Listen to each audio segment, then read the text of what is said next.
Business Fame magazine, and 20 most successful business women to watch by Inside Success, a two-time Women Vision winner, a top 100 people in finance, and a New Jersey Biz Best 50 Women in Business.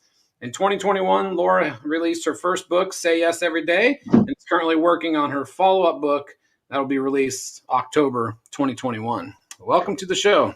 Thank you so much for having me. It is a big day. So excited to be kicking this off, and interesting to kind of turn the tables to where I am the guest today. Absolutely.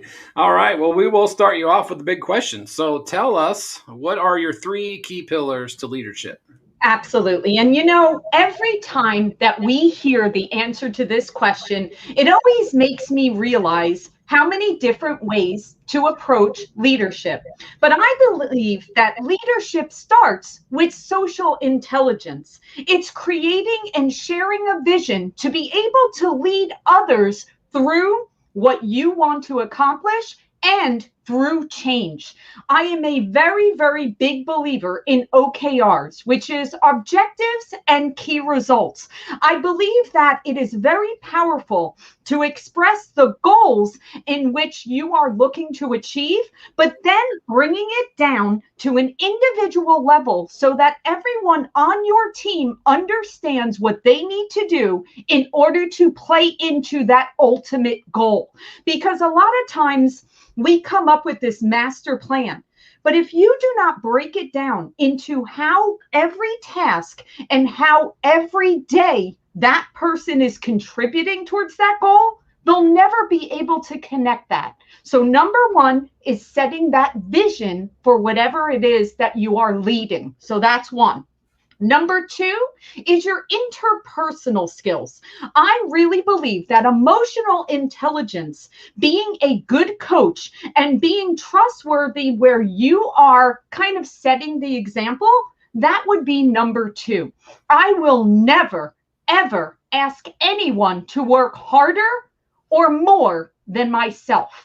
There will never be a time that I would ask someone to do something that I would not be willing to roll up my sleeves, get right there with them, and do it alongside of them. And the third thing is I never am finished learning. I continue to push myself out of my comfort zone by saying yes every day and continuing to learn new things. There will always be more effective ways to do things. There will always be smarter, more efficient ways to accomplish things. And I never will be finished in honing in on my craft, learning better and more effective ways, and challenging myself to be that leader because I need to listen, learn, and adapt continually in order for me to set that example for anyone that I am leading. Absolutely. Those are great ones. So it's, like you said, when we sit down with all the other guests and we start listening, and it's like, everybody shares their top three, and it's like, oh, that's good. They're all excellent. They're all excellent ideas. It's like, well, that's too many great ideas. So I like what you said about being objective and, showing people this is what will happen if you do what we say to do, right? I mean, if you have a goal, your goal is X, you can't just say, here's your goal, go get it. You have to have a plan. You have to have direction, and you have to just check in with people every day and say, okay, you've reached A, you've reached B, you reached C, you're getting closer to X, or else the execution will never happen. Exactly. And it's very interesting, Mitch. They say that when you're setting those objective and key results, you should never, ever give anyone more than about 5. Because a lot of times, if you make things too complicated, people lose focus and they can't say, this is very clear. So let's take an example of I hire someone to sit at the front desk of my company. Seems like, okay, that's all right, easy enough, right? No, extremely complicated because I need to explain to that person how they greet that person coming to the office, how they answer that phone, how they ask the right questions to make sure that they get to the right department. All of these things are vital to the success of my company. It is not just picking up the phone and saying the company name and then transferring, not at Right. all.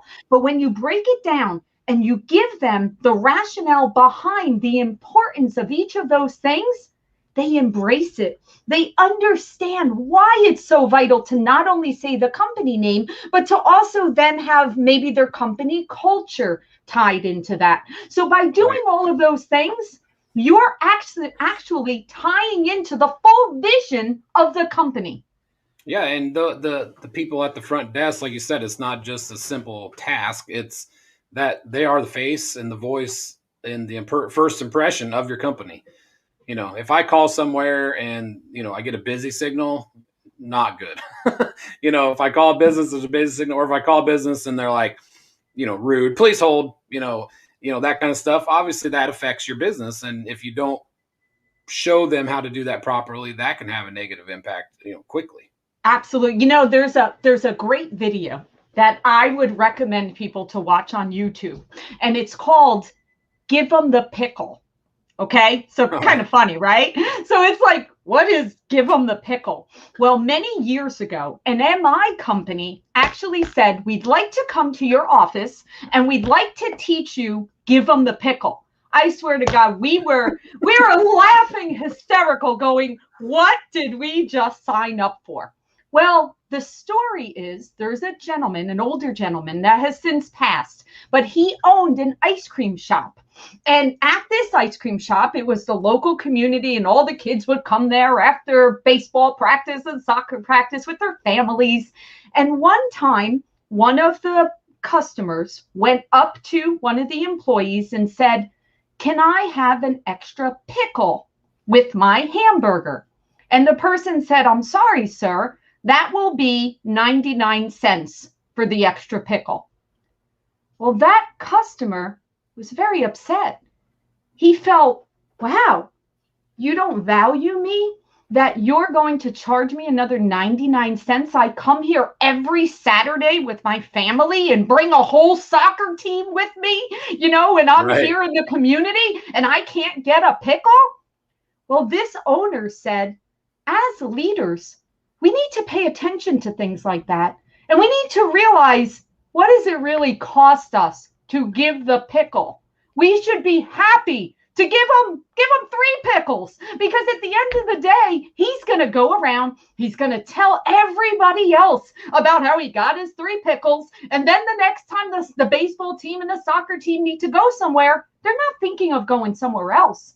They're coming back to you. That's Right. what leaders do. Leaders empower their teams to make those decisions, to give that pickle not even a second thought, not about, oh, should I charge them 99 cents? It's, sir, absolutely. How many pickles would you like? Right. Because going to then go on social media and speak about how he got those pickles. He's going to speak about how happy those kids are getting that ice cream after their hamburger.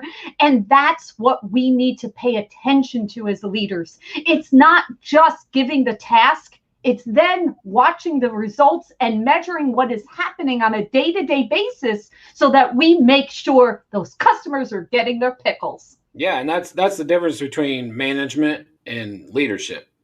So, manager thinks, okay, that pickle costs us 25 cents. So if we give out an extra, we got to charge them 50. That's management style. But back to leadership style, like you said, it's give them the pickle and it creates an experience. It creates a happy customer. They come back for the sandwich that costs $7 and the ice cream and everything else. Exactly.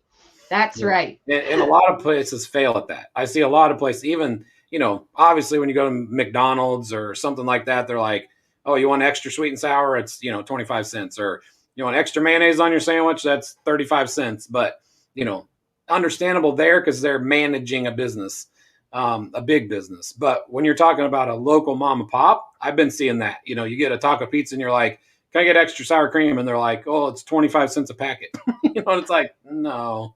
And you remember that, right? Yeah, and you're like, All you of a sudden shouldn't. you think to yourself, really? Really? Right. I just gave you Right? $20 for a pizza, and you're going to charge me for packet that probably cost you 10 cents.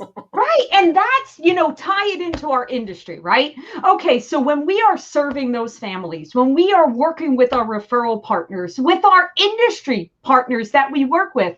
Now, I'll tell you, I'll give you an example. On Friday, we have a situation with a family, pregnant mom, having to close. And there was a situation with a final inspection. And here we are, the end of the month. They don't have anywhere to live. We're in the middle of COVID. I mean, we've got all of this happening, right?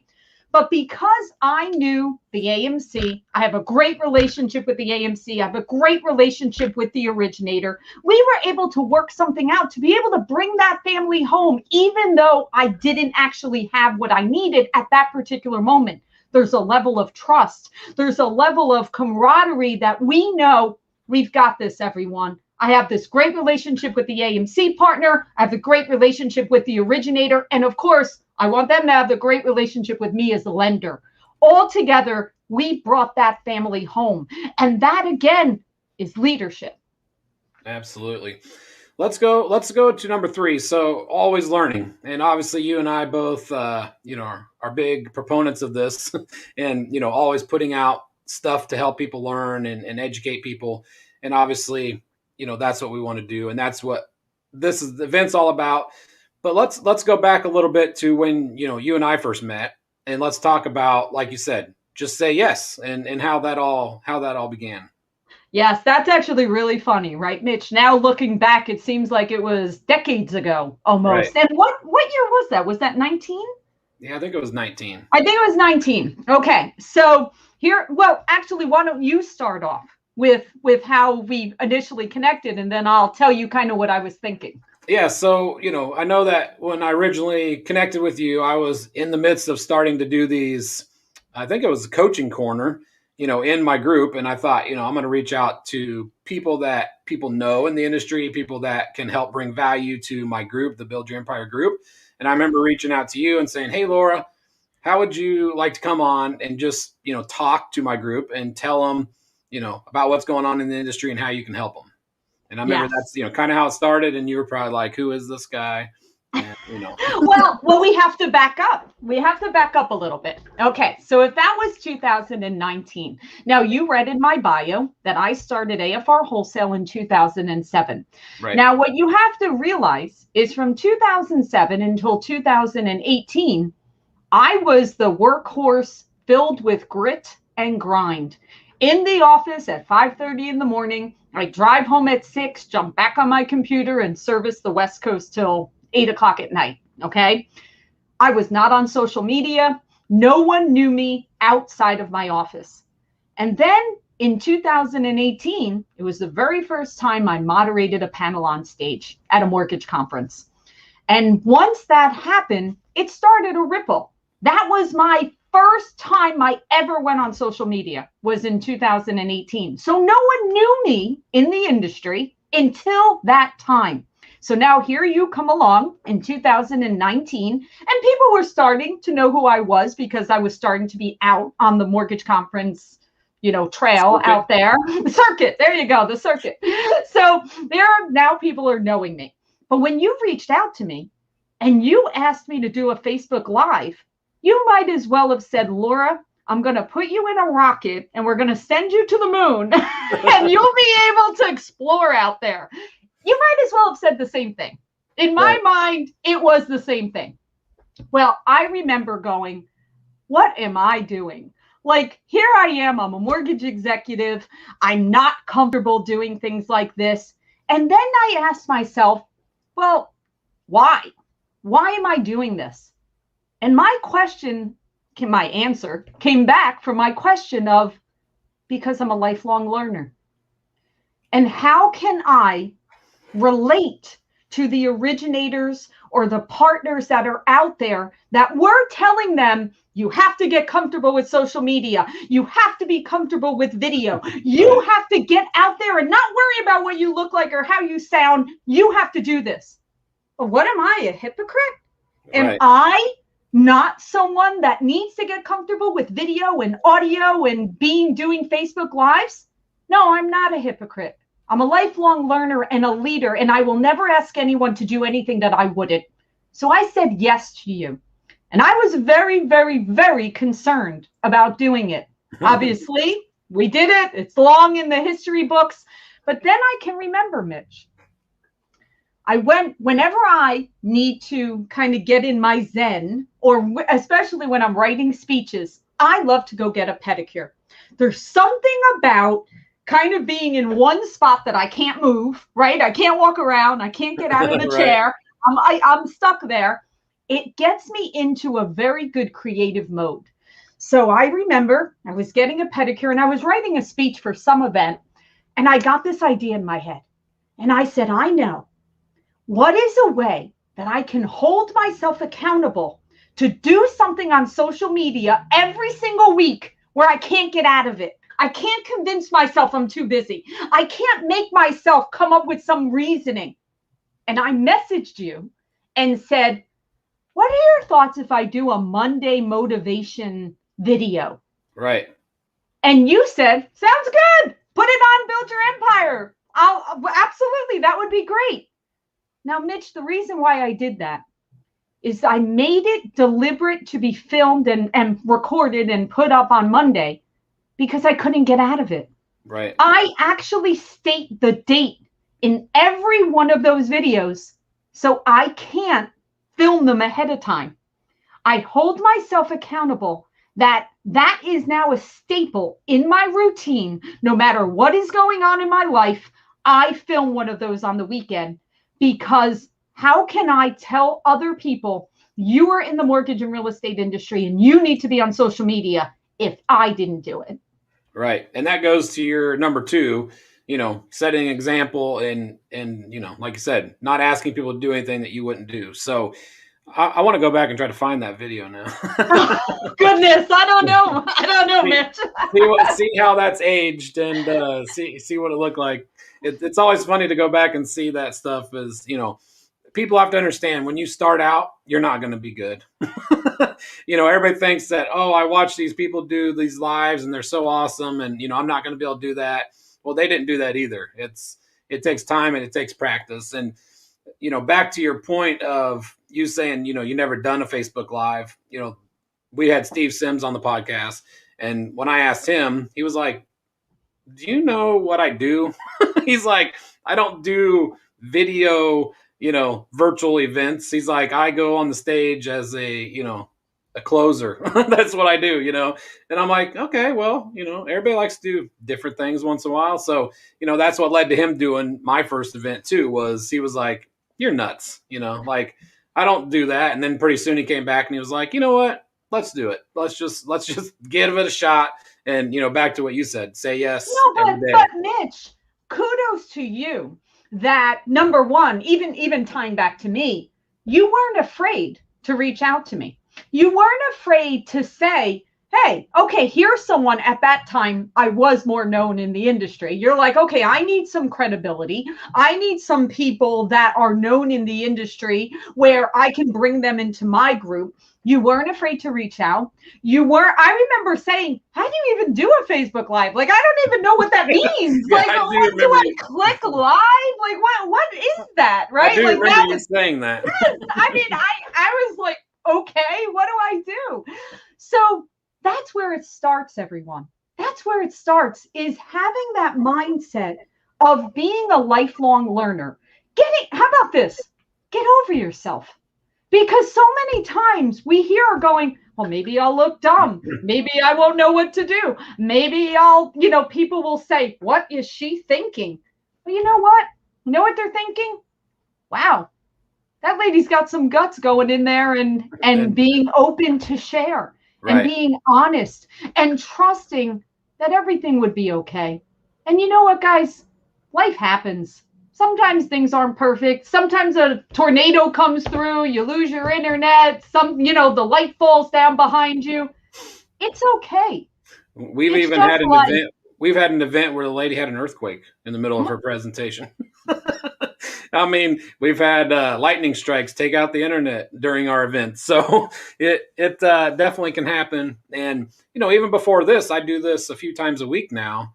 And even before this, you get nervous. You're like, okay, how do we do this? We got to get going. So it's all about getting started, and people have to understand that their first few videos are not going to be good.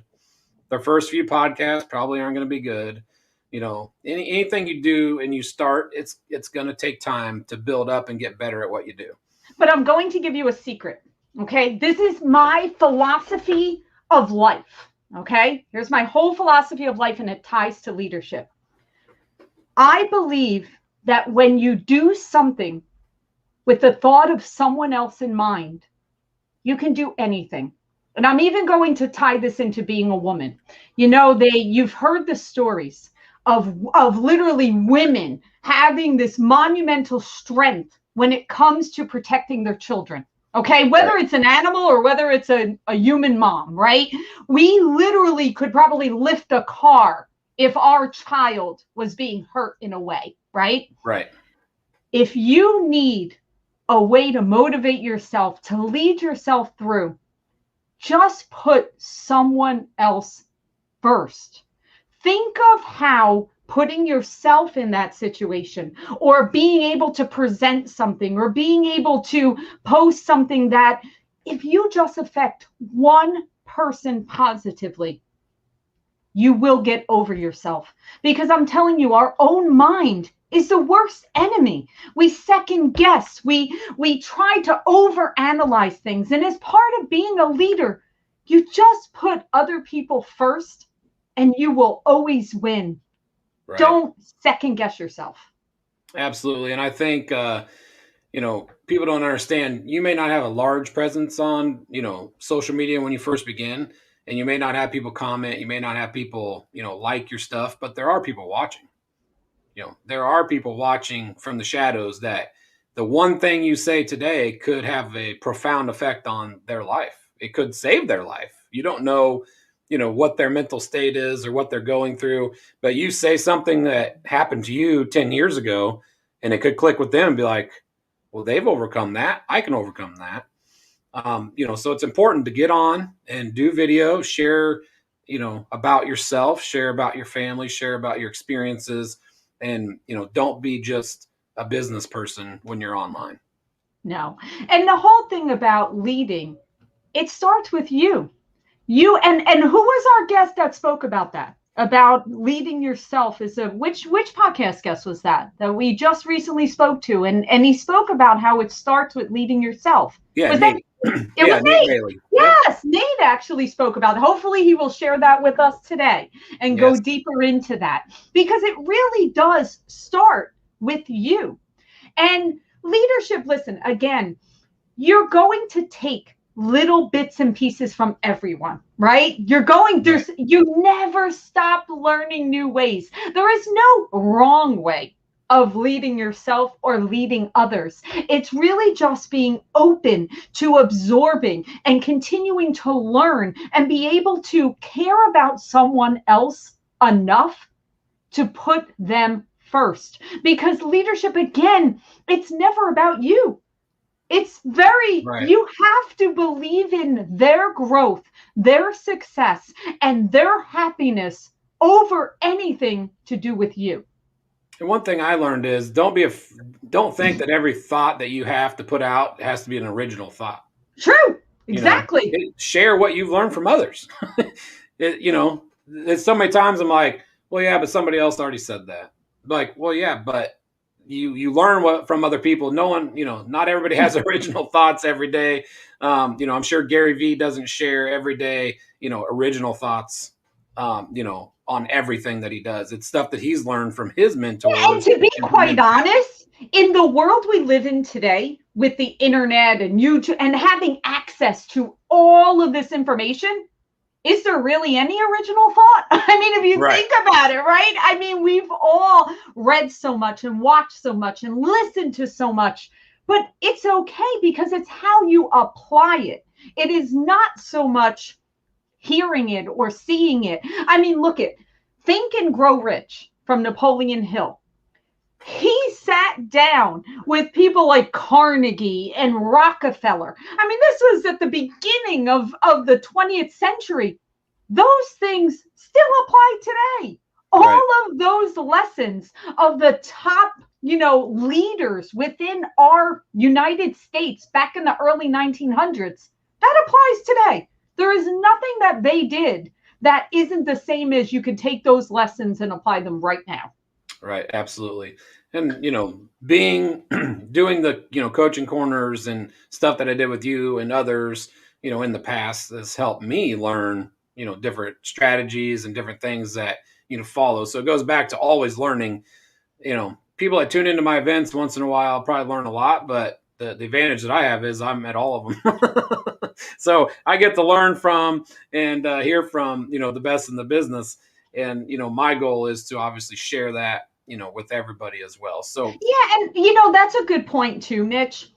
I personally believe that everyone in our industry should have their own podcast. Everyone. I don't care who you are. And the reason why is, I mean, if I was an originator or if I was a real estate agent, I would be out there with my entire community. I would be interviewing the guy with the give him the pickle. right. I would be like, sir, I need to interview you because I want to hear about your local ice cream shop and how all the kids come there after baseball and soccer and your philosophy on give them the pickle. Do you know what kind of connection you are going to make with that community to be known as the person that has this local podcast that not only is going to give some advice about real estate and mortgage, depending on who you are, you're also spotlighting the local community, and everyone wants to feel special. It's Yep. one of the 6 basic needs as a human. One of them is feeling significant and Right. feeling worthy. Everyone should have a podcast. Yeah, and everybody that you interview has a story. A That's different one. right. Everybody has a different story. Everybody has a different upbringing. That's the part that I like most about what I do is hearing, where people come from. Like we talked about Tim Davis, who's going to be on later as well. He grew up in the projects and now he's the national, you know, leader of coaching for Movement Mortgage, So that's what I like about it. So when you are, like you said, you are a local person, you go to the vape shop, you go to Mhm. the local diner, you go to the cupcake maker, you go to Yeah. the florist, and you just interview them, hear who they are, and the residents of your area are going to connect to that person more. It's going to help their business, and then they're going to be like, "Oh, who's this guy that's introduced me to them?" And when they need help with the house or loan, they're going to come to you. So yeah, that's an excellent point. I do know there are people out there that I've seen do that more on the video side, and maybe not as consistent as you should, but once a week, go out there and interview someone in your city, a local florist or, somebody, learn how they got in the business, how long they've been doing it, what's, working for them and introduce everybody to them. Yeah, and I'll tell you, there's a great book. I had this gentleman on my previous podcast, Matt Johnson, and he's in the mortgage industry, and his book is called Micro Famous.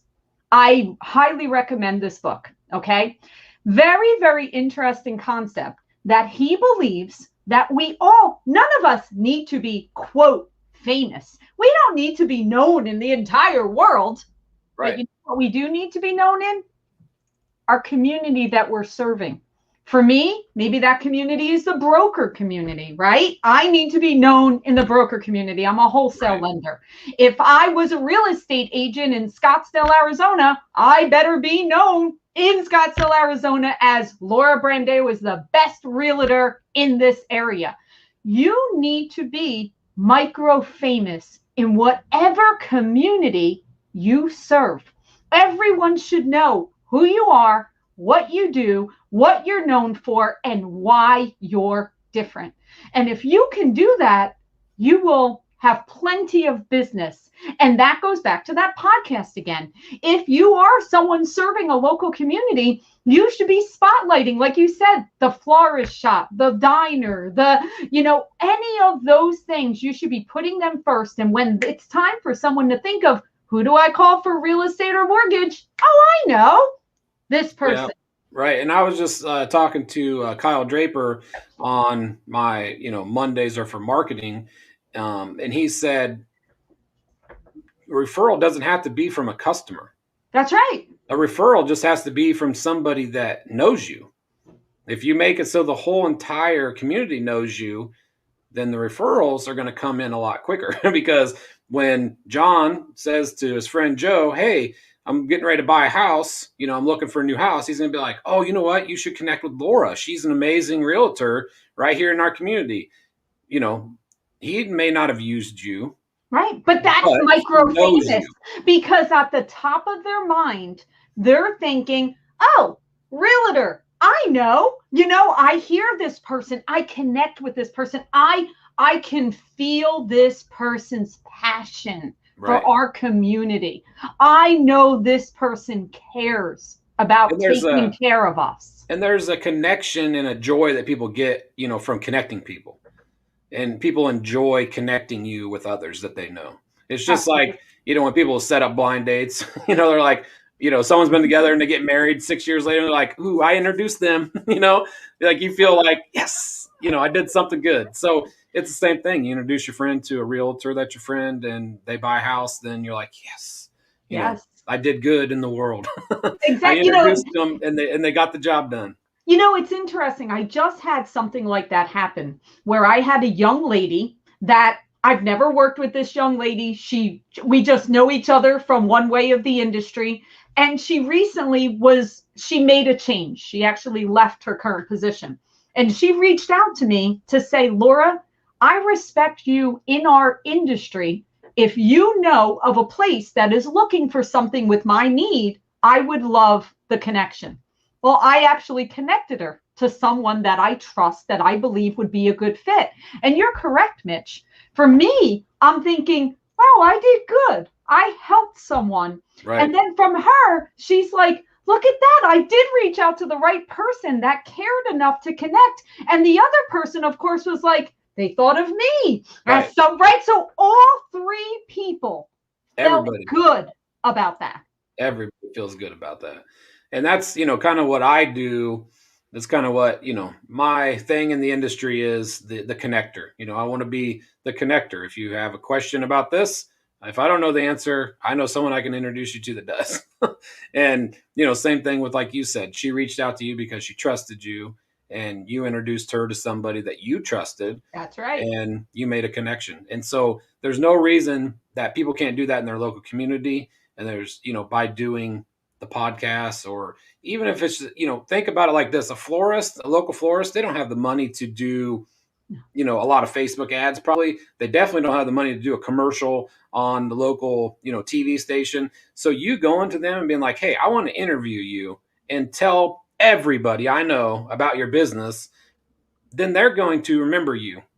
Even if you don't reach anyone else, you reach them. That's And when right. they know somebody that wants to buy a house or needs a mortgage loan, they're going to refer you because you made a difference and you reached out and made a difference for them. Right. And you're right. All of those, that word connection, I again think that ties into leadership because, again, when you feel that confident in giving back to someone else, this goes back again to that wanting to help someone else, taking the time to connect people and taking the time to understand how others can all win, right? Because that's what Right. it's about. Again, being a leader, the most important part of being the leader, it's not about you. It's Right. not at all. People think that, oh, the leaders get all the credit. As an effective leader, you actually have to not put yourself first. You Right. have to think of everyone else. But by putting other people first, you actually win. Right. And I think what you get from being a leader is you don't get all the glitz and glory that people think leadership is. I think you get the feeling of happiness from making others better and connecting people. And if you're leading a team and you give them that objective and they achieve that objective and get the results, you feel good That's because right. you led them to that. They feel good because you led them to that. So it's the same thing. Like you said, back to connecting people. There is, 99% of the time, there's nothing in it for the connector. No. The winners are the person that The reached out others. and the other end. So the person in the middle, most of the time, there's nothing for that person, except for the feeling of, hey, I did good here and help these two people connect and take care of whatever it was they were looking for. That's And exactly right. I've done that. I've had a guy reach out to me that was a broker, and he's like, "Hey, do you know anybody in your area that's a real estate agent that would be good, for somebody that we have out in California that's looking for a house in Iowa?" And I'm like, "Absolutely." Actually, my best friend since kindergarten is a realtor in Iowa City. So I connected them, and they got the job done. So it was just nice to be able to say, I can help you actually. So here's who you need to speak to, and it worked out well in everybody's case. So there's big time advantages for everybody involved in the connection. And like you said, it goes back to leadership. It's leading regardless of where you're at or what stage you're at, in your career. Absolutely. I mean, that there's so many different videos and books where they say you could look in a room full of people and you could pick out the leader without them even saying anything, right? Right. And it's mainly because, and it's not even about the confidence, it's not even necessarily about the stature. It's about that person not being about themselves. You have to know going in that your biggest concerns are taking care of the overall group and the overall success of whatever it is that's occurring at that moment. When you can give of yourself with no expectation of something coming back to you, congratulations, you're a leader. Right. Absolutely. All right. Well, let's talk about, setting an example. So, tell us a little bit about how you lead AFR, like you said, with your arm sleeves rolled up and getting in the dirty grit and making things happen. Yes. I mean, that's always been my philosophy of, like I said early on, I believe that no one that has ever worked for me ever said, oh, that woman's got the cushy job and she doesn't have to work hard, or she doesn't have to. No one would ever say that about me. Most people will say, I cannot believe how much that woman works. I will never be. I don't want my team to ever outwork me, because I believe that I'm setting that example of being the first in and being there. If it's a weekend, if it's a holiday, it doesn't matter. If someone needs my help, I will answer anyone that ever reaches out to me. Believe me, many a time, Facebook messages, LinkedIn messages, instant messages, text messages, it doesn't matter. If someone needs my help, then I need to be there for them. And my team knows I am very much a family setting. So I believe that we are in this together. We praise in public and we coach in private. Everyone knows that all I want is to lift you up. I will tell you if something was not done the way I maybe would have expected, but that, of course, would be a private coaching session.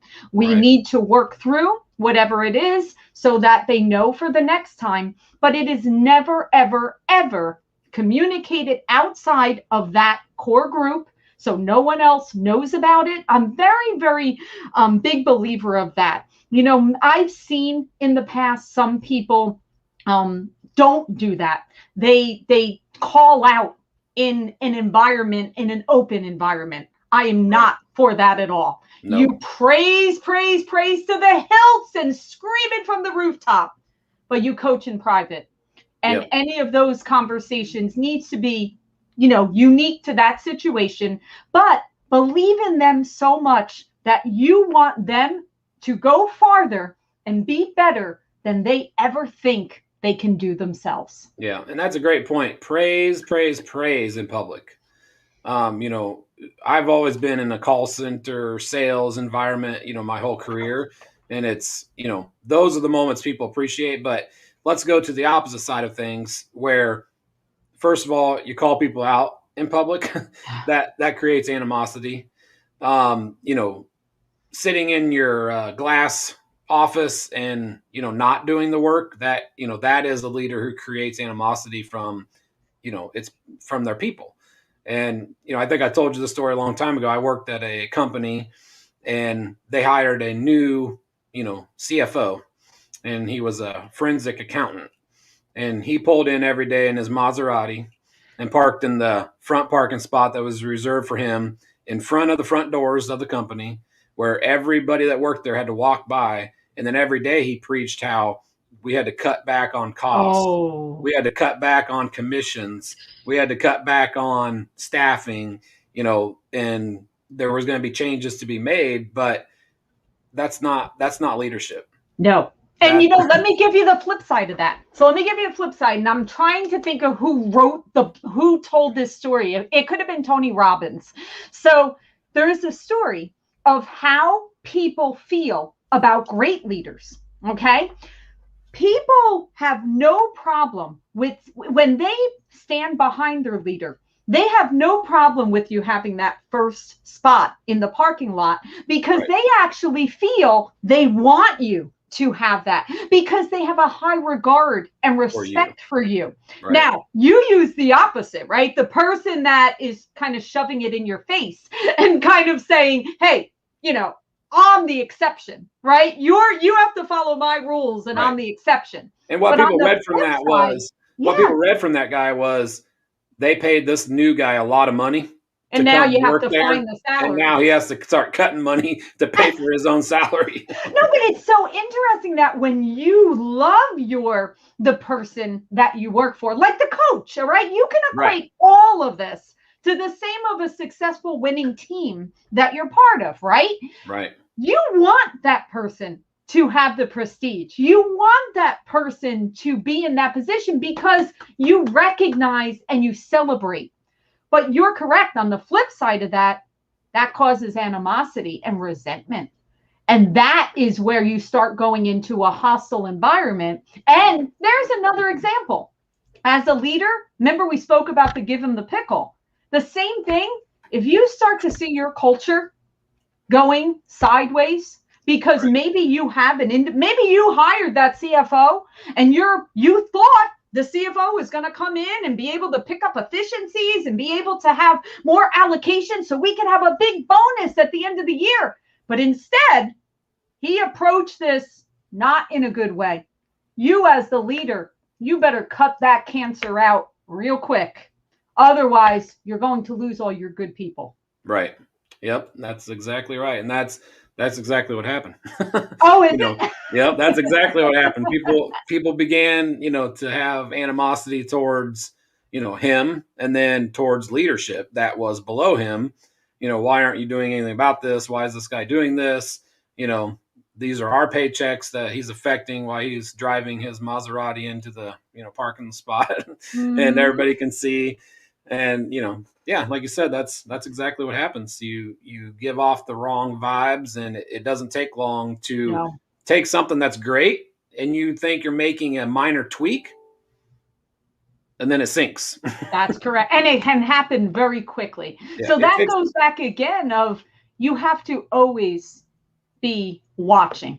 You have to always continue to work closely with your middle management and managers. And that's another thing. Yes, I've risen through the ranks. And yes, I'm the president and partner of the company. But I don't care what your title ever is. You pick up that phone and you call anyone at any time and just ask them how their day is going. Just have a conversation with them. Don't Yep, ever think you are any better or more important because honestly, they're probably more important than you are because those are the people that are servicing your clients and right. taking care of all And of look at them. and I say that in the reverse. Don't be afraid to reach out to people that you think are better than you. you know, Exactly. Both it ways, right? right. It's got to go both ways. Both ways. We're all humans, and don't be afraid to reach out to people.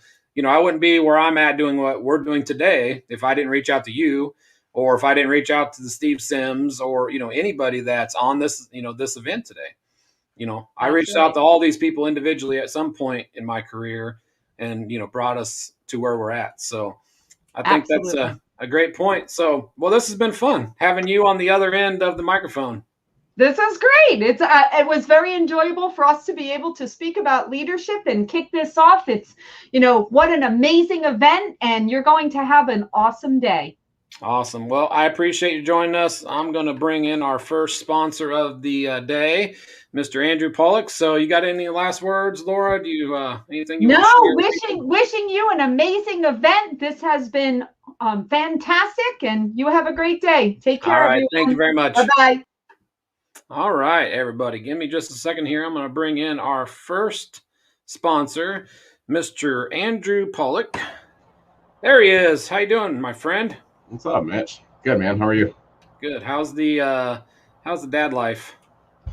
Dad life is pretty awesome, man. Honestly, it's I'm getting into a groove with it and really enjoying it. I think the age has also helped a bit. She's my oldest is 2.5 now, so it's like we're best buds. I don't know. It's pretty rad. Is all I can say about it. It's fun, man. Enjoy it while you can, because soon you won't be able to watch, Dora the Explorer and all that stuff. They'll be too old for it.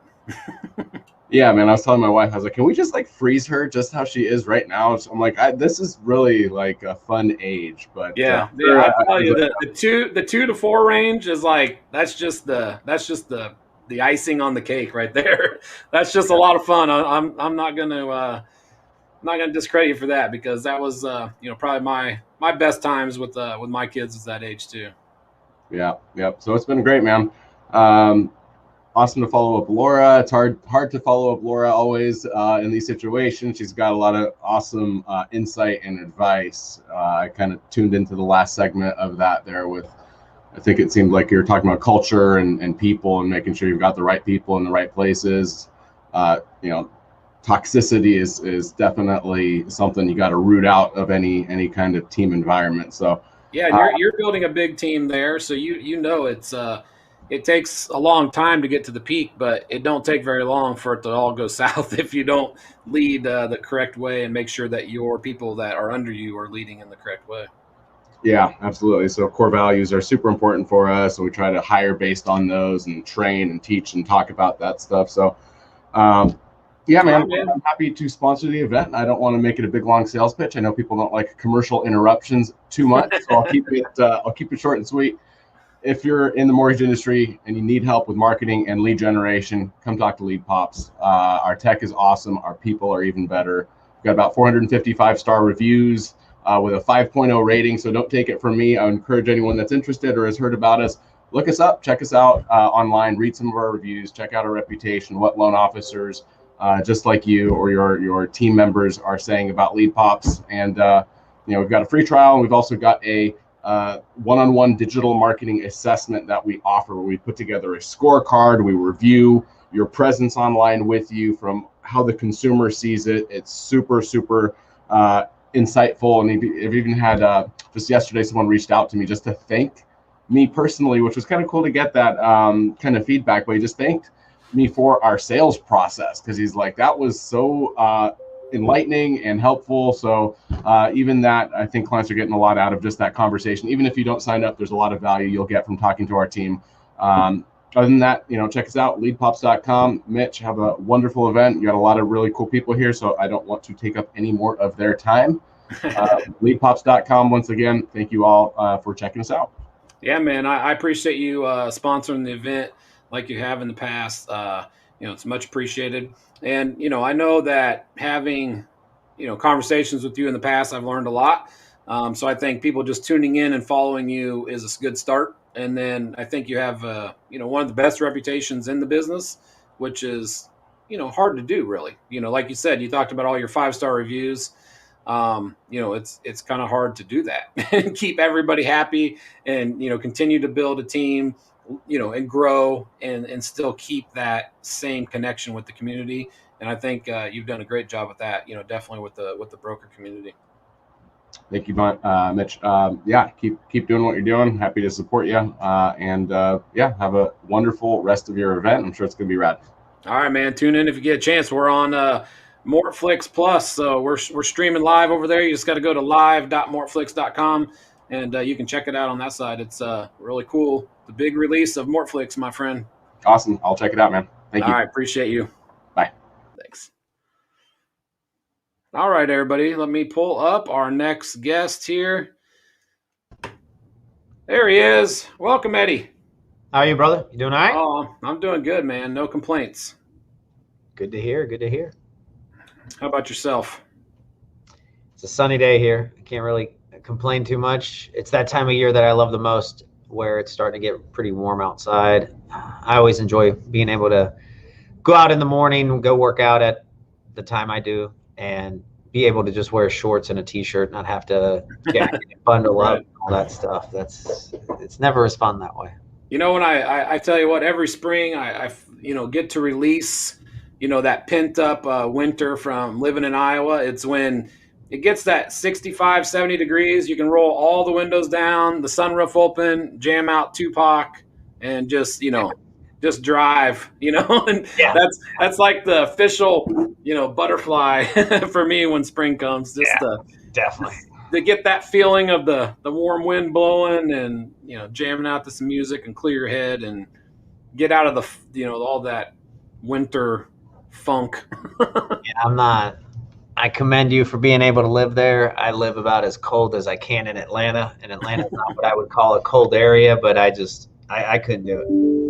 Yeah, it's definitely not fun, having a hobby farm and having animals to care to when it's minus 20 degrees outside. So my friend moved down to southern Missouri, down by Branson, and I'm like, just that 8 hours makes a huge difference. Oh yeah, no, I mean, further south you go. I mean, even look, Atlanta to the northern part of Florida, that's 5-6 hours from here. That's even a huge jump. I mean, if you did 8 hours from Atlanta, you're in central going towards South Florida. I mean, it's a huge difference, man. Huge. Right. Yeah, I see him in his log cabin home on the hills overlooking the mountains and his 40 acres, and he got one snowfall of like 2 inches, and I'm like, oh man.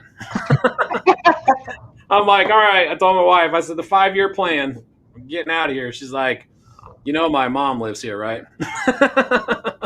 Yeah, that is the one benefit that I don't have to worry about is, all family is here local. So, or within an hour. So that's right. It's hard to uplift the roots when they've been established for generations. Yeah, especially, I mean, was she born there? Yeah. oh, dude, you're really in trouble. I mean, it may be easier if she moved, but born. Yeah, it's rough. There's no cutting the umbilical cord, if you will.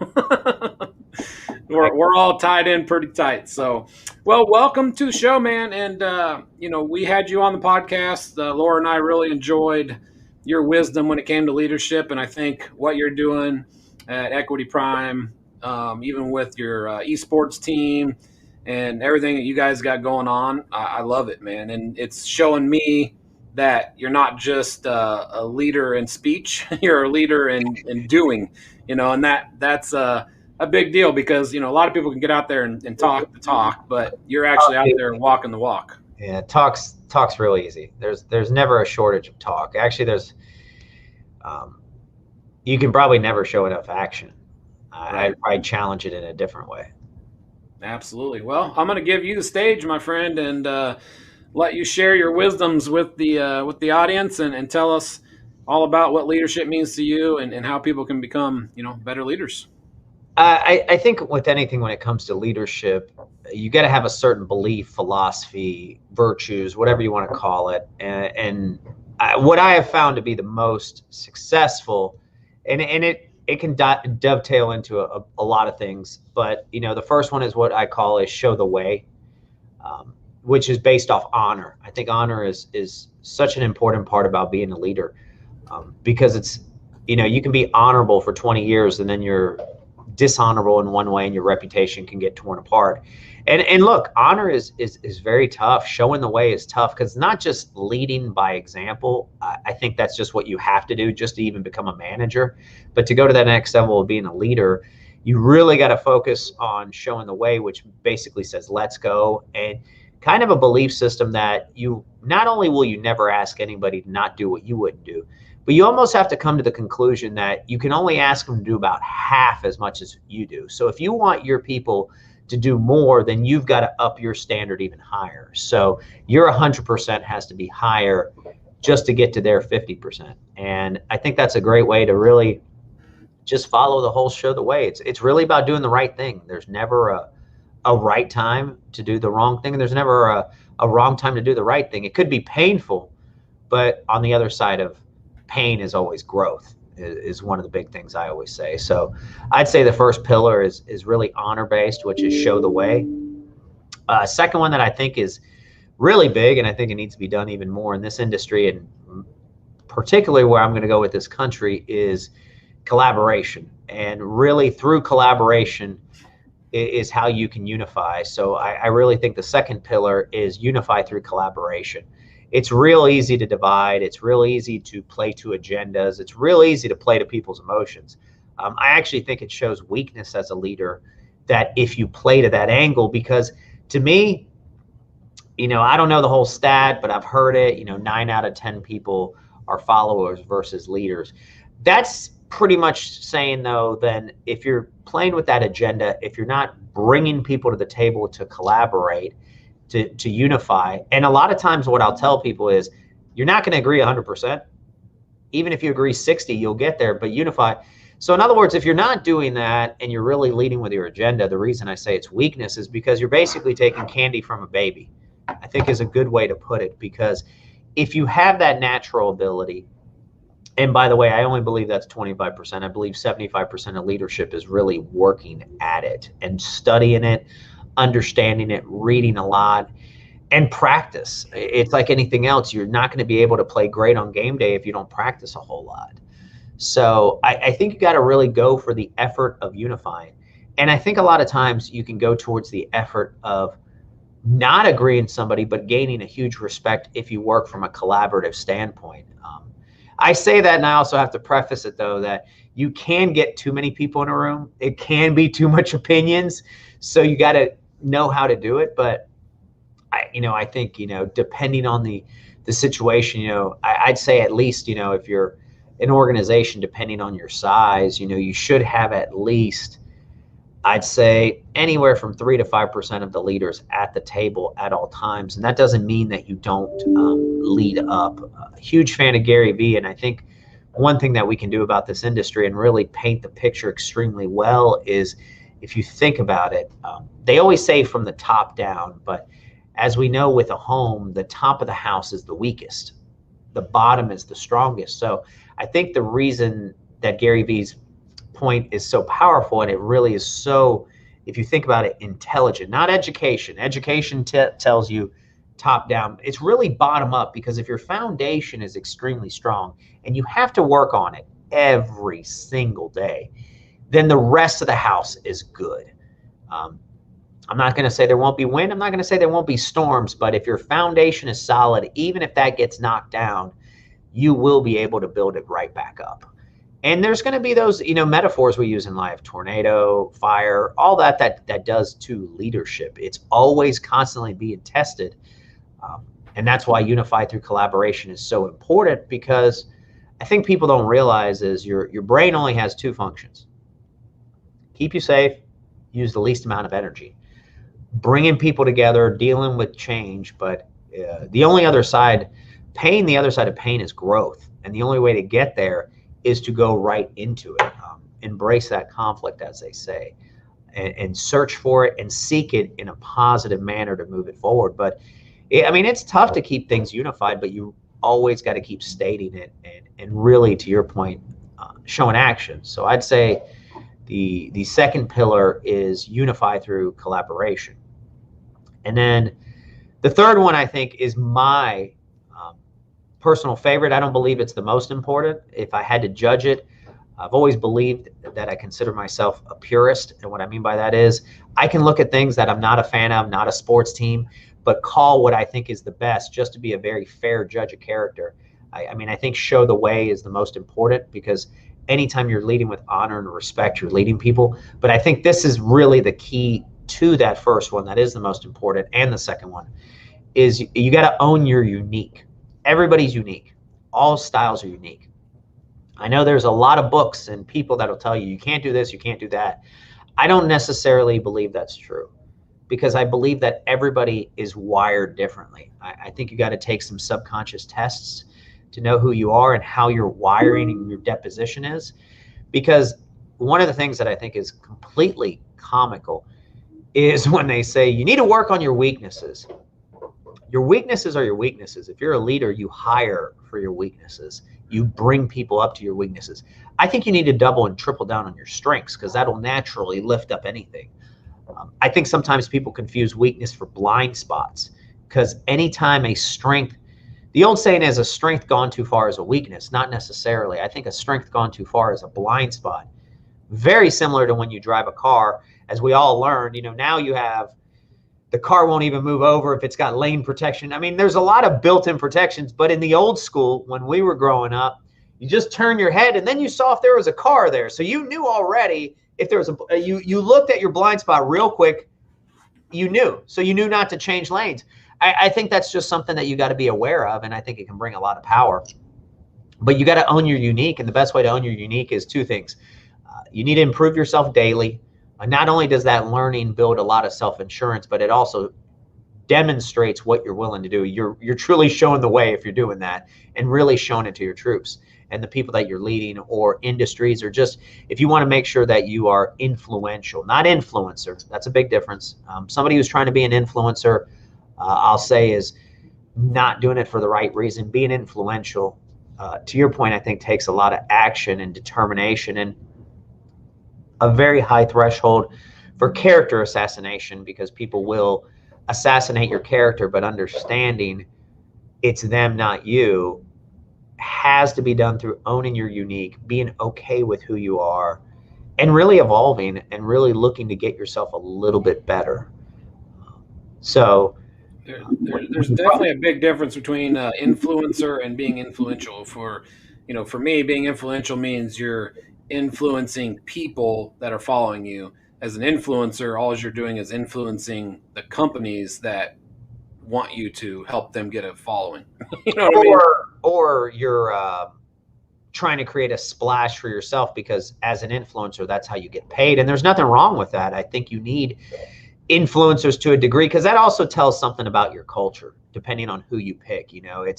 It's funny, like my son, who's 11, in his wisdom said to me, he said, "Dad, your car says a lot about who you are." So I jokingly said, "Okay, well, what is my car?"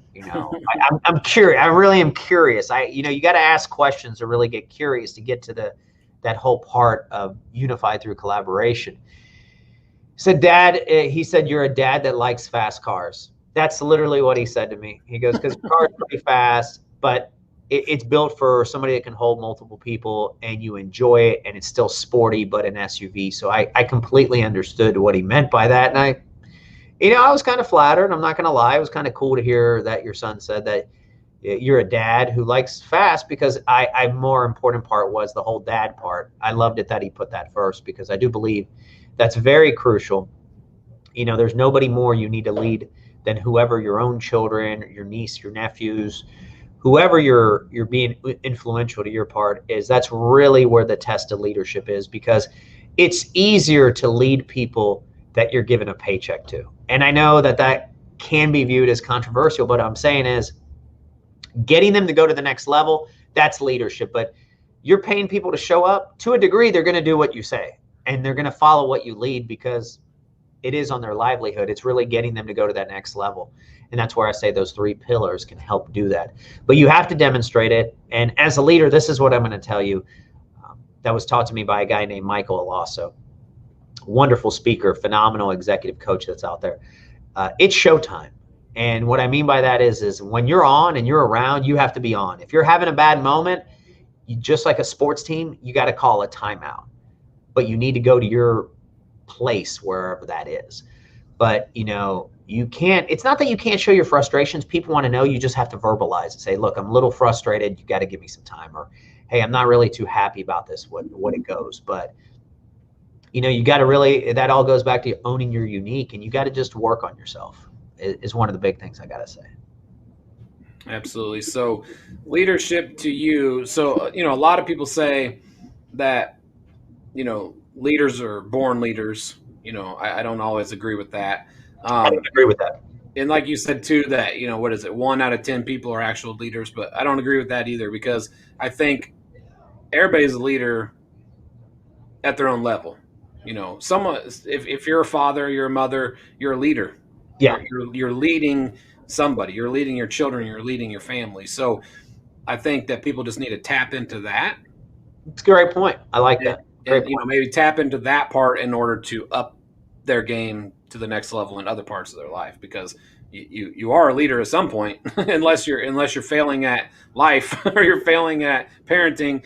There's somewhere that you're homeless, and then that's usually, unfortunately, because you have mental health, and somebody has to come along and kind of help you with that. So you definitely have mental health challenges that should be addressed. And right. That's one thing that I always say as a leader, is really checking the pulse of the mental health of your organization as well as your individuals. I think that's very, very crucial. I'll tell you, when you're really wanting to show the way with people, show that you care, I'll tell you right now, if you worry about people's mental health and what's in their best well-being, even if they don't agree with you, and you explain it and then you live it, I think you can get pretty far.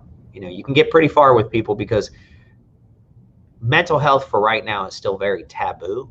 So right. Talking about it and leading about it and showing about it and showing the way, like I say, is really what I consider the most important part about being a leader, is following that honor code, which is really about respect, which is the ultimate form of love.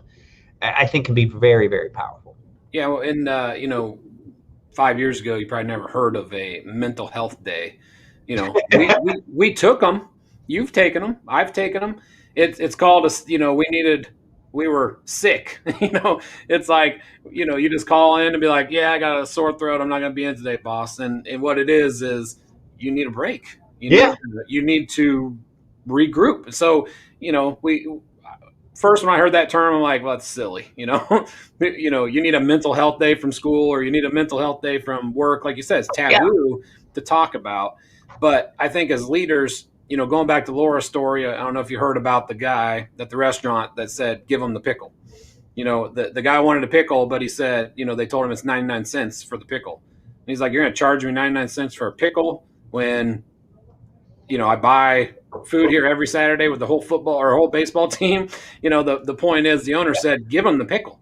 He's coming back every week. Just give him the pickle. So yeah, you got to be kind. That's one thing, that's an ingredient as a leader. You hit a great point that it has to be kind, but that does not mean, to your point, that you're weak. I think I've always told people this, there's a huge difference between being nice and being kind.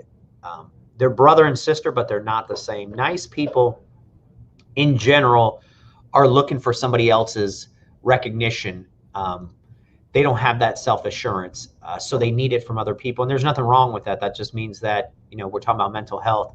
That just means it's something they got to unpack, and that's okay. We all have things that we have to unpack. But somebody who's kind appreciates humanity, understands it.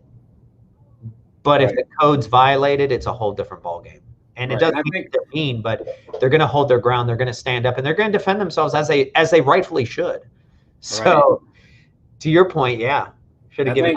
I think the point is, like you said, mental health is kind of taboo, but it's it's time to start leading with that and telling people that it's okay, and it's also something that you have to understand within your organization. If you walk by and someone's having a rough day, or you see they're having a rough week, then you approach them and say, okay, hey, what's going on? Do you need to talk about it? What can I do? And giving them that day off. Maybe they don't have any time.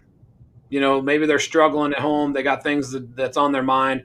A lot of people have that. There's a lot of stuff that goes on in life, and you're working from 8 to 5, and after 5 o'clock, a lot of things are closed. You can't take care of stuff you need to take care of. People get, no crap. Yeah, definitely. People get stressed, and maybe you see that in your employees, and maybe you say, hey, do you need a half a day? Go do whatever you got to do so you get your mind right to get back to focusing. Yeah, and I think you got to also really work on people's intelligence. And what I mean by that is, too many times people want to work on education.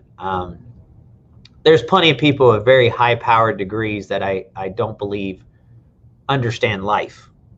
And I think that's where real intelligence, you got to work on.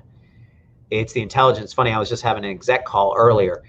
And I was having somebody, and somebody was like, look, I have no problem mending fences with this person. They just can't act that way. I said, well, you already know they are. So at this point, if they're, you know, they're going to act that way. So why are you going to get riled up? Like, you need to be resigned on certain situations and understand that they're not going to change. So if you really think that your words of wisdom are going to change them, then dude, you really got to hang up your ego. I mean, that's okay. That's actually a little trick. I'll talk about leadership that was taught to me by one of my mentors. I think before you go into any meeting, and this is for everybody out there, this is a gift I want everybody to take. If they take anything from here, this is very powerful. What I'm going to do is before every meeting, you literally get people with their two hands to pick up their ego and hang it up like it's a hanger, or put up an imaginary hanger, or put one up. And as they walk in the door, if it's personal or if it's visual nowadays, you get them with two hands, not one, to hang up their ego. I'm just going to let you know you're going to have a better meeting. Just letting you know right there. Yeah, that's cool. Already brought that awareness to everybody. Yeah, that we're not having an ego meeting. We're having a truthful, impactful. Well, even if ego shows up, it's no longer as a shot. So as the leader, you're setting the example. You're really showing the way. So in other words, you're letting know, hey, dude, I think that's a little ego. Nobody's going to get resentful. Because I once heard this, and it's true. Resentment's a hell of a drug, dude. Resentment has caused more problems to humanity than drugs, alcohol. Most of the challenges in this world are based off resentment. So if you can unpack that, or better yet, if you can be proactive as much as you can, you're always going to be a little reactive, but can you be proactive, reactive? You're going to get pretty far. I'm just letting you know that these are some tips to avoid, not really avoid conflict. It's there, but ahead. And then when it shows up, it's not viewed as a negative. It's viewed, oh yeah, we're human. We'll admit, like, yeah, man, I may have been a little off base there. Right. Yeah, and I think ego, if you come into a room with ego, you're automatically, your ears are closed. You're not going to take anything that any of you work on you. You're not going to, work on a different opinion in the meeting if someone has different. This world today, there's a lot of egos on all sides of the aisle when it comes to politics. You're in the middle of probably, the most powerful war is going on, and it's been going on since the beginning of time, which is a culture war and a shift. But the problem is you've had, especially in this country, you've had the both extremes, which I always say is very dangerous, leading the pack because they have the biggest voices, and then people are scared to talk up because they feel like they're going to get chastised. I've always said, though, as a leader, if you have courage, you just got to be used to the character assassination. You just have to be. And right. And from somebody who's dealt with it personally, if it's not true. I don't know why it bothers you if it's not. That's what I always tell people. Right. If it does bother you, then what I'll tell you is unpack it, because maybe it's 95% garbage, but yeah, this 5%, there's some validity there. I could have done this better. I could have gotten better. That really goes back to your own unique and where you can really grow. You use sports, think about it. The greatest basketball player ever, and I don't care what anybody says, Michael Jordan, he got cut. He knew after that he'd get cut again. That goes a little bit with owning your own unique and really defining yourself and learning from that. Yeah, that could have been the point where he gave up, but leadership, he didn't. He said, that's it. That's the last time that's going to happen to me.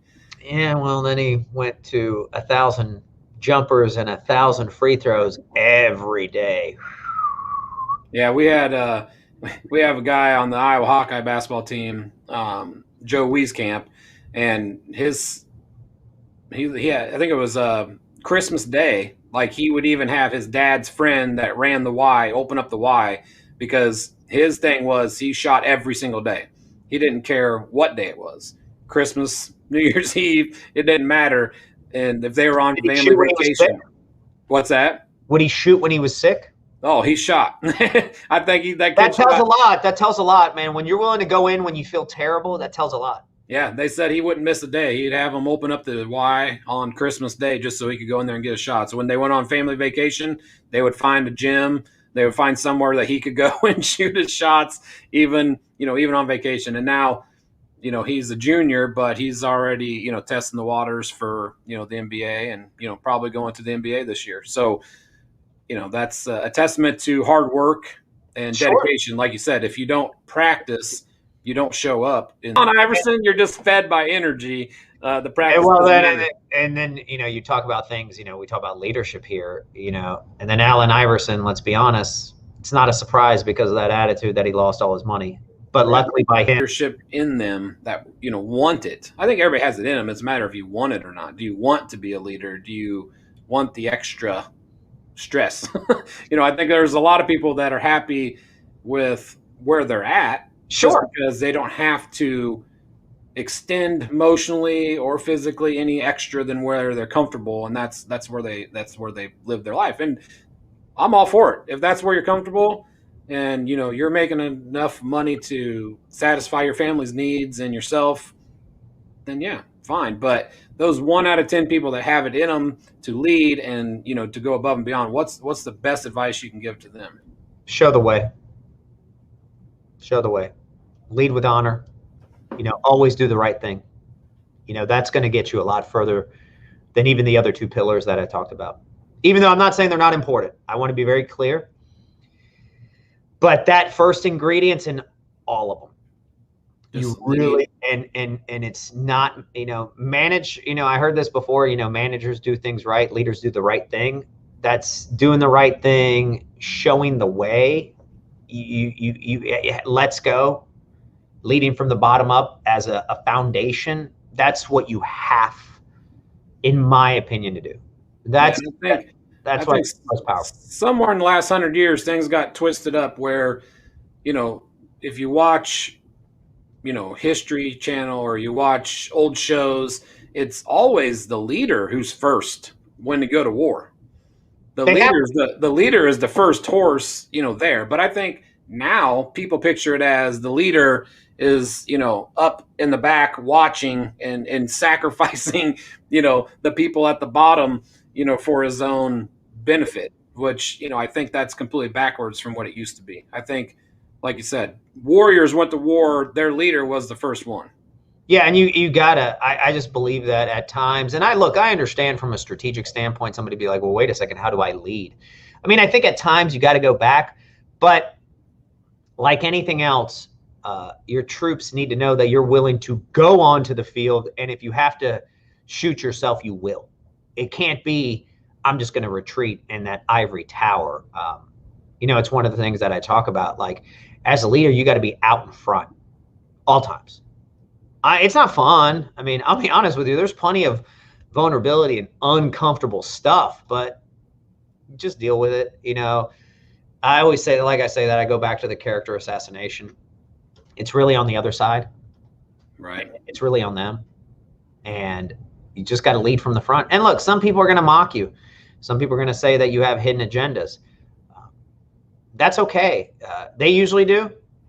So it's really on them, like I say, and that's something with age, because when you're younger, you're told to fight and stand up for yourself, and you should. But I've always said, let the scoreboard of life be your trash talker. You keep leading, you keep changing the game. That's going to be heard way longer than if you wanted to grind an axe and tell them F you or something of that nature. Right. Somebody who's unhappy and uncomfortable with leading is the people that are going to question why you're doing what you're doing every time. Sure.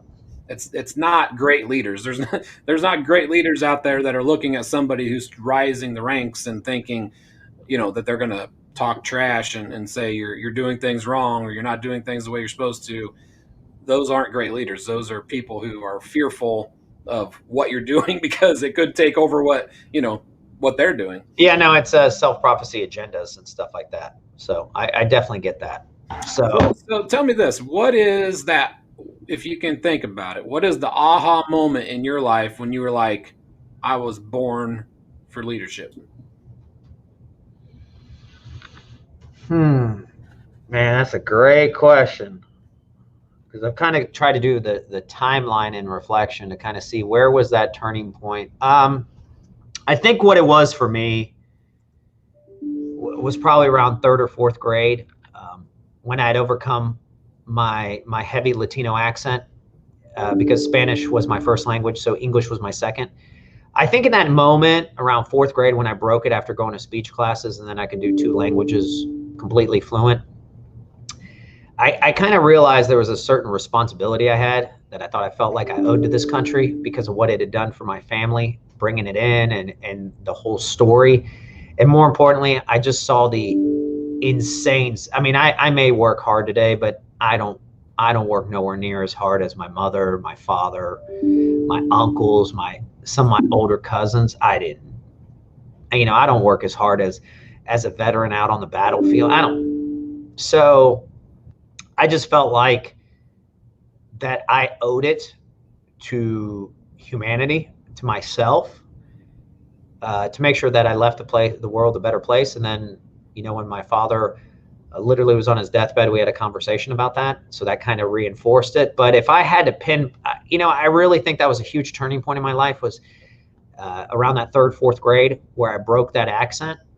And I really felt like I had a responsibility to make a difference. And that was the big point. I think from that point on, a lot of things started turning together. That's when I got better at athletics. That's when I got better at school. That's when I even became better friends with people. I started appreciating things. There was a certain appreciation I gained. So I'd say probably around, fourth grade, somewhere in that ballpark. That's good. A good story, because I think there's that point in everybody's life where they're like, oh, there's more. There's more, Yeah. I can do more. And when you have that, like you said, it affected your school, it affected your friendships, it affected your sports, because I think you went from probably the shy kid with the accent to someone who's like, I got this, I'm doing things other people can't do already. I mean, it definitely, gave me a lot of self-assurance in life and really showed me that everything's possible. That's probably what I would say. Everything is possible that day. I remember, everything pretty much changed from that, and then that's a lot of things about leadership. Like you're almost stuck in the mud, and then you have that springboard, that slingshot moment. And I think that's what really has allowed you to do it. Yeah. And I can see, from your story exactly where that, happened for you. And I think, people need to probably find that for themselves. If they, to find leadership in yourself, you're going to have to find that moment where you're like, well, I'm not the shy kid. I'm not the, I'm not the one that's going to be runner up, or I'm not the last pick in dodgeball anymore. But you got to get past that and find out that, I think a lot of people don't realize is, I tell my kids all the time, high school's great, school's great, but a lot of those friendships and a lot of those statuses that people hold within school aren't true when you graduate. The guy with the rich family and has all the girls and does great in sports, he may turn out just to be the average Joe, after school, where someone they lost their hunger, or they may have never had hunger. It came too easy. And I think you bring a great point. I'm not a big believer in fear, but I do believe there's one healthy fear in life, and it's the only one I consider myself to have, outside of, I really don't like mega heights. That's just my own. I feel like I'm gonna fall off, but it's I think you need to have a healthy fear that you don't want to let down those that believe in you. I think that's a very powerful motivator, because if somebody's counting on you, it's no different than why people that have workout partners or a trainer do better than people who work out by themselves. Right. That just naturally brings a certain level of accountability through autonomy, because that autonomy you keep to yourself, like, can't let that person down, can't let that person down. I think even gives yourself a lot of strength. Yeah, letting yourself down is easy. People can do that all the time. Like, I'm going to work out, tomorrow, and you don't show up to work out, and you're like, oh well, I let myself down. Yeah, but back to your point, all of us, right. And back to your point, if it was, I'm going to work out tomorrow, or my kid isn't going to be able to go on his field trip at school, then you're going to work out tomorrow. because you don't want to let that person down. Like you said, you got to have a fear of letting others down that are counting on you. That's an amazing point, man. I really think that people need to hold that in their heads a lot more when they're thinking about decisions they're making. Sure. Yeah, no, absolutely. Absolutely. All right, man. You got anything else you want to share with the audience today? No, just, the one tip I always say, when you're going into a meeting, even if you want to do that to yourself, if you really hang up your ego, one line that I love a lot about life is from a guy named Dr. Rick Grigsby. Look him up, his YouTube story, Lessons from a Third Grade Dropout. Amazing. That he always said that ego is the anesthesia that deadens the pain of stupidity. And I hate to say it from personal experience, and we've all done it. Very, very true. Yeah, we've all had the ego demon. Yep. And that goes back to the cartoons where you got the devil and the angel on your shoulders. You're going to deal with the ego on one shoulder and happiness, I think, on the other to absolutely get you to where you want to be in life. And it's a hard pill to swallow taking criticism. It's a hard pill to swallow to make changes based on, opinion of others that you don't maybe look up to. You know what I mean? You got to ask yourself those questions and suggestions. Like, is that true? Do I think that? Is there something I could have done better? So it's really about self-reflection and really dealing with that internal conflict with yourself and embracing it, and really asking a lot of questions of yourself and writing down notes and writing down, that's why people that do journals and things of that nature or write down their daily wins are so successful, because when they go back, they gain a lot of wisdom, and it's like they get it out of their system. It's like a good sweat when you work out. No wonder your lungs are stronger, because you worked them out harder. So right. I think that's working out your mind is just as important. Yep. And I think, people have a lot to learn from, what you said. I really appreciate you, joining us again. My pleasure always. I'm always one that likes to pay it forward, because it's really about paying homage to those that really set the road and then leaving it behind for those to keep carrying it. Absolutely. And we have some great people in this industry that, I think can take the torch, but I think yours is going to stay lit for a long time, my friend. I'm still luckily pretty young. I feel pretty good. I definitely tried to take care of my health, because I definitely want to not only be a phenomenal father, but a great leader, but more importantly, leaving this world a better place. So, I try to do all that, drinking water, all that stuff, really watching what I eat. So I feel really good, so God willing, I definitely got some time on me. Yeah, and I got a 12-year-old son, and I took him fishing yesterday. 2 days ago. My wife and daughters were out of town, so we went fishing all day, and he smoked me, And I'm like, mine's about to pass me in my height, so that's good for him. Oh wow, at 11. He's gonna be like 6'3", 6'4". I'm only 5'10", so but I'm glad. My dad was only 5'6", so every generation gets better. I don't know, after 6'3", 6'4", I don't know if 6'7" makes a difference. So I think it's probably good if they stay around him. So yeah, I was gonna say I don't know that life gets any easier at 6'7", 6'8". No, I think if they're saying he's gonna be 6'3", 6'4". I think once you're about at that, even 6'1", 6'2" mark, I think you're pretty good. So as long as he gets around there and people stay there, and even if they don't, they come down to my height.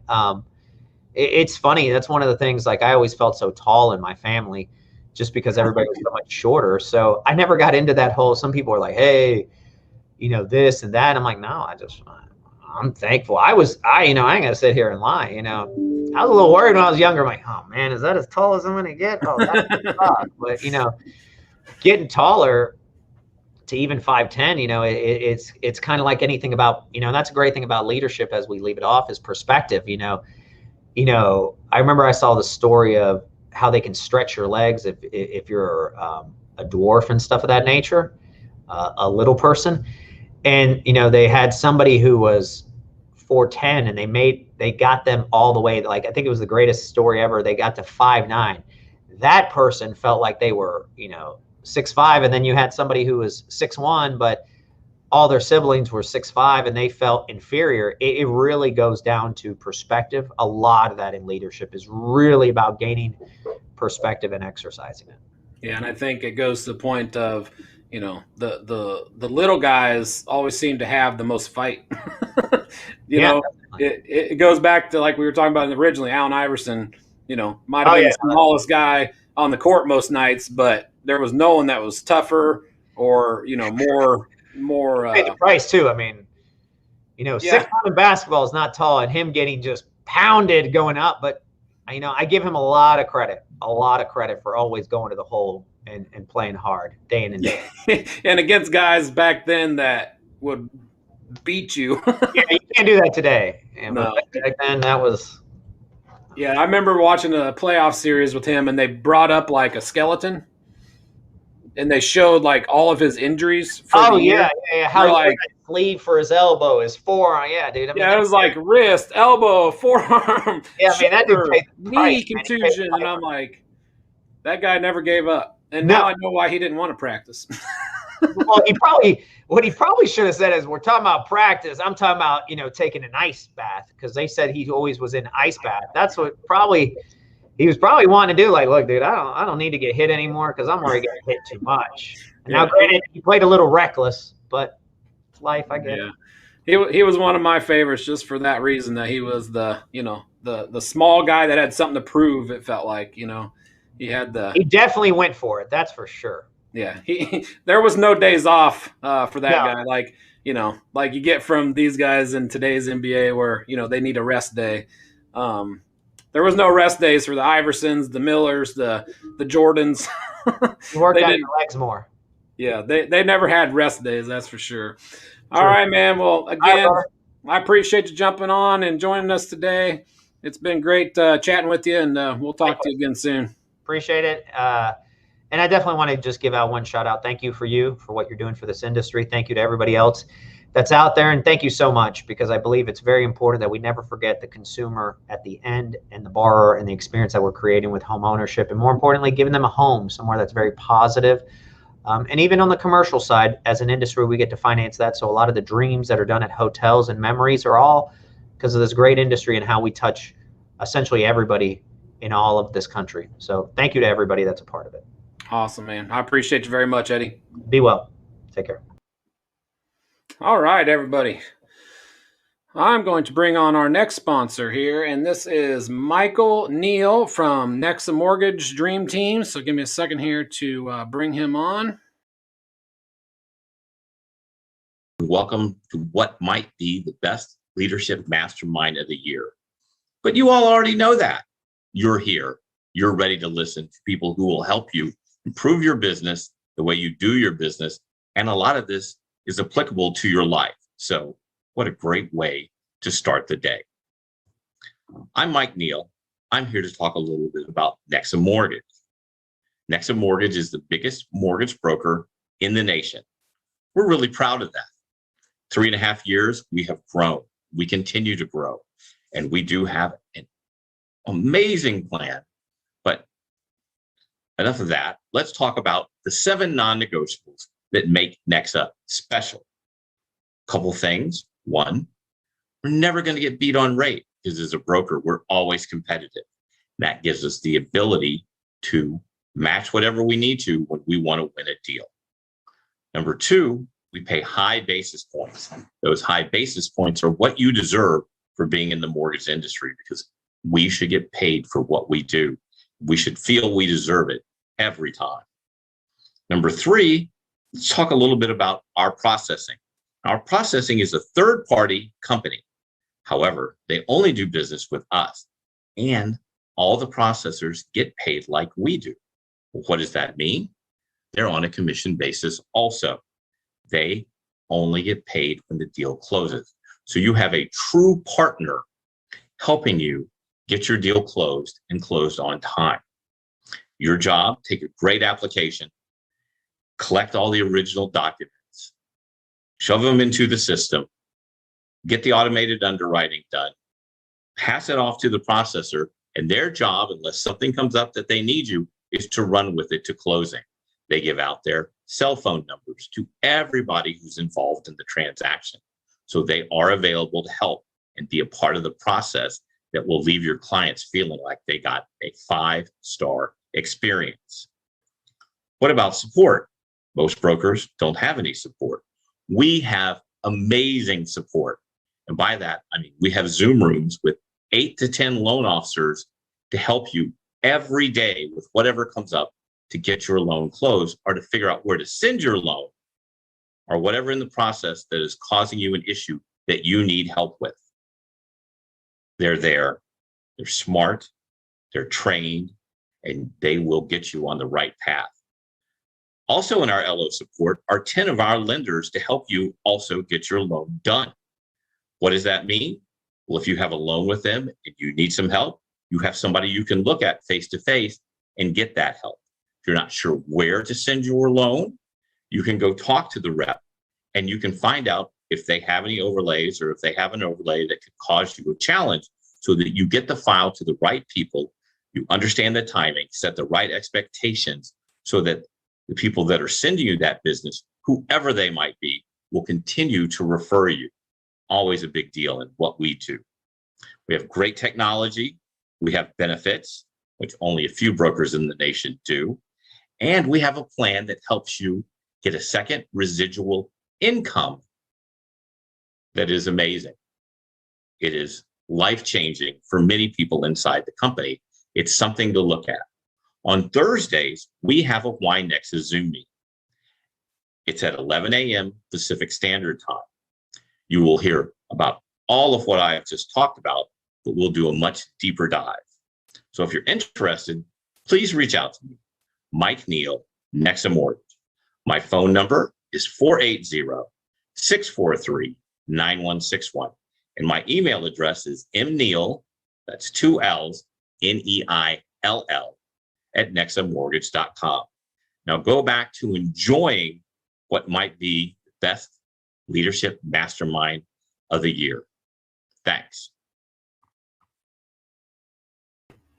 All right. Thank you, Mike, for sponsoring our event. We've had a lot of great sponsors today. Everybody can go over and check out our sponsors too at live.mortflix.com and check out all of our great sponsors over there and check out our live stream on Mortflix Plus. So this obviously is a big event for us for, Build Your Empire, but it's also our first live event on Mortflix Plus, which I am happy to be a part of. So, please check us out. You can download Mortflix on Apple Store, on Play Store. You can get it on your Roku TV. Going to be showing and showcasing a lot of great video content in the mortgage, real estate, and housing industries. So come check it out. And we're going to bring on our next speaker here. Give me 1 second.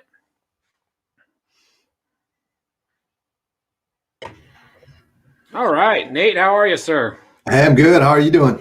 I'm doing well, man. Appreciate you joining us today. I know you were just on our podcast, and Laura and I really enjoyed speaking to you about leadership, and really excited to have you on today so you can share with the audience, your perspective. And I think you have a unique perspective on leadership because you're not in the mortgage or real estate industry any longer. Yeah, right. Coming from the industry, you understand it. But at the same time, what you're doing, I think, is great because you're pushing people past their limits and showing them that, like Eddie and I just talked about, they say there's 1 out of 10 people are leaders. I don't know if I believe that. I think everybody has leadership in them, whether that be, like we said, leading your family or leading your small business, whatever it is. But I think people have more in them. They just have to have somebody like you find it and help them, push it out of them. Yeah, absolutely. Totally agree. I think we're all leaders, right? Whether we like it or not, we definitely are. Yeah. Absolutely. All right, man. Well, I tell you what, I'm going to let you take the mic and, share your wisdom with the audience and tell us your perspective on leadership and how you help people, find it. Excellent. Am I able to share my screen or no? Yep. Go ahead and I'll switch it over to you. Sounds good.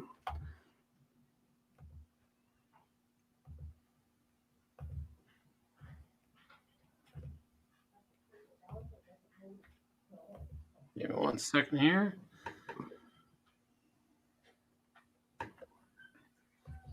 All right, I'm going to jump out of the way and let you go ahead.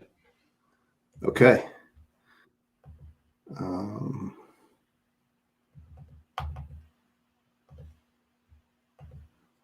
right, let me see if I can get my screen to share here. And it's not working out very well, so we're gonna go without. Today I wanted to talk real quick about championship leadership. So as you can see on my shirt here, championship leadership is something that has evolved over the past really 3-4 years for myself. When I was getting ready to start a podcast, a good friend of mine mentioned the name, and it really rang a bell. And so over the past 3 years through my podcast, I've had the opportunity to discuss what championship leadership is. I've had the opportunity to talk to people across all different spectrums and industries across the world. Some of those like Tito Ortiz, a world champion UFC fighter, Dean Carnazzi, one of the top 100 most influential people in the world, voted by Time Magazine, Max Tucker, multiple New York Times bestseller, Ed Byers, a Medal of Honor recipient, and the list really does go on. Stephen Pressfield, one of the more recent well-known names, author of Beggar Vance, Gates of Fire, War of Art, just some very influential and very successful people. And I've had the opportunity to ask each one of them what championship leadership is to them. And as you might be able to guess, every time it's different. Like championship leadership to them is a little bit different, but there's always there's a lot of similarities and characteristics that pop out each time I ask this question. I've done over 250 episodes now. I have my own event called Championship Leadership 24-hour CL24, which is it's a military style physical leadership experience for 24 hours where you get real time, real application of what it's like to be a leader, to be in difficult situations, to see how you respond, how do you communicate, how do you react and persevere in hard and difficult times.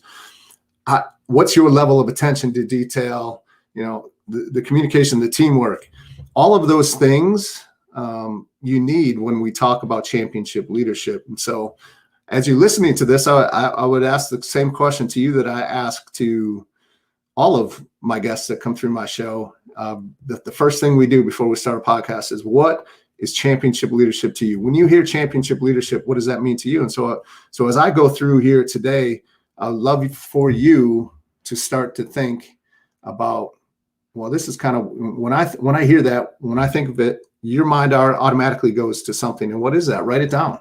What is championship leadership to you? There's leadership, right? And then there's championship leadership. And I believe that in my heart, we all want to be great. We all want to be champions. We don't want to just be another leader, right? That just kind of fits in with the mold of everyone else out there. No one wants to be average. Your actions might show differently, but I think we all aspire to be great and to leave an impact in this life and in this world. So today, what I want to do is talk to you about what I've come up with, which are the 5 keys of championship leadership. And I mean, we could go on and on. There's so many different characteristics when you talk about championship leadership. But one thing I want you to know, like right up front, is just as I've asked over 250 people what championship leadership is to them, and I've gotten a different response every single time. The same holds true here, right? What is championship leadership for me is not necessarily going to work for you. It's not necessarily going to work for the guy next to me or the gal next to me, because we all must lead in our own way. Another way to say that would be, you have to be you, right? If you're not you, if you're trying to be someone different or someone else, or you see someone out here that's a great leader potentially in your industry, and you try to model and mirror and lead exactly how they lead, it's not going to work for you like it works for them, because you are you. So just know that whatever that definition is for you, yes, there's the 5 keys and characteristics to championship leadership that we're going to go through here today that I think are crucial. But in the execution of it, really comes down to you taking those keys, those characteristics and modeling and molding them into you as a championship leader so that it works for you, so that it comes off as genuine and congruent to those that are around you, that are watching you, that are following you, that you have the impact on. So the first characteristic, number one, is you got to lead yourself. Lead yourself first and foremost before you can go and lead others. So inside of my book, The 100-Mile Mindset, I ran 100 miles.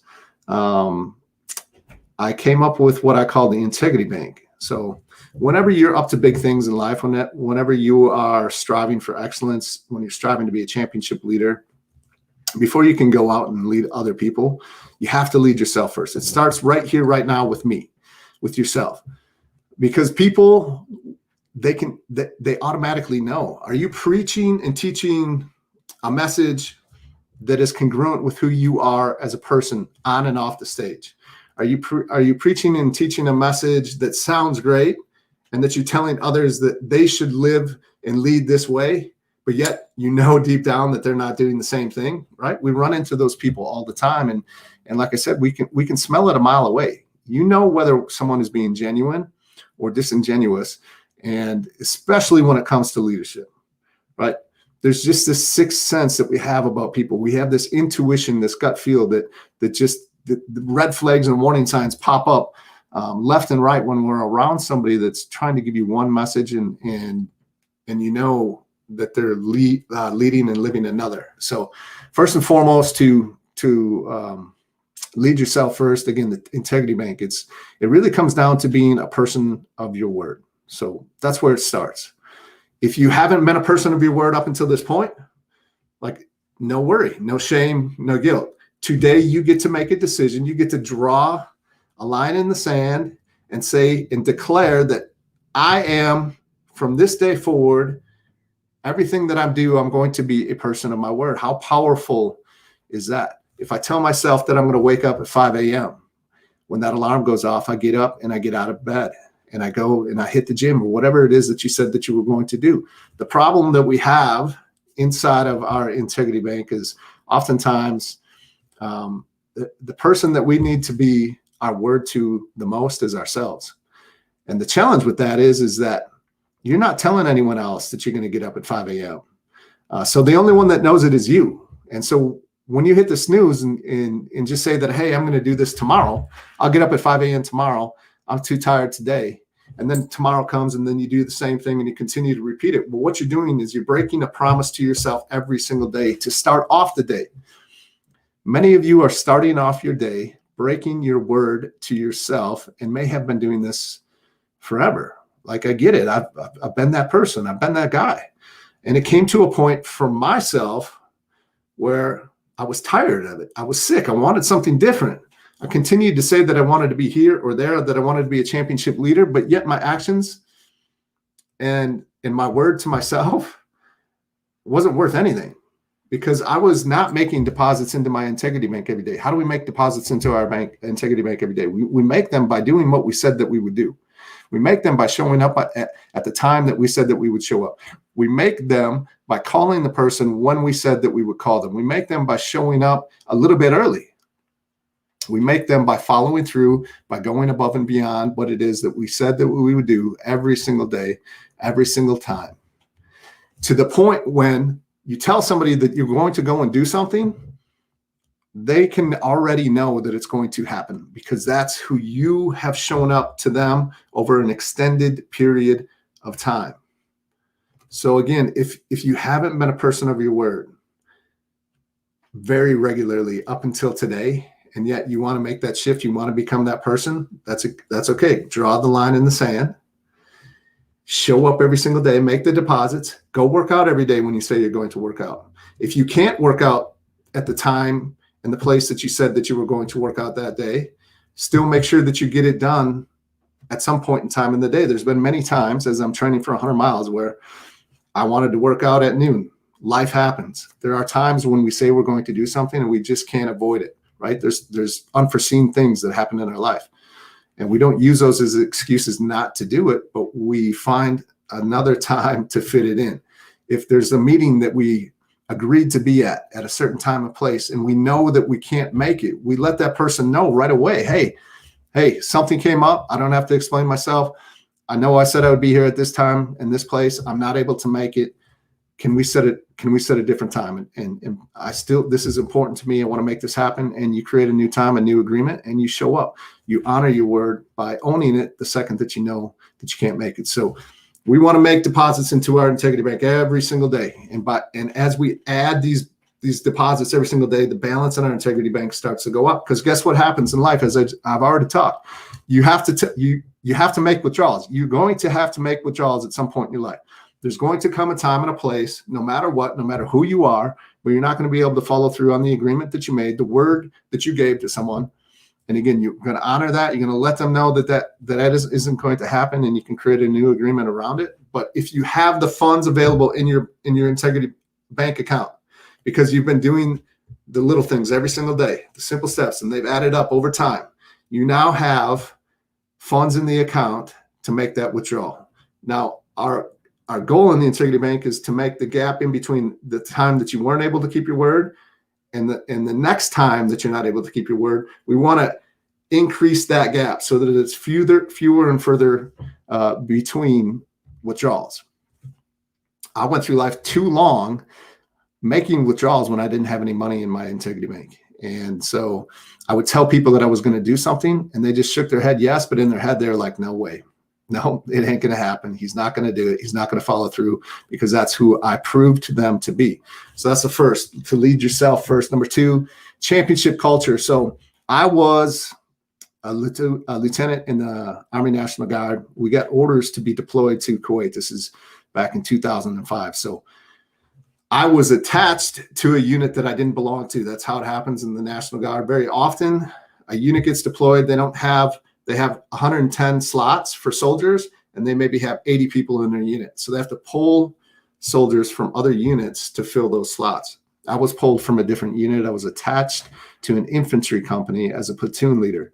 So the very first day that I show up, it's in August, mid-August 2005, was the very first time that I was going to meet my platoon, my 42 soldiers that I was going to be in charge of, all men, all young, hard charging, alpha males, ready to go out and conquer the world. And here comes this new lieutenant that's going to lead them for the next 15 months that they never met. And so from the very beginning, as a championship leader, you don't have the opportunity, or you can't afford to take a day off. You can't afford to let your guard down. You can't afford to not show up as a championship leader every single day, every single second that you are in the position that you're in the role that you're in. So as a championship leader coming in, I know I have one opportunity to make a first impression with my platoon, the first time that I step up in front of them. And so I took that very seriously. And that was the beginning of starting to build this championship culture, because there's one thing about championship culture. You don't get to, as the leader, define or decide what that culture is. You get to mold it and build it over time, through your actions, through your results, through who you show up to be, through how you treat those that are in your organization. And they get to decide whether you have a championship culture or a loser culture. And as I went through the 15 months, the first day I show up, as you can imagine, getting ready to get deployed, getting ready to get sent overseas, and having to do this and being responsible 24/7 for 42 other men's lives. The anxiety, the nervousness, just the unknowns that come into that moment, and but recognizing that it's a big moment. And what I do and what I say right here is going to help to set the foundation to build a championship culture over the 15 months. As cultures take time to build, and they can be ruined or taken away in a hurry, right? It takes time to build up a great culture. And in a moment or in an instant, it can all be broken down by one misstep as a championship leader. So recognizing this, there was just something in me that kind of knew this intuitively, that I needed to show up powerfully. I needed to lead myself first before I was going to go and ask others to do the same things that I was willing to do.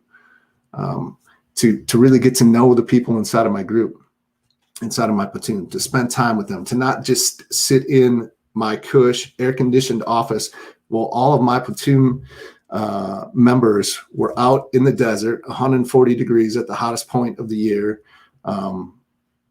doing a job, working hard, sweating, hot, thousands of miles from their loved ones. That kind of culture was not the culture that I wanted. I knew that if my men were going to be out there, that I was going to be there with them, that I was going to be on the front lines with them, that I was going to show them that I appreciated them and that everything that they did. And so you do that, you start to create this championship culture. And ultimately, as I said earlier, it's not up to me to tell you how the culture is inside of my platoon. The true test of championship culture is when you talk to those that are inside of that team, that organization, and it's their actions and how they respond and how they look up to you and how they execute on the mission that they're given from the championship leader, how they are bonded and have come together as a group. That there will tell others the level of the championship culture more than me trying to tell them what it is. The reality is it's defined by those in the organization and how they respond to you as a leader, how they execute on the things and the tasks that they are given. So championship culture. Next piece is to be the example. So I mentioned that I ran 100 miles and it took me 3 attempts to accomplish it. I did this event called SEAL Fit Kokoro. So SEAL Fit Kokoro is a 52-hour crucible, physical crucible led by retired and active duty Navy SEALs, no sleep, continued to go for 52 hours. And we were given every task under the sun. We spent hours in the ocean with the waves crashing on us. We spent hours rucking up this mountain in the middle of the night. We spent hours carrying 200, 300-pound logs.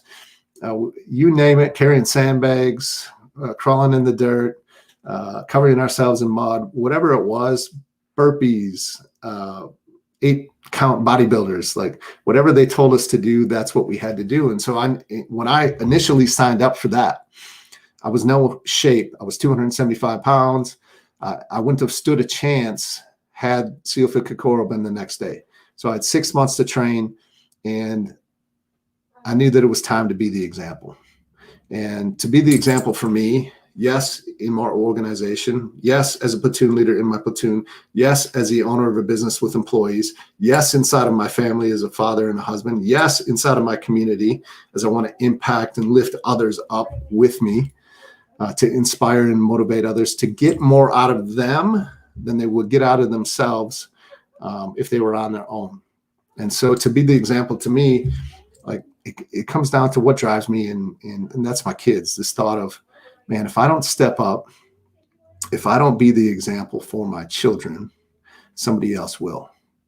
And so it wasn't just about going to take on this big event in SEAL Fit Kokoro, which was awesome and big and scary. It was like a little taste of Hell Week. If you've ever heard of Hell Week, is 5 or 6 days that Navy SEAL BUDS candidates go through to see if they have what it takes to become a Navy SEAL. They have to go through this Hell Week. They get less than 4 hours of sleep over 6 days, and it's brutal. And so SEAL Fit Kokoro is 2 days, just a little taste of that. It started to be a prep course for those trying to become SEALs, and then ultimately evolved into civilians wanting to see if they had what it takes too. So as I'm preparing for this, I'm showing my kids what it's like to set a big goal. I'm showing my kids what it's like to not only set the big goal, but to do what's required to be successful. But in the back of my mind, I'm also like, if I'm not this example now for my children, someone else will be. And I won't be able to decide who that other person is. And that thought scares the heck out of me. And so the same thing carries over into my organization. No matter what position I'm in as a leader, it is my responsibility as a championship leader, right? There's the minimum standards, And then there's the standards that a championship leader will set. Like, we don't just strive for the bare minimum. We strive for excellence, to be elite. And elite championship leaders set a high bar, and they live what they teach and preach. They're able to meet and exceed those higher standards at all times, under any circumstance. That's what it's like to be a championship leader. And so you do that by being up to big things in life. Again, I do it through the physical. The physical, having a big goal in front of me, it forces me to have the commitment, the dedication, the discipline, the perseverance, the motivation to be a certain person so that I can go and be successful at that. If I'm going to run 100 miles, there are miles that have to be put in. They have to be put in order for me to be successful. If I just sit on the couch for 4 months before the race, I'm not being the example. If I just try to show up and gut it out, I might be successful, but it's going to be brutal. And more than likely, I'm not going to be successful. But I don't just want to slug through something. I want to excel while I'm doing it. And so setting these big goals inside of my life physically forces me to be a certain person that will be successful when it comes time to quit practicing and perform. And so that person that I'm forced to become through these preparing for these physical evolutions carries over into every other area of my life. I'm not going to go and run 100 miles and sacrifice the time as a father and a husband. It's not worth it to me. I'm not going to just put all my focus into being successful in Seal Fit Kokoro at the expense of my clients and my business, because that's what creates my livelihood. That is a big part of me, is the value that I create and give to others and the impact that I deliver, because that's who I want to be as a championship leader. So it forces me to be an all-around leader in all areas of life, not just one. Again, because I'm not going to burn down the rest of my life for one area of my life. And I've done that before. I've been there before. And I no longer will settle for that, because that is not championship leadership. So be the example at the highest level for yourself, for those that are looking for you. I say this a lot, like, we are communicating a message at all times. As leaders, we were talking about this right as it started. Mitch said something about there's only, out of 10 people, there's only one real leader. And again, we both kind of agreed that, we're all leaders. Whether you like it or not, we are all leading at every single moment of every single day. You're either leading powerfully and showing people the example of how to show up as a championship leader, or you're leading non-powerfully, meaning you're the epitome of what others do not want to do inside of their life, right? So we are always leading, no matter what. We are always communicating the message on who we are, whether we're a person of our word, whether we're up to big things or not, whether we are somebody that someone could stand behind and follow, that would be willing to go through the depths of hell with, because you inspire them to be that person. So again, be the example. Number 4 is to emulate others. So I did train for the Seal Fit Kokoro. It was back in 2016. And in March, I signed up. In September was Seal Fit Kokoro Class 45. I lost 45 pounds. I did the work. I ran a half marathon, which at the time I wasn't running 100 miles. At the time, a half marathon, 13 miles was a crazy distance for me. Now it's perspective changes as you go 100 miles, 13 miles is like, you're not even warmed up yet. But I did the work. I prepared. It forced me to level up as a leader in all areas, as I've talked about. But there was another person, as we were preparing for this. There was a Facebook group. There was a group of us on a Facebook group that were all coming to Class 45, and it was a great opportunity for us to get to know each other. And there was one individual. His name's Kurt Deligiannis, and he's a championship leader. But a funny story about that is, like, he really did. He cared about everybody. He was reaching out. He sent me a few messages a few times, and I kind of took it at the time because I didn't know him as a person yet until I got the experience to meet him and be around him at the actual event, Class 45, Seal Fit Kokoro, in September of 2016. Is that he was actually really being genuine. He was sending me some messages, and I was posting that I was working out like a week before the event, and he was just like, hey man, just make sure you take it easy. I want you to succeed at Kokoro. And I took it as like, hey, I don't need you to tell me what to do, right? Like, who are you? Like, what's your motives here? But he was that championship leader when I got to know him when we were at the event. Like, he had a smile on his face the entire time. He was prepared. He was there. He was lifting others up. He was doing anything he could for the team. It wasn't all about him. It was clear that it wasn't all about him. Like, he was just the epitome of championship leadership. And so as we go through life, championship leadership is all about being secure as a leader, not insecure. We see a lot of insecure leaders inside of our life. What does an insecure leader look like? An insecure leader is one that does not lift others up in their organization, right? From a fear of scarcity. If I lift everyone up below me, they might overcome me and take my job, or might become somebody that I have to report to at some point in time. And a championship leader, a secure championship leader, it's the exact opposite. You're all about lifting others up. You understand the principle of like rising tides raise all ships. If I help to raise the level of everyone else inside of the organization, I know that myself as a championship leader will automatically be forced to continue to rise and raise as well. And championship leadership is not about you. It's about the team. It's about the organization. It's about the mission and the vision. It has nothing to do with me. I take myself and set it to the side. And when I'm locked in and I'm in the position that I'm in as a championship leader, I'm all about us accomplishing the goal, whether that's winning the game, getting the client, raising the funds, generating the revenue, whatever it is that's at task at hand, whether it's helping to build my children into wonderful, powerful, confident, certain, just genuinely great, loving adults, then that's what it's all about. It's not about me and trying to look good. It's not about me and what are people going to think if they run across my child someday when they're grown up. What's that reflection going to be on me? No, it's all about how can I help my children to become the best versions of themselves. So championship leadership is not about myself. It's about others. It's about the organization. It's about the direction that we're headed in and helping us to get there as fast and as far as possible, right? There's an African proverb, if you want to go fast, go alone. If you want to go far, go together, right? So that's what championship leadership's all about. Insecure leaders, it's all about themselves. They're focused on themselves and how they're going to look. Another example I like to use for this is, inside of athletics, I grew up, I love football, I love baseball, I love basketball, wanted to be a professional athlete, never happened for me, but the greatest leaders, the greatest coaches are the ones that take all of the accountability, even though it might not have been them that messed up inside of the game.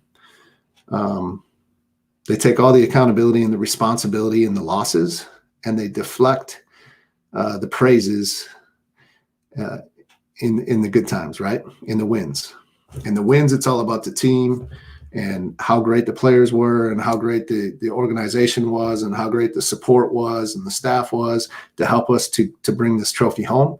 And then the losses in the dark and the tough, challenging times where they've lost a bittersweet game, they take full responsibility because they're the leaders at the front, right? Jocko Willink. Extreme ownership. That's really what we're talking about here. So championship leaders, they emulate others. They know that they have never arrived. As a championship leader, you never arrive. You're continuing to want to get better. Again, going back to football, Bill Belichick, Nick Saban, two coaches in the NFL and college levels that continue to find a way to win every single year. And every single year they have a target on their back and they continue to evolve and change and stay ahead of the game because they're continuing to find different ways to adapt and to continue to stay ahead of everyone else. They send their staff out to other organizations. NFL teams send their staff to college teams and programs that are doing something different so that they can learn and so that they can come and continue to grow. An insecure leader would say, I don't need to go and learn from somebody else. Why would I want to send my staff somewhere else? That looks like a form of weakness. Oh, look at this. The Patriots are sending their coaching staff somewhere else. What? I thought they had it all together. That would be the mindset of someone that is not a championship leader. Obviously, Bill Belichick is, and many of organizations in professional sports do this. They know that the process to learn and to evolve and to grow is never ending. And they don't have the ego to say that I'm not willing to go and learn from somebody else because of how that might look. All they care about is continuing to accomplish the goal, the mission, and the vision of their organization, which, in sports, professional sports, high-level college athletics is to win a championship. And only one team gets to do that every single year. So that's what it means to emulate others. Like, find others that are doing great things. Learn from them. How could you take what they're doing, adapt that into who you are as a championship leader to make you just a little bit better, to help your organization go a little bit further? And so the last piece is clear vision with a focus on today. So I was successful at Seal Fit Kokoro, as I come back to this. There was 28 people that showed up. I believe there were 52 that signed up for Seal Fit Kokoro. It was like $2,500 for this event, right? So it was not cheap, and you had to travel there, and there's certain gear that you're probably all in around $4,000 for this thing said and done. And 52 people signed up, 28 showed up. So that's 24 people paid $2,500, if not more, for travel, and just decided they weren't going to do it. They weren't going to show up. They weren't even going to come and see if they had what it would take. They allowed fear and anxiety and stories that were filling their head that said that they weren't good enough or that they wouldn't be able to make it, to keep them from even testing it out to see if they had what it took. So out of 28 of us, we go through 52 hours and 9 of us finished. So 17 of the 28 either quit or, had some kind of a medical issue that popped up, and 9 of us finished. And it was an incredible moment because, as I told you, like the process that I went through, and the process that not just I went through, but every one of those 9 people that made it to the very end with me did the same thing. They put in the work. They showed up every day. They were the example. They led themselves first. They created a championship culture in their home and in their environment to help them to be successful. They found others to emulate so that they could be successful. They were humble. They set their ego aside. We had the Facebook group that I told you, right? That's all about emulating others. That's seeing what everybody else is doing, being inspired by what everybody else is doing, getting ideas from one person to the next and fitting it into who you are so that you can prepare and show up and be successful for the Seal Fit Kokoro. So there's 9 of us that finished. And one of them I already mentioned, Kurt Delagianis, championship leader. He was 32 years old at the time. On this day, I want to say it was September 23rd, 2016 was his wedding anniversary. Been married 2 or 3 years at the time. Maybe it was his 3rd year wedding anniversary. Well, the second that we were secured, they said, class 45, you are secured, which told us that we were done. And so, as you can imagine, it was a long 52 hours. It was a long 6 months of preparation, of constantly thinking about how we were going to do, how you were going to make it through this. Did you have what it take to make it through it? So all these emotions and feelings are popping up. We're giving each other high fives and hugs. And out of the corner of my eye, as I'm hugging Mark Devine, the owner of this company and this event and this experience, I see Kurt fall to the ground, and he had been struggling for a while, but with a smile on his face the entire time, just incredible. And he goes down and didn't think too much of it right then and there. But then you could tell very quickly that the coaches, the retired and active duty Navy SEALs, you know, as they're working on him, they're giving first aid, and you could tell that things were escalating quickly, and this wasn't just heat stroke or heat exhaustion, but this was something much more serious. And ultimately, Kurt passed away, and right in front of us. So we go from this moment of like excitement and just being really extremely proud of what we had done and what we had accomplished, to all of a sudden, like, man, this is a very serious thing that's going on. And like I said, ultimately he passes on his wedding anniversary with 2 children, age 3 and 1 at the time.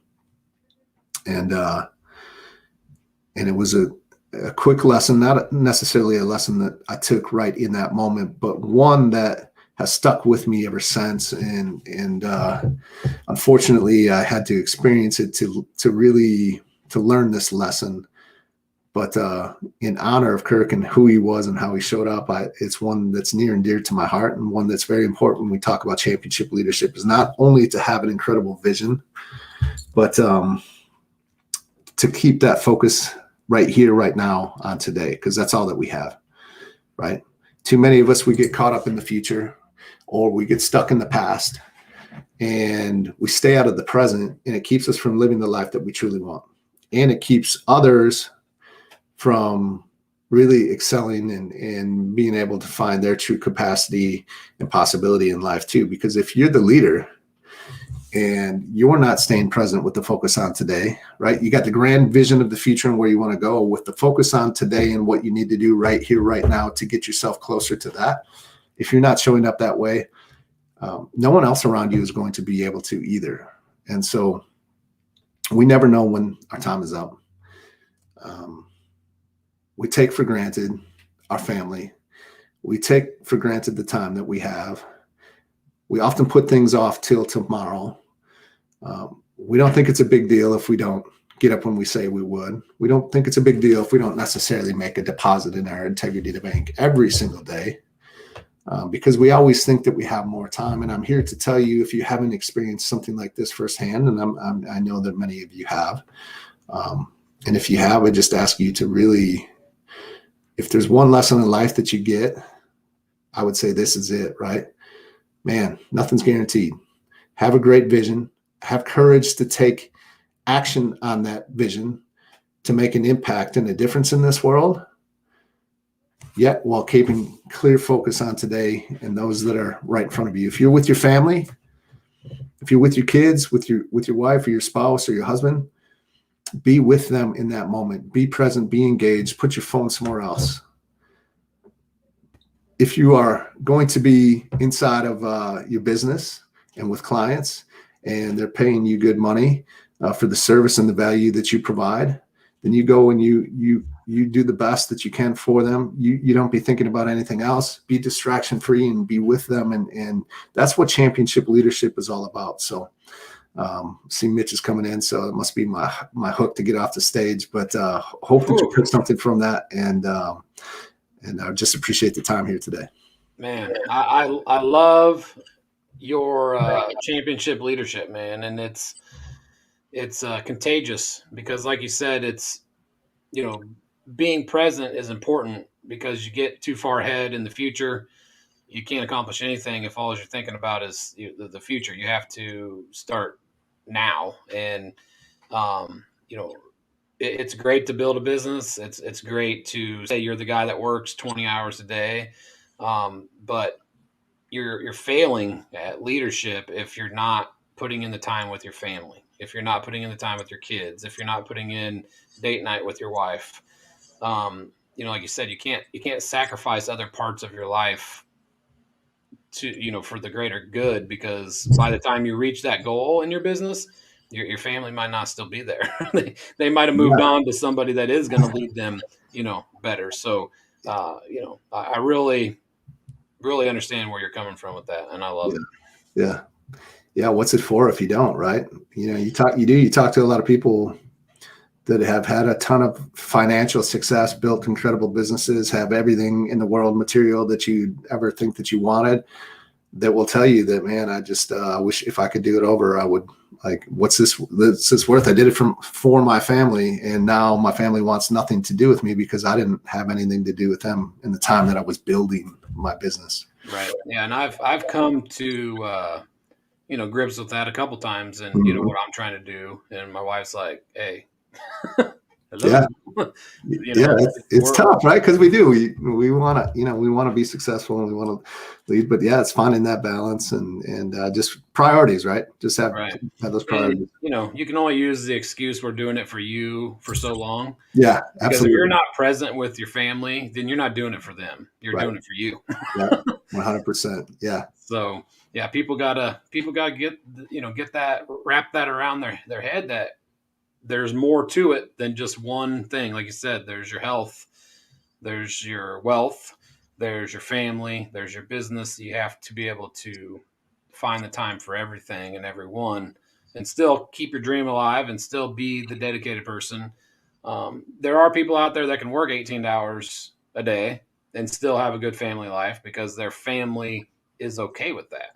Yeah. Their family is okay with spending the whole weekend knowing that they're going to spend that time with them. Yeah. They're going to get to eat dinner with them. But, not being present is not helping anyone, regardless of how, how wealthy you become. It's all in vain if your family is, eating dinner at somebody else's house. Yeah, exactly. 100%. So, yeah, man. And I appreciate you sharing your story. And, obviously tragedy is something that unfortunately is what wakes a lot of us up. Yeah, right. What we're doing wrong.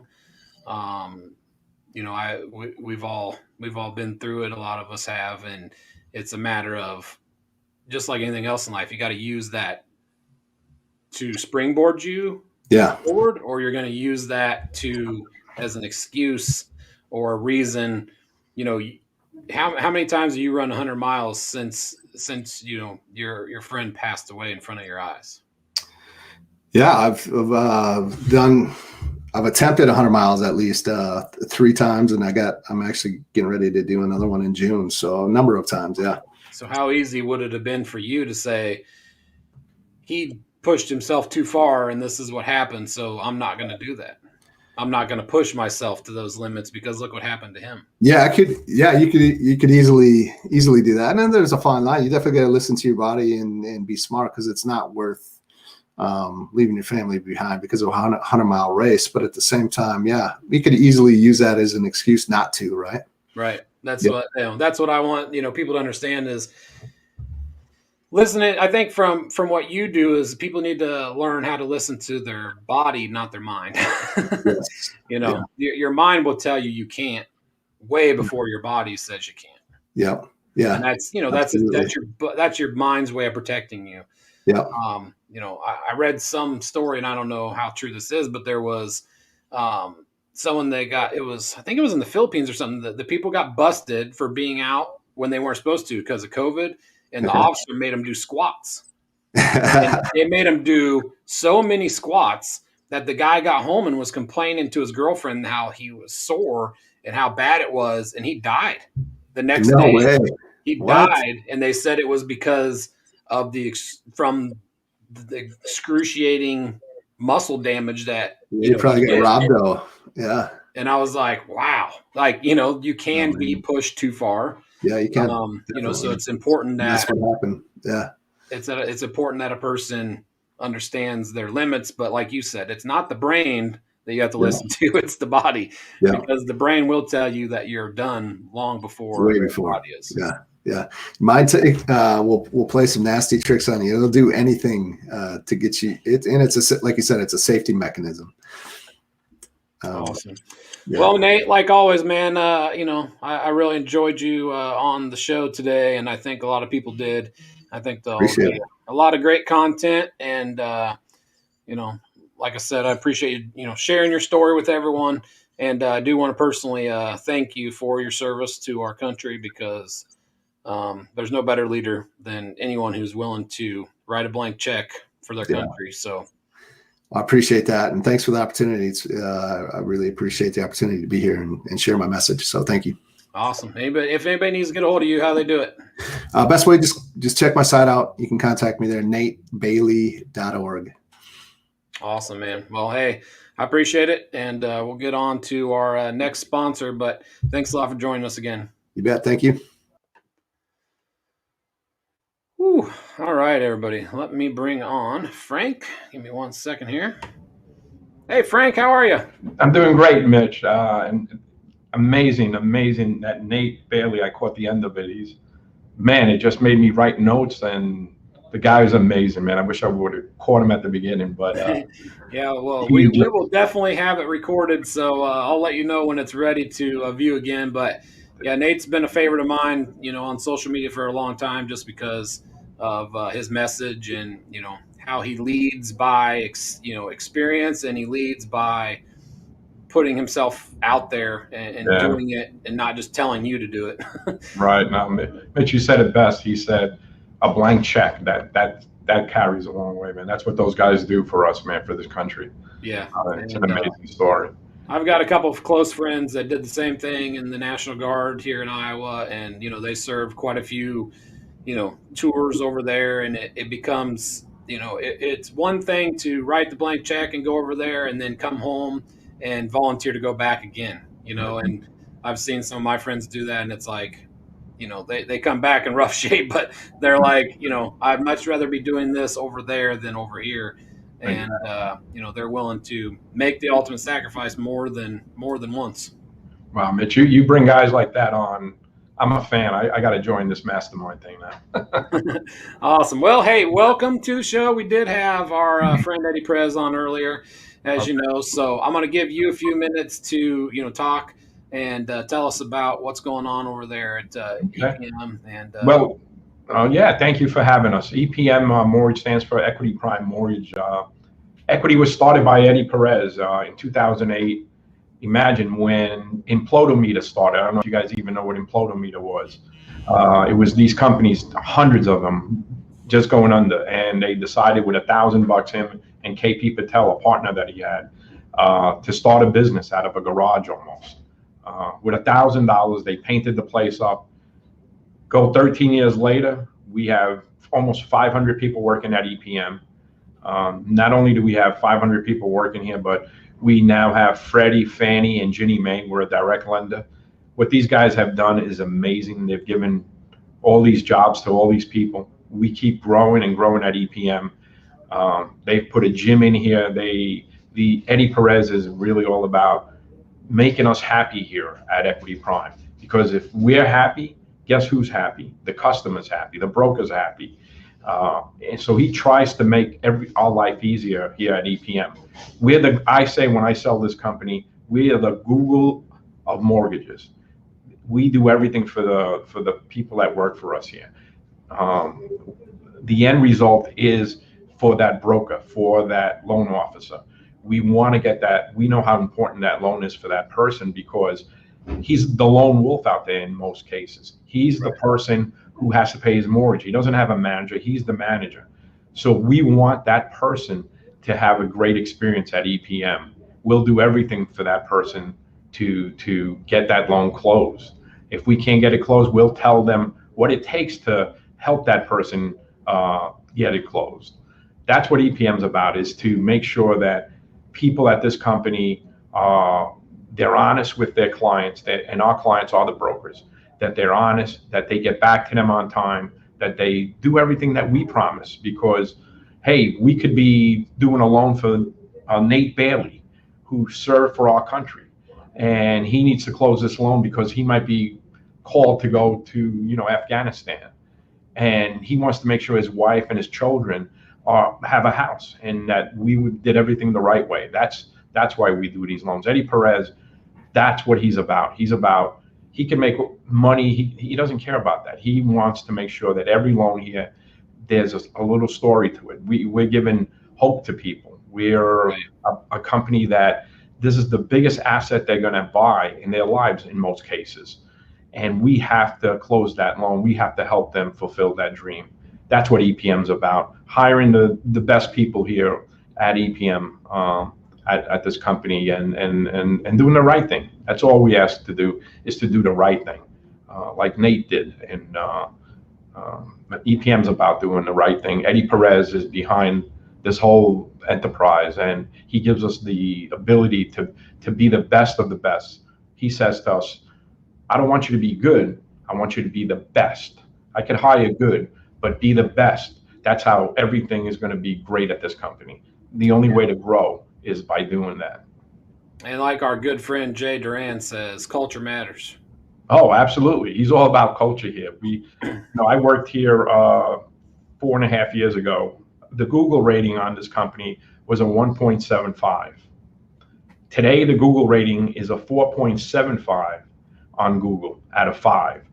And the culture here is transformed into something incredible. People come in to interview at this company and they want to work here because they see what's going on. The future for this company is I always say, get on a train because we're going to the next level. And what is amazing to me is what Eddie and Equity Prime have been through in the last years. To have, that rating at where it is great. It's amazing because of, having him on the show and having him do things with us in the past. We can just tell, like you said, he leads the right way, and he expects his people to lead in the same way that he does for your brokers, and he expects the brokers to lead the same way for their clients. Exactly. Everybody has to do their part the right way to make it work. Absolutely. And we're not happy just being, where we are today. We know we have to improve in a lot of areas. We have to get better. And it just doesn't, we're not satisfied with where we are today. That's, Eddie is always trying to improve us. Like you said, get us better. He gets us, he gets us people that could help us. And he continues to invest in the people that work for him. So we can then give this message today that we're giving. Awesome. Yeah. And he's really, done a great job with hiring. I've seen some of the moves he's made, and, with, bringing on the Jason Frazier's and, bringing in people that are, like you said, part of the culture. I mean, he knows the people will perform and do things the right way. And that's important to an organization to get the right people. Mitch, I look at Jason Frazier. Before he came here, I think Equity was probably leveled off, hit a ceiling. But then you start bringing in people like Jason, our CTO. We have now a compliance person. I mean, people around us that he surrounded us with. Now they're like drones in this company. We were looking at everything and reacting to things on a level playing field. Now these guys come in like a drone and survey the field. And they say, okay, it's not about one person, it's about the hundreds. And that's how Jason looks at this place. Jason Frazier, to me, he's my boss. And he's the best hire this company has had, because these brokers from all over the country, call on him for advice and so many things. And I see what an impact he's made. And that's the kind of people we want to bring at Equity Prime. Yeah, awesome. Yeah, and you guys are doing great with the broker community, with broker outreach and things like that. That's, changing the way, people do things. So, I know that the broker community really appreciates, what's going on over there in Atlanta and what you guys are building. And, like you said, you might have been leveling off at a great position, but, it just goes to show with a couple more people added into the mix, how things can go even bigger. And, it doesn't have to end where you think success is. It can get better and bigger for everybody. Exactly, Mitch. Well, thank you, Mitch. Thank you for your time. Thank you for your show, buddy. Yeah, I appreciate you guys sponsoring us and giving to the broker community like you do every day. So I appreciate you joining me, Frank, and sharing a little bit about Equity Prime from a different perspective than Eddie and Jason, who are both loved royally over here at Empire. Absolutely. Well, thank you, Mitch. I'll be signing up for you guys. All right, man. I appreciate it. And we'll have our next guest on here. Looks like it's going to be Steve Sims. So if you have time, check us out, and he'll be on. Thank you, buddy. All right. Appreciate it. Thank you. All right, everyone, let me take a look here. Our next guest is the real life Wizard of Oz, as we call him, the great Steve Sims. So I'm going to bring him on so he can talk to us about leadership. And I'm sure he's going to venture off into what he knows best, and that's marketing and, taking care of your business and making things grow. So let me bring him on here. Give me 1 second.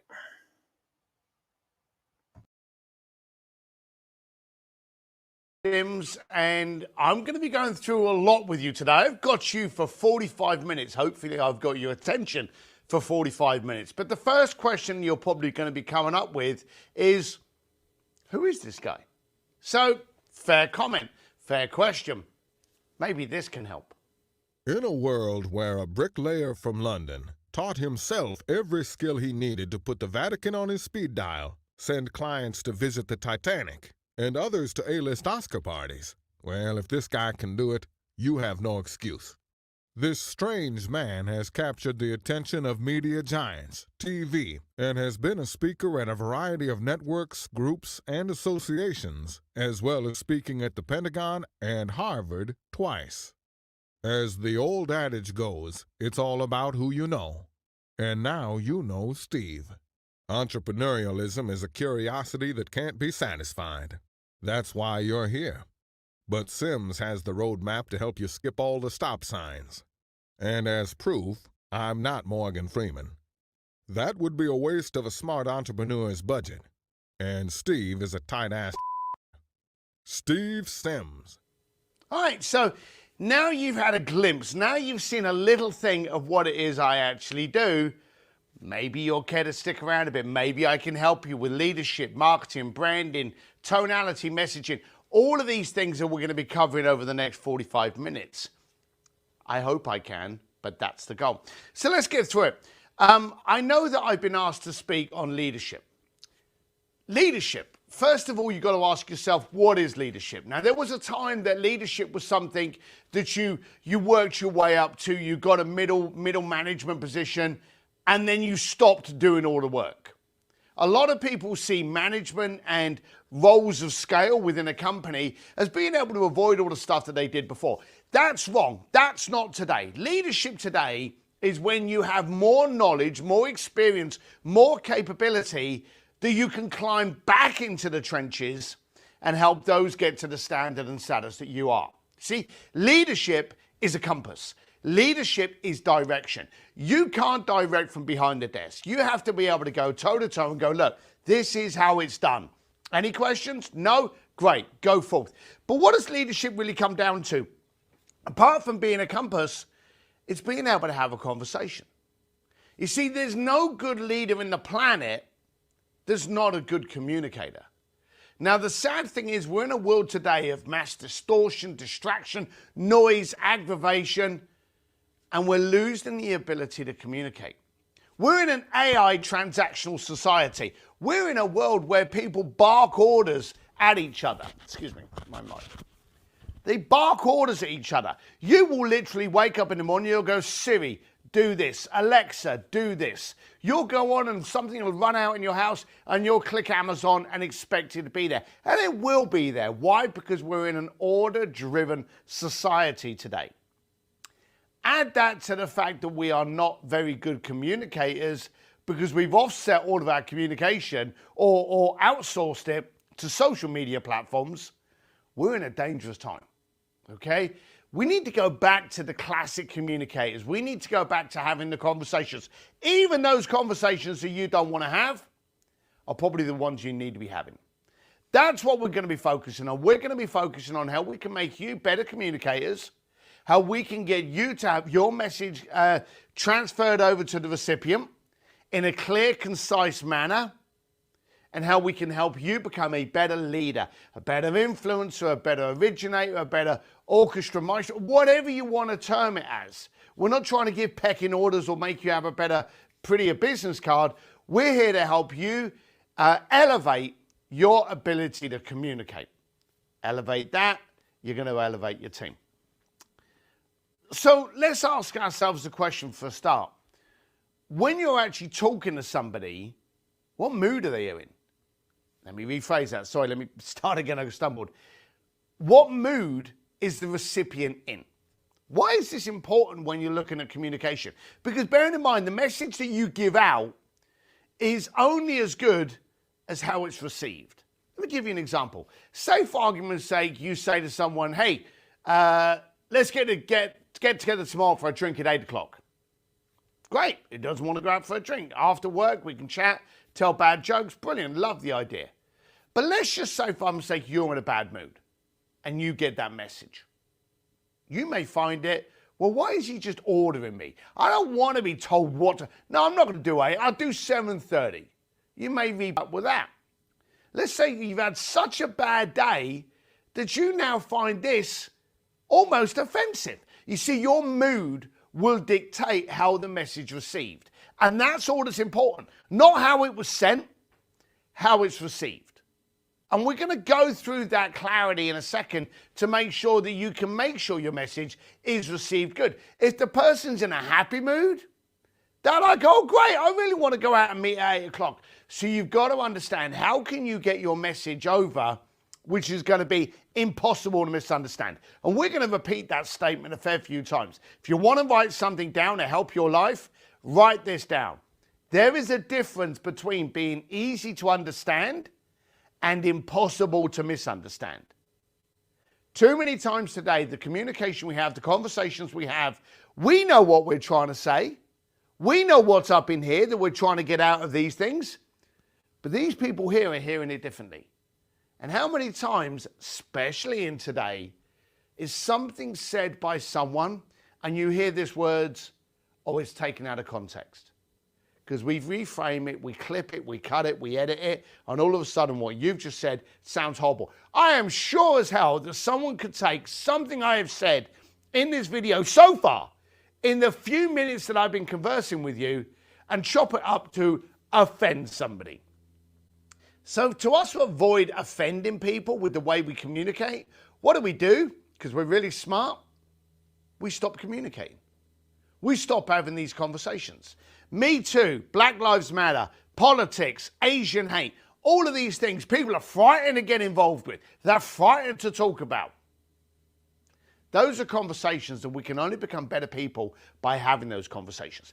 Even when we say something uneducated, ill-informed, wrong, can it be pointed out once we start having those conversations and someone says, hang on a minute, I think you got the wrong end of the stick there, mate. You mean this. And you go, oh, I never saw it like this.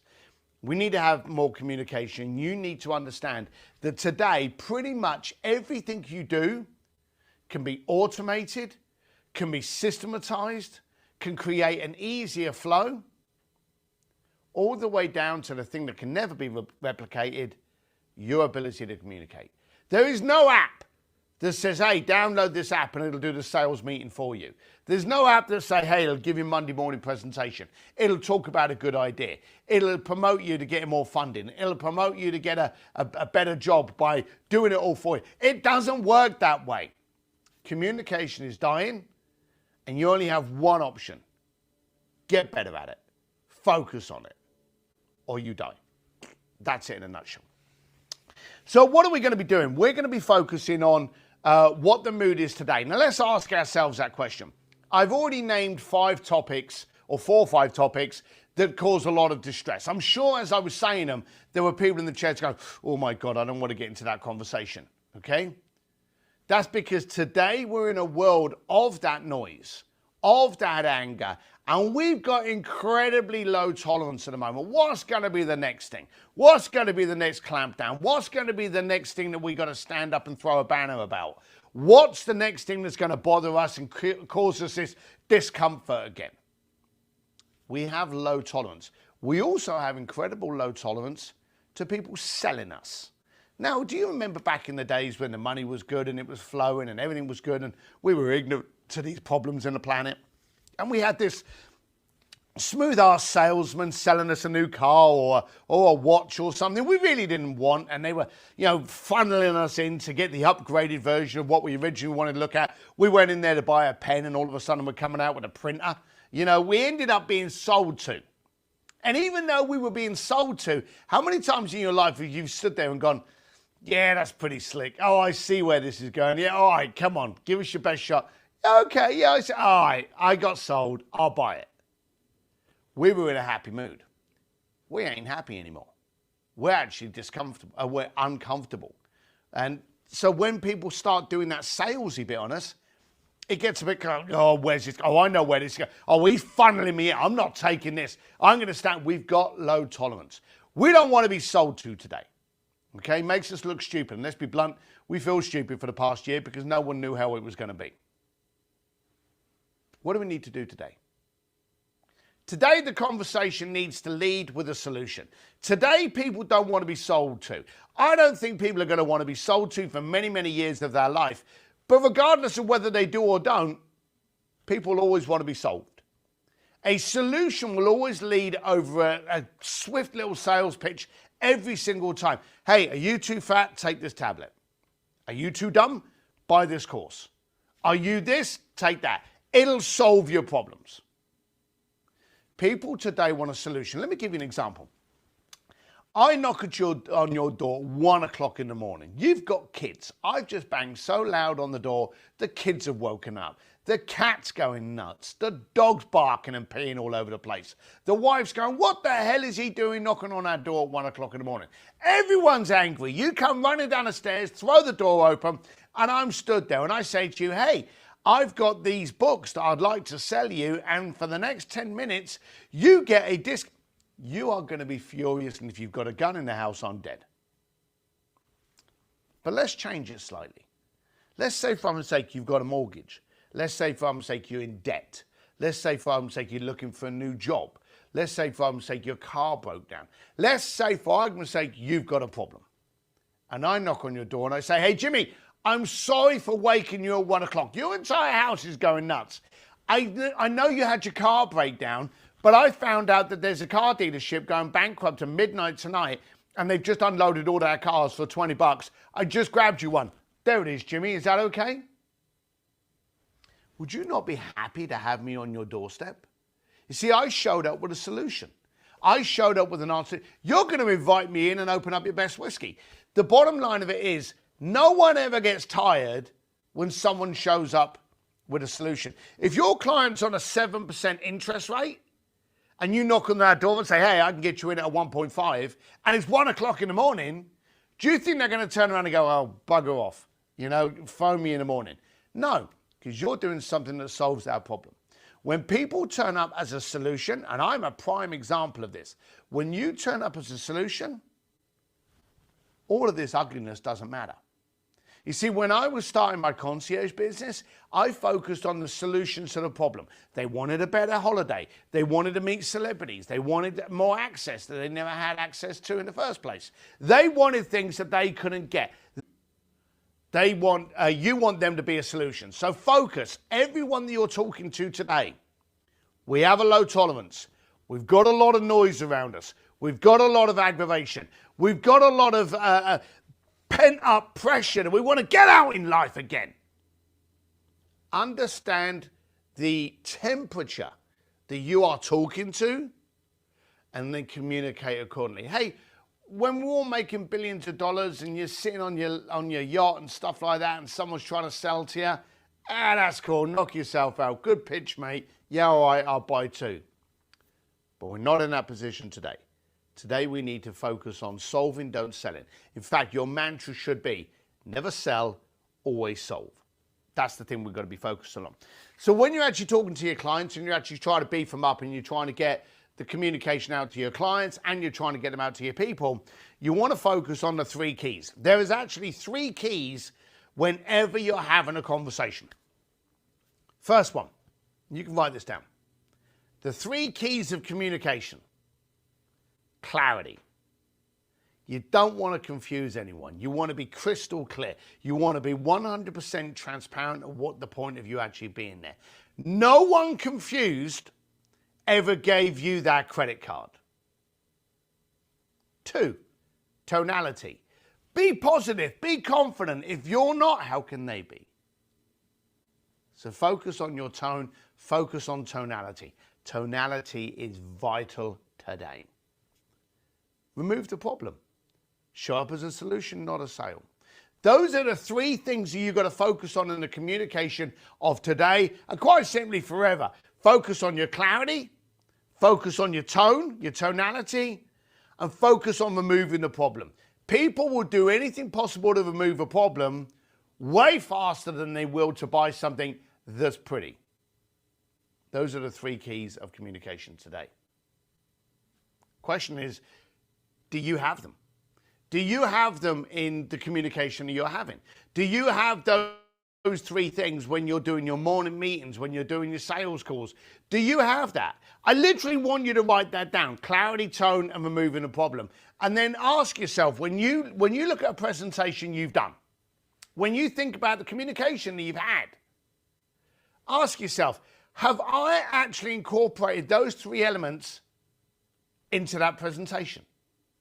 How many times do you actually go along to a meeting and someone's talking to you and they're rah-rahing you up and everything's great and everything's wonderful and you're like, oh, this is fantastic.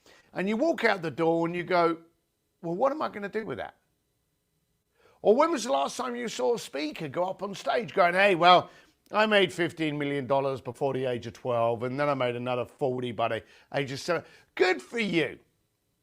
How does that help me? You see, someone taught me years ago, the okay, so what? Okay?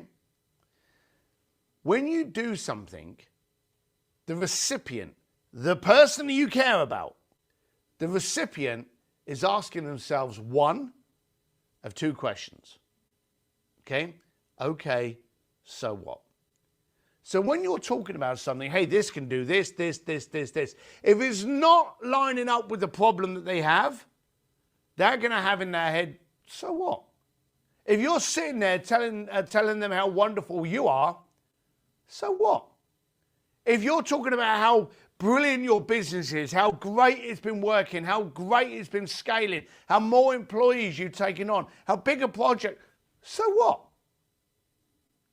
The second you turn the conversation around to answer their problem and go, hey, my company's been scaling up gangbusters. We've taken on more stuff. And do you know what that means? It means we've got more eyeballs to pay attention to you. Okay. You see, focus on the recipient. Too many people focus on the statement. Far too many people look at the scripts that they've written, look at the presentations they're going to make, and they focus there. Okay? You can have a really rough, shitty presentation. If you're answering the problem, they won't care. Okay? Focus on the recipient and focus on what answer are they going to give to your presentation. Are they going to listen to you and clap and go, oh, you're fantastic, you're fantastic. So what? How does that help me? Or are they going to sit there and go, okay, yep, okay. Do it. Look at the stuff you've had. Look at the teams you're leading. And they don't want to be listening to someone that's kind of like boasting about the new car.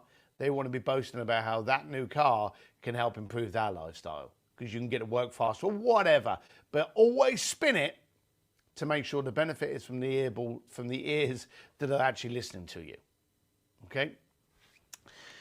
The other thing to understand is where people are listening to you. Okay? Now, today, I've said it to you a couple of times, we got a low tolerance. Now, one of the things that people want to know is, why should I be listening to you? Why should you be listening to me now? And I can answer that. Because you liked the video.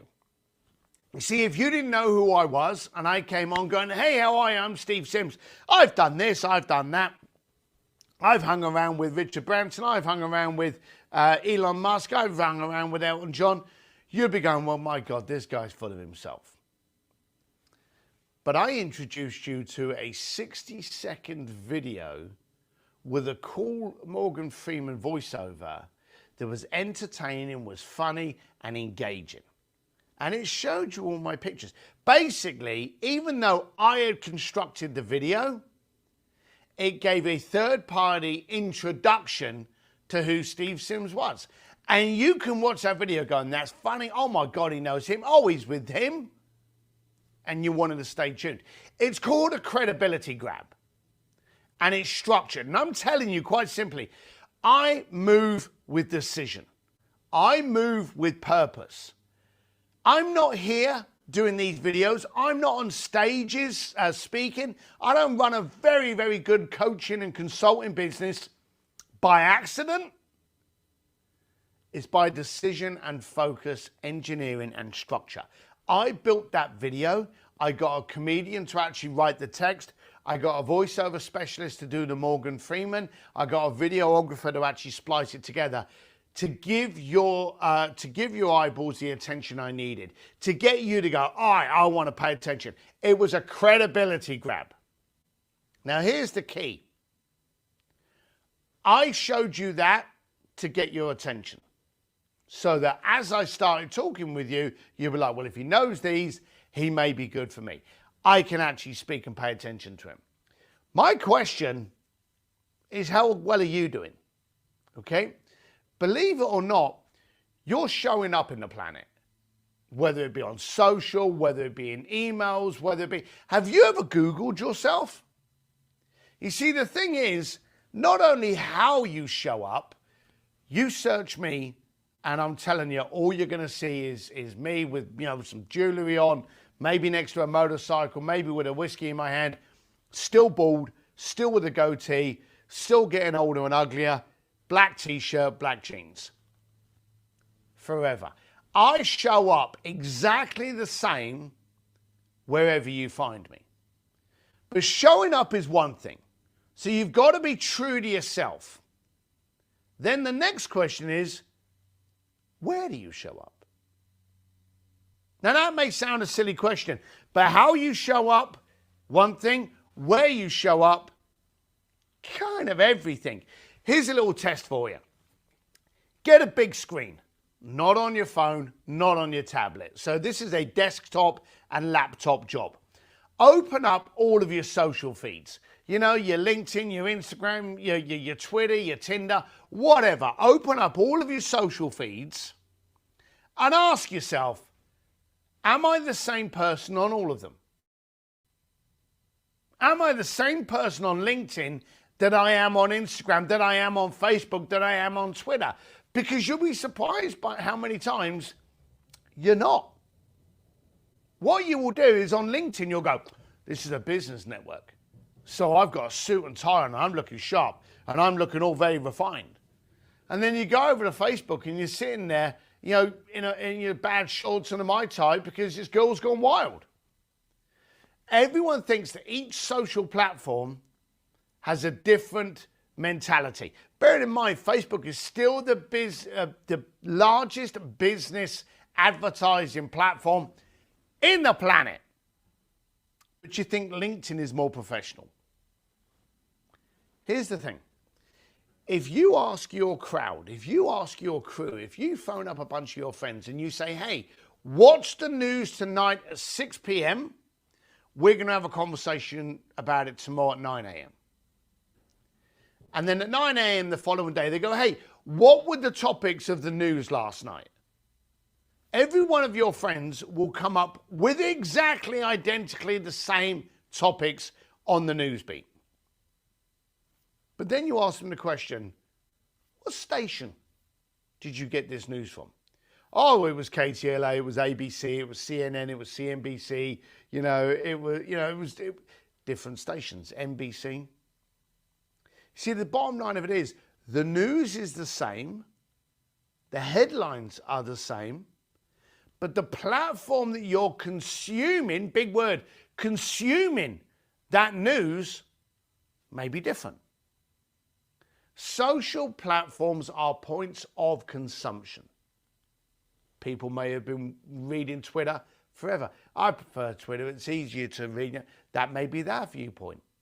Oh, I like Facebook because I can see everything you're getting up to on one. Oh, I like LinkedIn. Don't argue with it. Just show up as the same person on every single one. Your profile pictures should be, and I've said this before, impossible to confuse, impossible to misunderstand. You should be the same person, current, that you are on LinkedIn, that you are on Facebook. And I use that word current because how many people do we know that still have a picture up there from a photo shoot they did in 1983.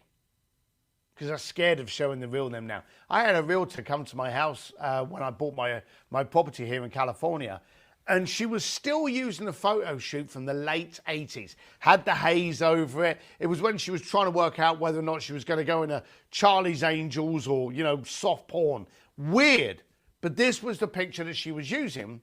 When she turned up, she was like 92. It was like Yoda turned up to sell me the house. See, the bottom line of it is, people think that's acceptable, and it's not. You don't want the first reaction, first response of someone meeting you going, well, you look different.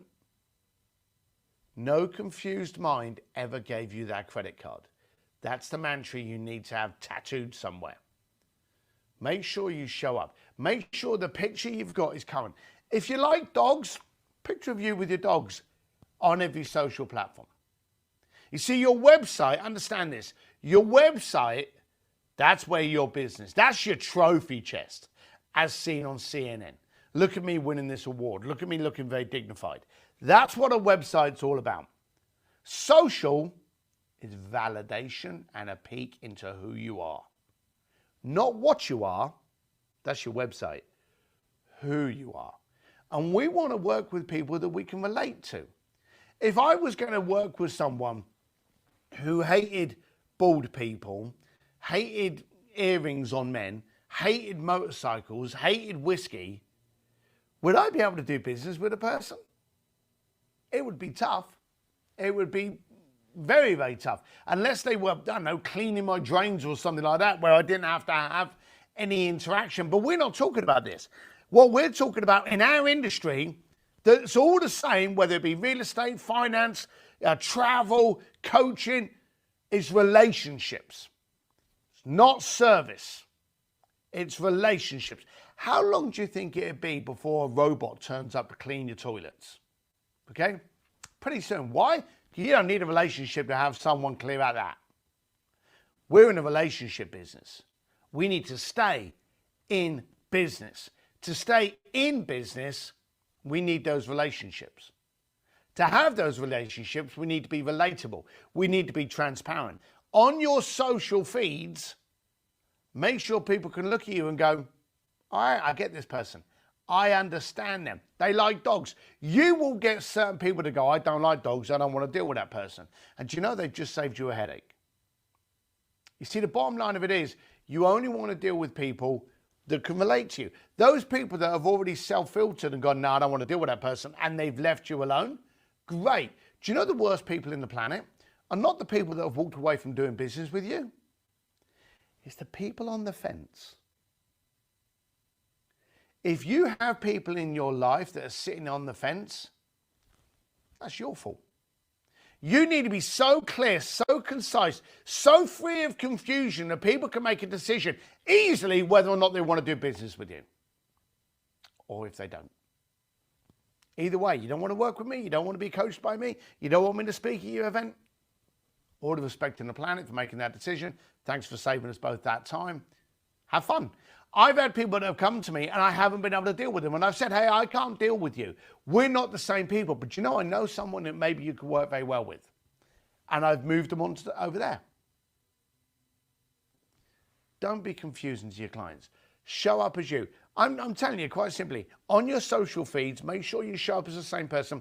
Same current picture. If you want to use different pictures, fine. But at least make it current.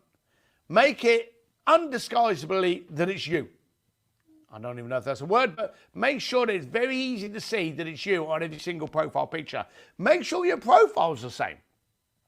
If you're a father, you're a mad fan of soccer, you're a realtor, you're a mortgage, you're a finance expert, put it in your headlines and make sure that your bio is exactly the same everywhere. Let me ask you this question. Do you think Apple is different on Instagram than it is on LinkedIn? No. Do you want to be the Apple of your industry? Yeah. So don't try to play the game that you really aren't very good at doing. Be the same person at every single one of your platforms. Show up as you. Be impossible to misunderstand. Now, this is a fact. Clients that are going to do business with you, they look at your website, they've heard a few things, but they snoop. They go, they want to find out about you. They'll check you out on Facebook. Let me ask you this question. If you're going out for dinner this Saturday with, I don't know, Sarah, and you haven't seen her since high school, but you chat a lot and you really like her, and she turns around and she says, we haven't seen each other for ages. Oh, but by the way, my good friend Mary's in town. Can she come for dinner with us as well? Do you not go on their Facebook page and look up who this Mary is, so you get a little bit of information before you actually go and see her? Yeah, you know you do. Most people do. They want to know information. Why? Because it's so easy to get. And the downside is the wrong information is so easy to get. So once you've cleaned up your social profiles and you are absolutely the same person everywhere, start Googling yourself. Start taking a look at where you type in your name. Here's a key. Type in your name spelt wrong. Now, my name's Sims, S-I-M-S, one M. The amount of people that spell it with two M's. So every now and then I Google myself, or my team does, with Sims in there to see if someone's written a report, written a review, done something, and they put two M's in there. I got a book award to Steve Sims with two M's, and on the front of the book, it's got one M. And they still gave the award, classing it on the certificate with two M's. So show up as you on your social feeds. You have control over that. And then Google yourself to see where you've popped up on other areas. It's a really strong thing, and it's a great revelation to see just how well you're actually doing at being you. So now that we've actually been able to clear up who we are, how we show up, how we turn up, where we show up, and you've got the control on that, let's make sure that we understand that your tonality is correct. How do you connect with people? Now, this is very, very important here. We've got loads of different ways we can connect with people today. We can email them, we can text them, we can video them. We've got all different ways of doing it. Social banners. Which ones work? Now, everyone ravages out there to try and get their email address. But when you send out a really good email, good subject line, good content, great pictures, do you know all of the spam gods out there make a decision as to whether or not that content can get through before it can actually get to the recipient? In the finance world, banking, mortgage, attorneys, their spam filters are so strong that basically anything with a photograph will get refused. Anything with a hyperlink in there back to your website will get refused in case it's a downloadable program that can grab all of the contact data. People are so scared of opening up links now that they don't. Okay? So emails, everyone tries to get the email, but every email you send out is opened up by maybe, if you're really, really good, the high teens, 18%. I have an email list of, I don't know, it's like 20,000 people. And I change the subject lines. I change the pictures. I change different things. I send emails with no pictures. I send emails with a lot of pictures. It doesn't seem to matter. My open rate is still around the 20%. Okay. And do you know the funny thing is, in the industries, that's really good. Okay. To get a 20% open rate on an email. So understand that within your emails, and understand that they're not all that good. Google could be having a fit out one day and all of a sudden your emails end up in their spam. Now, what about text? Send someone a text. If you have their cell phone number, double whammy it. Hey, Roger, I'm just sending you a text to make sure you got the email this morning. Did you get it? If you haven't, maybe check your junk file. Or maybe I could send it to an alternate email address. You see, when was the last time you ever received a text that went into your text junk file? And the answer is you never have. Why? Because they don't exist. Okay? We don't have text junk files, but a lot more people are doing texting. Every time someone texts, what happens to your phone? You got a message. Ask yourself this question. When you've got a whole bunch of emails and you've got 20 texts, what do you open first? Your text. How short is a text? It's really short. How fast are you to respond to a text versus an email? Ask yourself that question. If you get an email come through, what do? You take a couple of hours to respond? I know I upload all my emails in the morning. Anything that's urgent, I respond to immediately. Anything that's a client, I then respond to. Anything else, I'll get to in the afternoon once the workday's over. But you text me and I read it, I've already got the phone in my hand. I've got no other programs opened up because the text is taking over the entire screen. I've got total control and engagement from you. You orchestrated this for me to pay attention to your message. While it's in my hand, I respond. So people respond quicker, shorter, more concise on text. Clarity is brevity. Short, sharp messages. Are you still looking to buy a home in this area? Are you still looking to refinance your mortgage? Would it benefit you to be saving money each month? Do you want to be slimmer? Do you want to be smarter? Those kind of questions are very, very direct questions, which in an email would look funny. On a text, perfectly at home. So I'm a great advocate at the moment. Use as much text as you can do. Okay? If you want to, then audio text. Because tonality is beautiful, okay? Send a push record. Everyone's got a smartphone, okay? Push record, record a message. Do you know what's even better than an audio text? A video text. Now I've got your eyeballs. Now I've got your face all smiling at me. Now I can hear the tonality. You think about it. I say to you, beer tomorrow, 8 p.m., be there. It's boring, isn't it? But if I send you a video text going, hey, tomorrow, 8 p.m., let's have a beer. Be there. All that excitement now comes through. You can see the change in my face. You can hear the excitement, the change in tonality. Tonality is virtually impossible to put into text. Okay? Some of the greatest writers in the planet are good at it, but tonality is very, very hard. And I'm guessing you're pretty useless at it. I know I'm useless at it. So how do I get over it? I don't do it. I use video. I send people a video and use that to actually get the full effect of me over. So I'm telling you, use video text. We're going to come down to the holy grail of how to connect with people. Phone them. How many people use their smartphone today to actually phone somebody? Now, phones are also an intrusion. You know, how many times you in a restaurant, someone's phone goes off and everyone goes, "Whoa!" They hate it. Most people now have vibrate on their phones, okay? Because they don't want the intrusion. Most people filter, who's this? Oh, I'll talk to him later. You know, that's what goes on. So what do you do? How do you get over that? It's actually quite easy.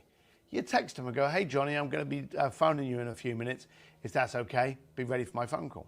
Or if it's not ready, do you know a time that I can phone you? Now, why are we phoning them? We've got the email, we've got the text, we've got all the information. This is why. And as I say, I've done this with my concierge clients.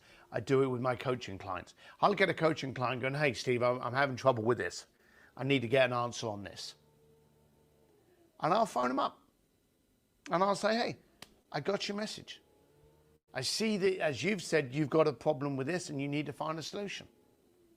Before we start looking at the solution with our energy, why is the problem there? I have never, ever, ever, ever had a phone call with someone and then had the exact same question that we've been focusing on that was in the email. It's always changed. It's always grabbed some more substance. I've understand the core of the reason. Whatever the original question was in that text or email has grown and morphed into something totally different. Or we found a way to eradicate it completely. There's nothing better than having a conversation on the phone. How much have you appreciated during COVID, during this distraction, during times of us being pulled away, that someone took the time to reach out to you? Did it not make you feel special? Because for the first time in the planet, you can have a conversation with someone in the world, Timbuktu, Taiwan, Florida, and you can ask the same question, how did COVID affect you? And are you okay? And you're relatable to absolutely everyone in the planet for the first time outside of having 2 legs and 2 arms, where you can relate to someone and you can have a conversation as to what happened to you. Relatability is everything. I've told you how to do it with your tone. I've told you that you've got to focus on your attendees. I've told you to use text. I've told you to use video text. I've told you to focus on clarity of your message to get to be able to communicate with the people you want. If you have any kind of goal and role to direct people to where they need to be, to action for themselves, to grow the companies, whether or not it's with a client, whether it's with a sales team, the one thing you need is communication. And I am telling you, today we are getting really bad at it. We got really bad with it when Friendster came along. And I know there's some people out there going, what the bloody hell's Friendster? Friendster, MySpace, Facebook. You know, we would phone up all of our friends and go, oh, I've had a baby. We don't do that now. We outsource it. We put a picture up on Facebook. Oh, I've had a new baby. And we wait for people to like it. And then we get pissed off if people don't like it. During the period of COVID, the one complaint everybody had was not, hey, I couldn't go and buy my new car to show off. Hey, I couldn't go and buy a new watch. I couldn't go and buy a material thing. It was that I missed the ability to connect and communicate with my friends, with my pals. Let me ask you a serious question. When was the last time you actually connected? I'm on about connected, not responded to a great tweet. Actually drove up to their house with a bottle of wine, sat down and spent some time. No. I'm hoping that we can learn from COVID and we can understand the true value of communication. Amazon is waiting to take over any job and industry that can be automated. Purple Bricks tried doing it with the mortgage company. Do you think Purple Bricks will never come back? They got millions of dollars worth of education on how something went wrong. They're coming back, my friends. You see, your job is to communicate and understand and relate. Because the things that these automation things don't do is think, create, and potentially disrupt what it is you were looking at. Communication today is the skill set of champions, of leaders, of true influencers. And people have been getting bad at it. I urge you to focus on anything. Anything else you can download an app for. You know that. How many of us have kids at school and they go, why am I learning this? I can download an app. You're kind of right, but we don't tell them that. Communication you can't download an app for. You've got to get better at it. I am asking you, strike up conversations with people that you've never met before. In a coffee shop, start a conversation. At the bus stop, start a conversation. In the gym, start a conversation. And also with people that are friends of yours, have those conversations that are challenging. Have those conversations which are disturbing, that make you feel uncomfortable. Because that's where the growth is. Today, we want to connect with people, but we can't do it if we don't communicate with them. And if you want to be any kind of leader, influencer, any kind of compass to absolutely anyone, from your kids to your sales force, learn the true art of communication. This is Steve Sims. I hope it's helped, and I will see you somewhere, sometime, whenever. Bye. Whew. All right. Welcome back, everybody. It's your host here, Mitch Peak. And of course, we just heard from the great Steve Sims. And I tell you what, man, hopefully you guys took notes, because that guy knows what he's talking about and always has great knowledge to share. So we're running a little bit behind, so I'm going to jump right in and bring in our next sponsor.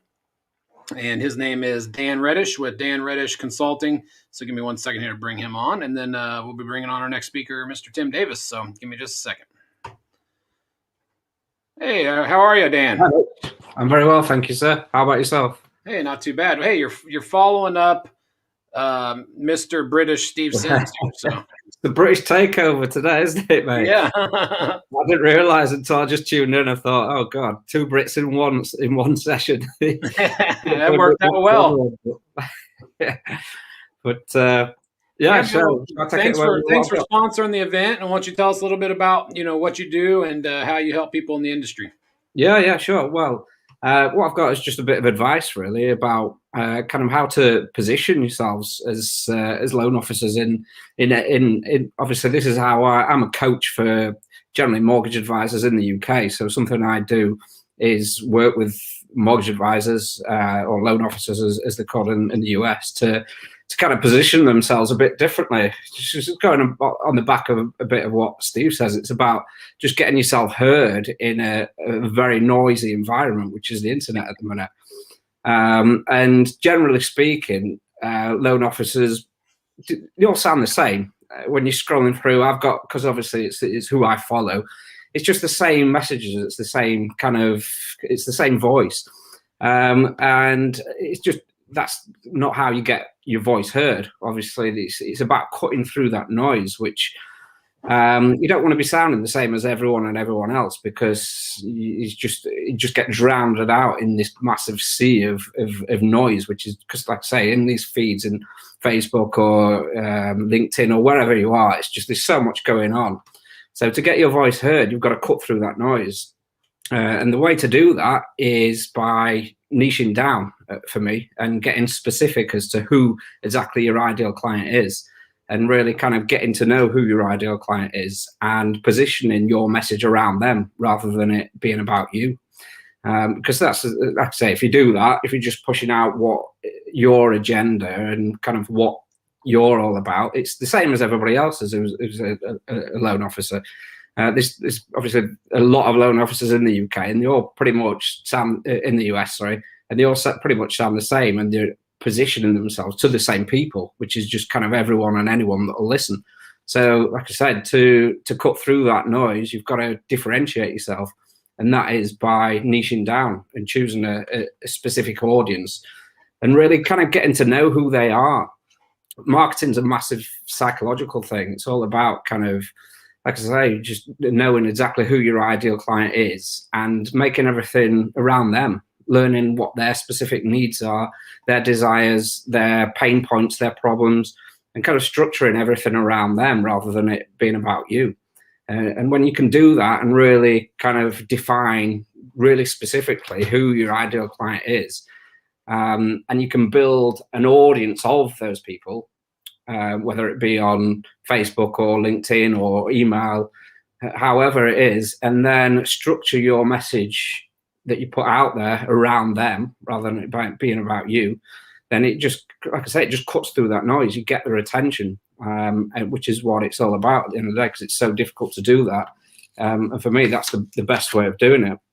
And when you can do that, it just kind of makes your message, your marketing 10 times more powerful. You get 10 times more interaction online, 10 times more leads, and your business and your growth grows 10 times faster. And the other side of it is that it makes your life 10 times easier, because you're just dealing with that one specific customer profile. So you know exactly kind of what they're after, what they want from you, where you need to go to get it.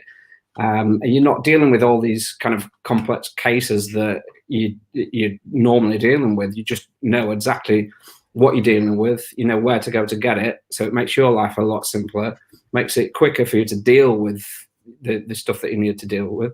So you can take on more clients and build your business faster and quicker. So yeah, for me, it's worked for me. This is stuff that it's helped me personally. I started out as a digital marketer for anyone and everyone, but over the recent years, I've just kind of got to know financial services and mortgage brokers in the UK, and I know their specific needs and desires. So when I put my message out, it just kind of resonates a lot better than it would if a mortgage broker is considering me or another digital marketer who just generalizes. It's kind of a no-brainer who they're going to go with if they know that I specialize in there and I know their specific problems, and I understand their needs. So yeah, that's pretty much the kind of, for me, that's the most important advice that I could give. And the great thing about today's the way things are with social media, it's all relatable. You know, like you said, you may be in the UK, but what you do for people in the UK is the same for people you could do in Canada or people you could do in the US, and directing them on how to present themselves on social. You know, like you said, to niche down into a specific category of mortgages, whether that be, you know, VA or, you know, whatever it is that you are more passionate about and you know more about. You know, you can become an expert in a specific field.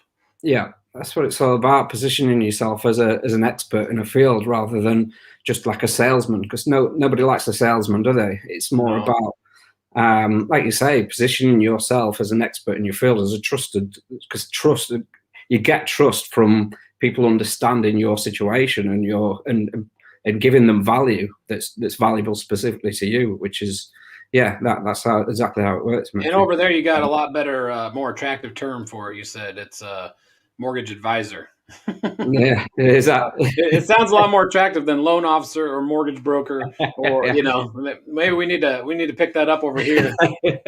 Well, whether it's either a mortgage advisor or mortgage broker, but we spell advisor with ER. I know yours is OR, so there's little nuances, aren't there? But it's all the same thing, isn't it? Awesome. All right, man. Well, I do appreciate you joining us. I appreciate you sponsoring the event. How can people get a hold of you if they want to learn more about your consulting? Yeah, sure. So I run a course, a program to teach brokers how to generate their own clients online, like systematically, and qualified clients. I've got a free training that people can do on one of the kind of strategies we teach, which is at danreddishconsulting.uk, or people can find me on generally on Facebook or LinkedIn, just at Dan Reddish. Awesome. Yeah, people could connect with me on there. Awesome, man. Well, hey, like I said, I appreciate you sponsoring the event. It's, you know, guys like you and companies that, you know, are helping us put these things on so people can attend and at no charge and learn from, you know, some of the best in the business. So hopefully you have had a chance to tune in and listen to some of these folks and got some information from them as well. Yeah, definitely. No, I appreciate the opportunity. Anything to help, that's what I'm all about, kind of getting people to where they want to be. So yeah, no, quite happy, mate.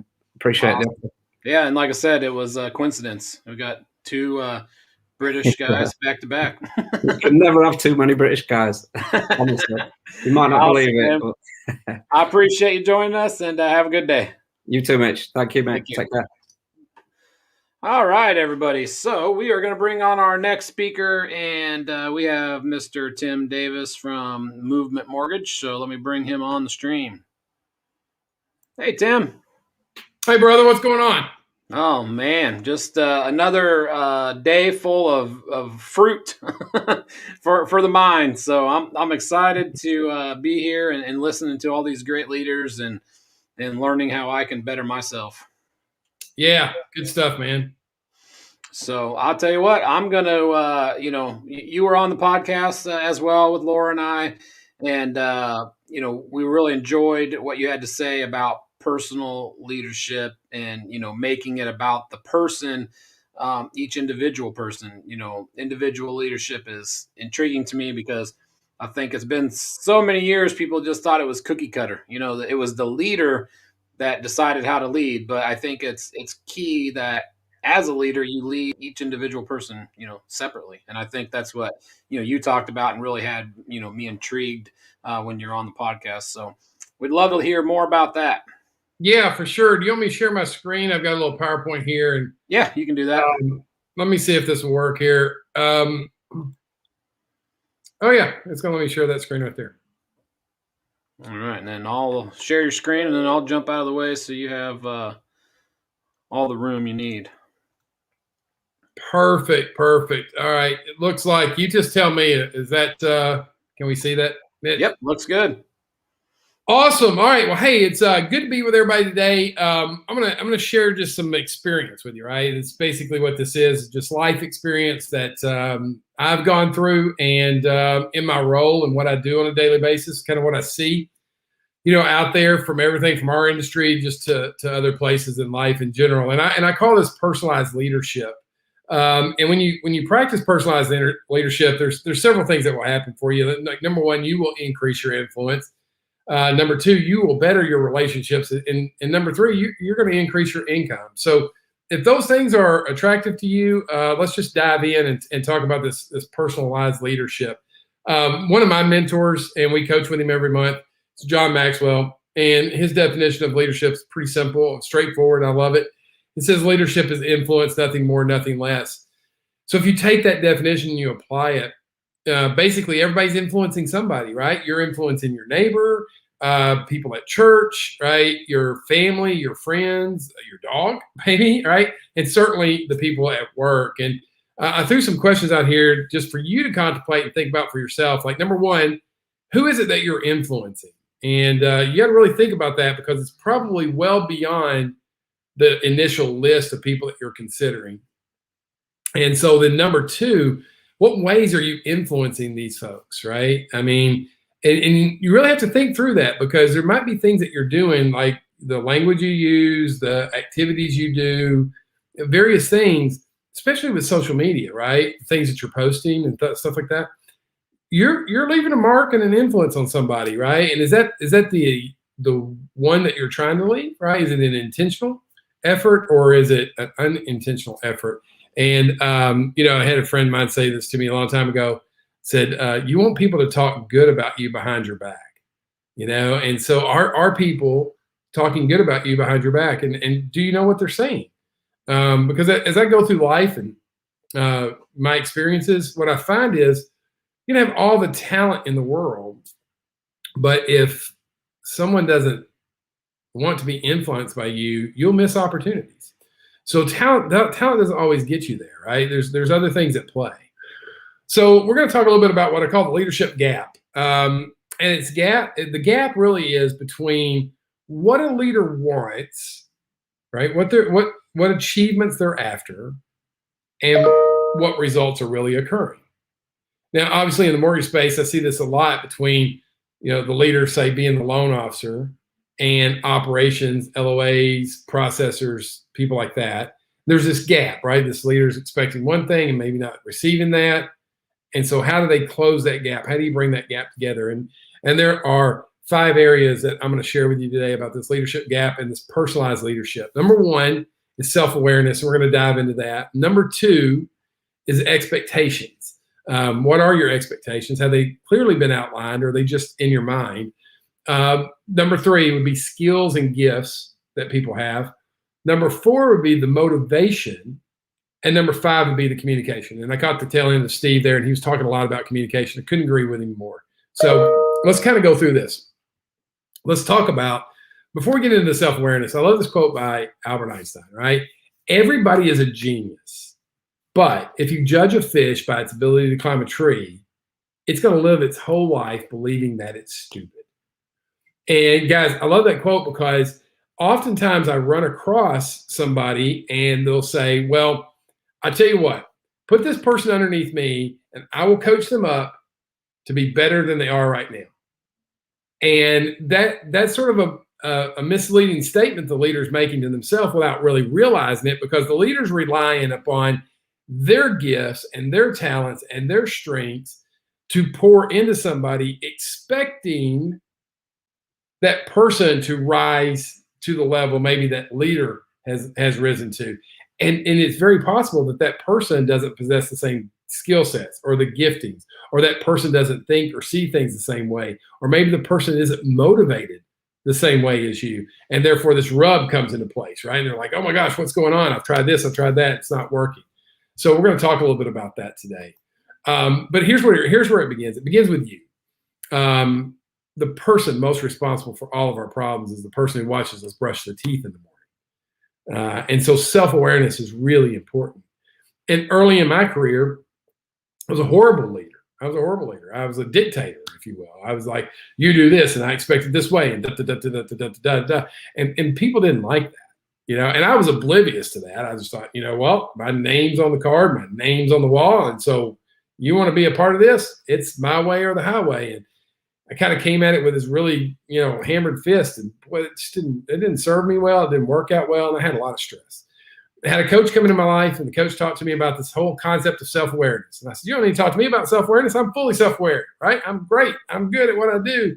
We got business coming in the door and referrals and da, da, da, da. She's like, maybe so, but are you self-aware about how other people perceive you, right? And it made me really think. And so we walked through some very distinct things in helping me raise my level of self-awareness. And then I was able to look at people through a different lens and reset my expectations and place people in the right seat on the bus. Because people were in my office and they were in the wrong seats on the bus. I had loan officers that should have been processors. I had processors that should have been loan officers. It was a complete disaster. And I was trying to coach each one of them to be something they weren't, versus realigning them and meeting them where they are and putting them in the gifting in the areas that they were going to be best at. Okay. But I had to understand my disc first, right? And I'm a huge proponent of the disc. And look, there are some wonderful Myers-Briggs and some other reports out there that are behavioral style. I'm a big fan of DISC. I use a DISC report that gives me 2 levels. It tells me how you make decisions, and it tells me why you make the decisions. And I can tell you through our work with this report, we have really nailed it down into production levels that somebody can achieve based on certain things that show up in their profile. But it also tells me your motivation, right? Where are you motivated at? And it also reveals the gaps. So rather than just bringing somebody onto the team because I need somebody, or bringing somebody on the team because I like them and they interviewed well, now I can bring somebody on the team that fits the role that's going to best help them succeed, give them real fullness and joy in their work. And also help me achieve the goals that I've set out to achieve, right? But this all begins with self-awareness, right? And even in our coaching that we do, we always talk about self-awareness. Like, hey, how and why do you make these decisions? What's your motivation? So many people don't know, right? They don't have a full grasp. And so they sort of live their lives like not really intentionally. And so we kind of bring that awareness to them and talk about that. And really, it's not a judgmental thing. It's like, hey, listen, if you're motivated by challenges, then great. We're going to need to put you in an environment where there's a lot of challenges. If you're motivated by giving, then we need to put you in an environment where there's a lot of opportunities to give. Okay. So self-awareness, number 1. Number 2, expectations. I will tell you guys that literally just about every disagreement in the world has come down to unspoken expectations. In other words, I expect you to behave a certain way. I expect you to respond a certain way. I expect you to act a certain way. I've probably played the story out in my mind about how you're going to respond, act, or behave. And then you don't respond, act, or behave the way I'm thinking you should. And next thing you know, there's conflict. Okay. So when I talk about personalized leadership, it's not this cookie cutter that says, here's your task and your roles and your responsibility, and you should do those. If you're not gifted in those areas, that would be like asking me to be an underwriter. I'm not gifted in the area of detail. My detail score is really super low. And so if you put me in charge of underwriting files, I'd probably, after an hour of being super detailed, I'd become frustrated. Be like, I don't care, just approve them. I don't need to see the tax returns. Now, loan officers would love that, but the company wouldn't. So I'd be in the wrong seat on the bus. So who is this person? What's their DISC profile? Okay. How is it that they make decisions? Are they decisive? Are they relational? Are they steady? Are they accurate and compliant? But then why are they making these decisions? Are they making them because they're very individualistic and they want to be seen and the spotlight shine on them? Or are they making the decisions because they like to be competitive and they want to win? Or are they making the decisions because, of an altruist type of nature about them, that they want to be seen as a giver or contribute to a greater cause? And I will tell you guys, to back up just a second, when somebody becomes self-aware, sometimes they become like, I don't know the right word. They're like, oh, I don't know if I like that or not. Well, here's the deal. You have to own that. You have to own who you are, because that's how you were designed. That's how you were created by the Creator. You were given those gifts and talents and those thought processes for a very specific assignment. And when you're in that assignment, you feel energized. When you're outside of that assignment, you feel demoralized and your energy drains. So the more you can be in your called assignment, the more you're going to thrive. And this is what I mean by personalized leadership. I don't want to put people in seats where they're not going to be energized and where they're not going to thrive just because I need a body in that chair, right? How many times have you seen somebody get placed in a loan officer role and it's not for them, or get placed in a processing role and it's not for them? And we had good expectations, we had high expectations, but we didn't analyze who we were putting in there. And the next thing you know, things aren't going so well. And now we've got a problem. Now we got conflict. And now that has to be resolved. And it's harder to unwind that than it would have been just to say in the beginning, hey, let's figure out where you fit the best. Okay. So I also want to know their motivation, right? Like a lot of times in our industry, we lead with income. We're like, well, this is what you can make and this is what you can earn.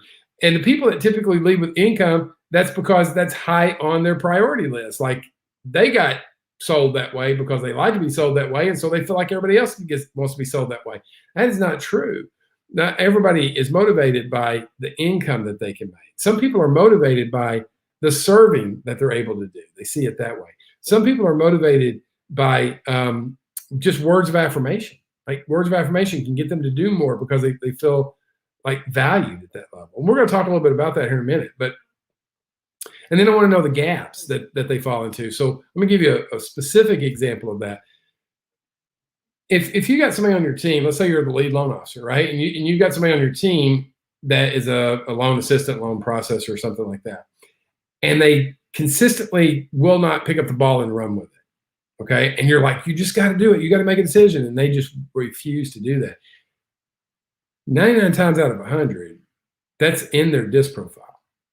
That making decisions is not something they enjoy to do. And so now we're trying to force them into a situation and we're kind of coming over the top and they're like, that ain't me, but they don't really know how to express that ain't me because they want to still be a part of the team and they want to serve. They just don't want to do that. And so now we got mismatched. We got this leadership gap. And then, so the leader's like frustrated, like, I just can't understand why they won't do what I've asked them to do. And it's, And the first thing I always do is pull out the DISC and I'm like, hey, let's look at the DISC. What are we expecting out of it? Are we expecting somebody to be a decision maker that doesn't naturally like to make decisions? Because if that's the case, you're not going to train somebody up or coach somebody up to be a decision maker if that's not their strong suit. They want to defer that to somebody else. So how you lead them has to be different. I had a guy on my team that literally, for him to be a part of my team, I had to adjust as the leader, right? I wanted just to say, hey, do this and go do it. But order that appraisal, get that title. And in my mind, I'm thinking now. But in his mind, he was like, okay, I'll put it on my list to do. And then things would drag out. I'm like, whoa, man, you can't wait till the last minute. This thing's urgent. He didn't see things that way. So I learned how to adapt my leadership style. And I said, listen, brother, here's the deal. Let's get the appraisal, title, and this ordered, and let's get it done by noon today. I had to give him specific deadlines. When I gave him specific deadlines, everything got accomplished. When it was arbitrary, like, hey, get this done, get that done, he did it on his own schedule, which never matched mine because I'm get it done.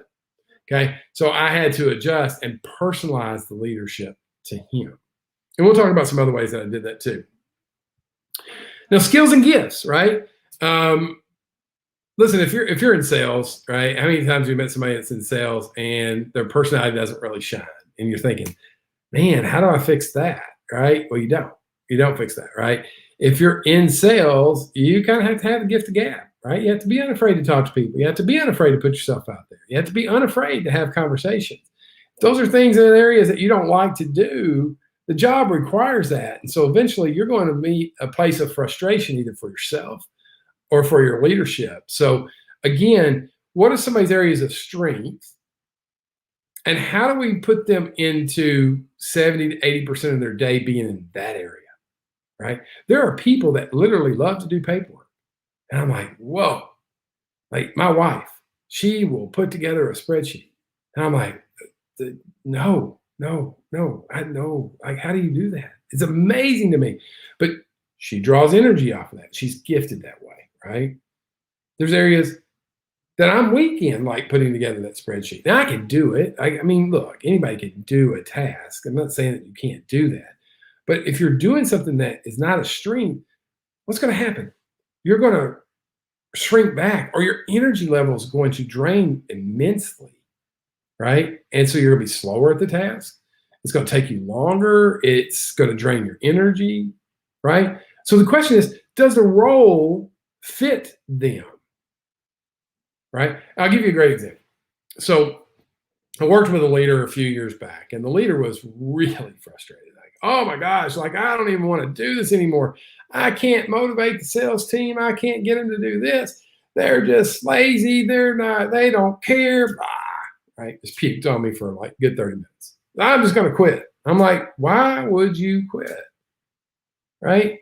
Why wouldn't we just go find people as driven and as competitive as you are?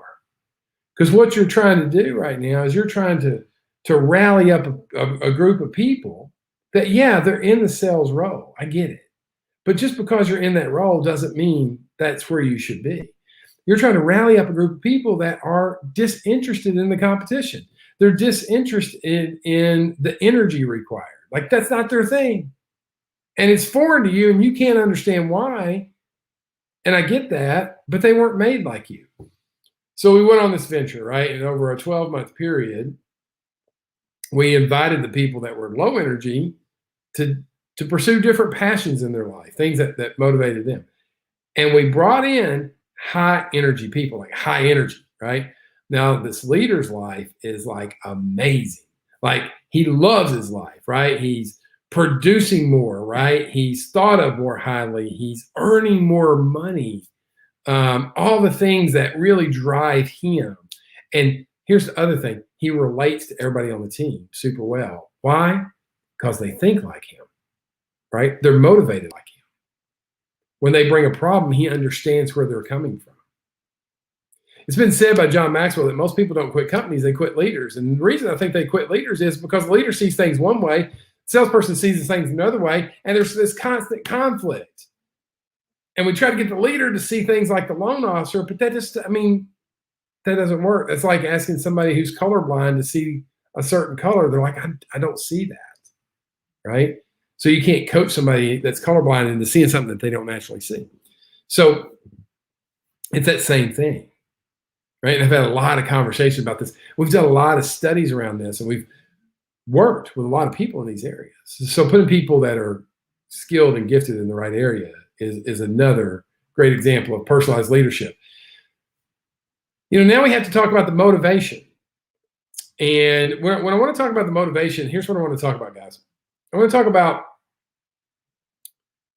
how you're motivated may or may not be how your team's motivated. I'm going to give you some specific examples. So I had a loan officer assistant, okay? This guy was great, man. I really liked him. Now, he didn't have the energy I was bringing to the table, but again, we had gotten into our office like we were disc fanatics. Like, I mean, we had the disc on everybody's door. We knew the right words to say to different people. We knew how they would be motivated. So we talked about this all the time. And so, but what I was missing there, I was missing this guy's motivation. So what I did was naturally, I mean, most of us do this. I bet you've done this yourself. You're like, well, I'm going to give you a raise, right? I'm going to pay you another $50 a file that we get done, right? And so what I'm thinking in my mind is, man, if I give you an extra $50 for a file, you know what I'll do? I'll get more work out of you. That's what I'm thinking. So I would do that. I would increase the per file bonus. And then I was disappointed. I was let down, right? I was like, well, what? You're not doing more. Like I thought I would respond in that way. So they came out with this version called Appreciation at Work. And this is what when I talk about personalized leadership, I think it's two things. I think it's the DISC profile, and really understanding that. Like too many people kind of try to put it too simplified. They try to go, well, they're a D, so they're going to act this way. And that's not true, right? You got to know the letters and you got to know the motivation, right? You got to know those two things to see how they work in concert with each other, to know who you're dealing with. And then the appreciation at work. This is their love language, right? So I had my team take this. I ran across it. I'm like, oh, we got a new report. Like, we're going to assess you a new way, right? Like, man, dude, you're always assessing us. I'm like, yeah, because I want to be the best leader I can be because I sucked at it for so long. I want to change. And so we gave him this new assessment, and the new assessment was the appreciation at work. And here's what I found out about this one gentleman. His number one motivation language was quality time. And what that meant, how he translated it to work was, how do I earn time off? Now, to me, initially, I was like, what? Time off? That's time off is for weak people. Time off is for people who love to sleep. Time off is for non-producers. And I was that kind of, you don't need to sleep, right? And then I was like, get a hold of yourself, Davis. Just because it's not your motivation doesn't mean it's not a legitimate motivation. And so I rearranged his compensation. Because if you told me, give me an extra $50, I'm like, yeah, when, where, like how fast, let's go, right? Can I earn extra $50 if I do it three times as fast? That's my motivation, not his. So I said, look, we're going to reset the expectations for your job during the week. Monday through Thursday, here are the goals that I want you to achieve. Now, if by Thursday you have achieved these goals or exceeded these goals, you get a half a day on Friday off. Like you work that morning, 9 to noon, and you're gone. I don't want to see from you. I don't want the phone to be turned on. I want you the heck out of here. You go do whatever it is. You start your weekend early. You can earn as many of these as you can during the year. They won't count one iota against your PTO. They're freebies, but these are the goals, and they have to be met by this day. Man, you would have thought I lit an absolute fire underneath this guy. I had never seen the level of motivation come out of this guy that I saw when I made that one adjustment. And I remember sitting back thinking, man, I could have saved all that money because I kept increasing the bonus when that wasn't the motivation. So as I go through, life and I work with leaders, what I find most out of working with leaders is they see things one way and they want their teams to see them the same way. And they couldn't be two ships passing in the night more diverse. And so if the leader is going to get the most from the team, the leader has to either do one of two things. They either have to adjust to the team players they've got, right? And learn how each one of them motivates, each one of them excels. Make sure they're in the right seats on the bus. So the leader's got to come in too, right? Got to come in some. And the people need to come in some too, right? I mean, we don't live in utopia where we're just always, butterflies and roses and all this kind of stuff. We've got to lean in a little bit in areas that are not great for us, and leaders got to lean in a little bit too. But I believe it's the leader's responsibility to give the most potential out of each person on their team. So I think the leader has to either get team members that are just like them, right? And then there's going to be this push for like, I want to be the leader, yeah. Or lean in a little bit more and personalize their leadership attention, okay? So I'm going to wrap this thing down, right? And Mitch, we can talk some more too, buddy, if you want. But number one, are you working in your strength zone? Here's how you're going to know. Do you leave the day exhausted thinking, God, I don't want to do that again tomorrow? Or do you leave the day tired but energized? There's a difference, okay? Number two, have you hired people to help you in the weaknesses that you have without trying to make them be like you? Okay? They're opposite for a reason. Number three, how are you communicating to your team? Now, listen, guys, I'm going to put this out there because I've seen this. I've seen people in loan officer leadership positions talk to and treat their people horribly. And I've often wondered, like, what makes some of these people stay on these teams? Because they just seem like, if you talk to me that way, like, there'd be probably a fight in the backyard. But these people are loyal, and so they take a lot of heat. But, like, is that who you want to be as a leader, right? So how are you communicating to your team? Are you using words that matter to them, right? So like D's like the word results. So if you're around a D, use the word results. I's like the word relationship. If you're around an I, B, talk about the relationship, right? Know their words that matter to them and use those words in those conversations. How do you communicate with your team? Number 4, how do you motivate your team? Right? Chances are you're motivating them with things that you like, right? So if they're constantly giving the team gifts, it's because you like to probably receive gifts. But that doesn't mean that that's their greatest motivation or love language, okay? And then lastly, how do you appreciate your team, right? Do you ever take time to really let them know from a heartfelt place you couldn't do it without them? Because listen, nothing great is ever achieved by yourself. If you're going to scale and you're going to grow and you're going to make things happen, you got to have the right people around you. You got to have the right team around you. And what I've learned over the years is there's no perfect person, right? You know, I've seen people do this before. I've seen people, they've got somebody that's 70% good at the job and they're like, nah, I got to find somebody better. And they let them go. And then they're constantly living their first year all over again.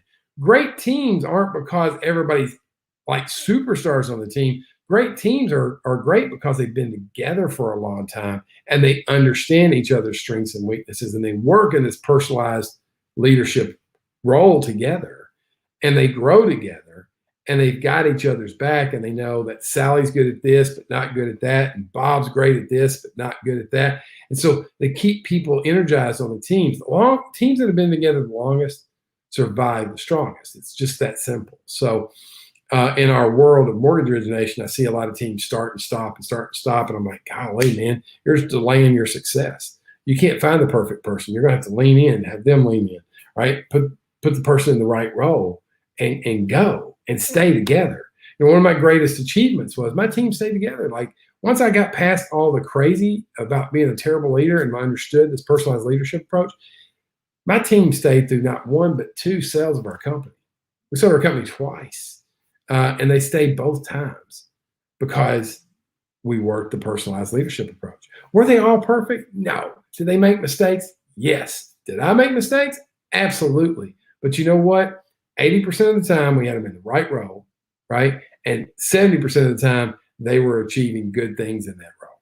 Okay. So we had to address issues for sure, right? We had to have systems and processes. Absolutely. But the bottom line, we stayed together.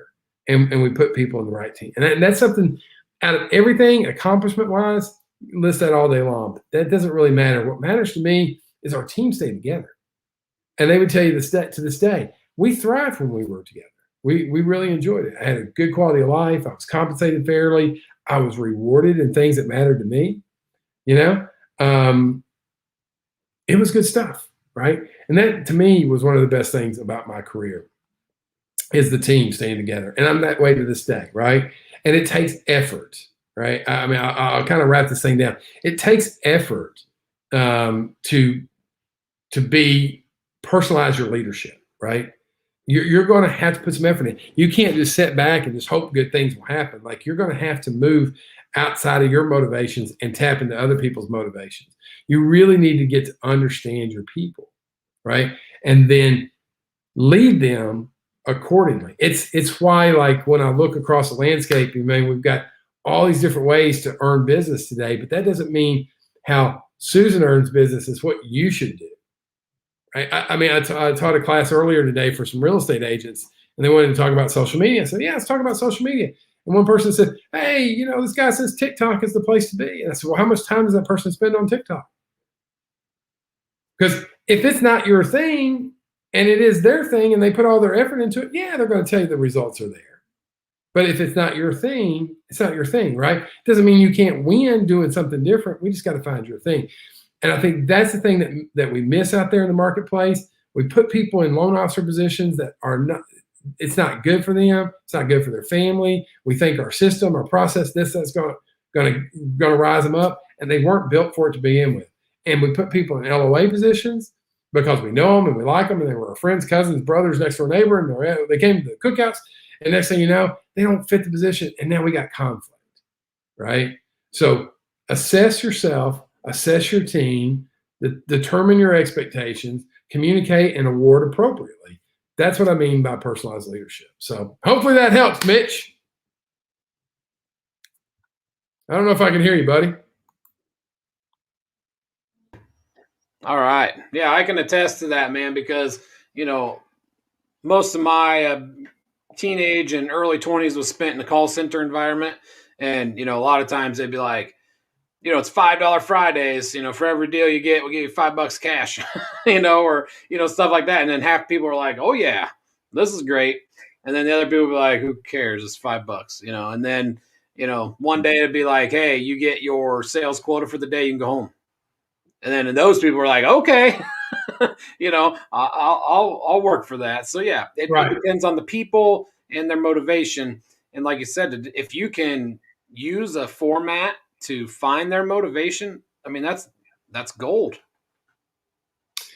Yeah, I mean, either they haven't been made aware of these assessments, or they don't take time to dive into them, right? Or maybe they don't believe in them. I think you got to really believe in them, but they work. I mean, I'm proof of it. So these DISC reports and this appreciation at work, it's how people make decisions, why they make decisions. It's also how they're motivated, right? It's why I can take somebody that's in sales and they don't see things like I see them. And so therefore I don't teach them like I would, I don't say, well, here's all the things I did. You go do these things to be successful. I'm like, no, you don't sell that way. You sell this way. So we got to find A, B, and C and put those in your quiver and send you out with that stuff, right? And get you out of this comparison game and comparison trap. Yeah, and I think that these evaluations are key, because you can't sit Charlie down in your office and say, hey, what's your motivation? He's not going to be open to saying, well, I'm all about the money. He's not going to be like, oh, I'm all about, like you said, the guy that is all about having time off. He's not going to be like, well, boss, my motivation is to get some extra time off. By doing those evaluations, then you can learn that about them, and they can be honest, and then you can use that to help you both. Yeah, exactly. Because a lot of leaders, you're right. I hear that a lot, that people say, man, I really am all about the money, but that sounds terrible, doesn't it? And I'm like, not really, because that's how you were created. Okay. And so now, could it sound something bad to somebody who's not the same way? Yeah, but that shouldn't matter to you, because what matters to them is something that matters different to you. A lot of times we try to change people, and we got to go, well, this matters to me, so it should matter to you. Right. And so, like, I'll give you an example. Like at our church, man, like they used to say, hey, we got this missions trip, and we're cutting bushes over here at the old folks home this weekend. You got to show up, or we're, planting trees over here, and you got to show up. And people would try to guilt me into it, and I'd let that guilt kind of sink in. I'm like, I guess I got to go there. And I would reluctantly go to those things, right? And I didn't enjoy my time. I was reluctant to be there. I was in a bad mood. Resentful. Resentful of it. And I was like, I don't know why I feel this way, but I just feel this way.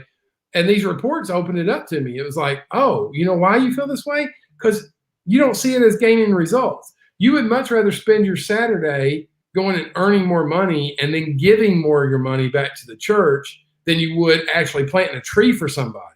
Right. Right? Buy the trees. I'll buy the trees and the shovels, right? Right. And so, I'll even buy the little, sparkly vests. Yeah, maybe you're the best tree planter out there. I mean, you will look the job, man. I'll make you look sharp.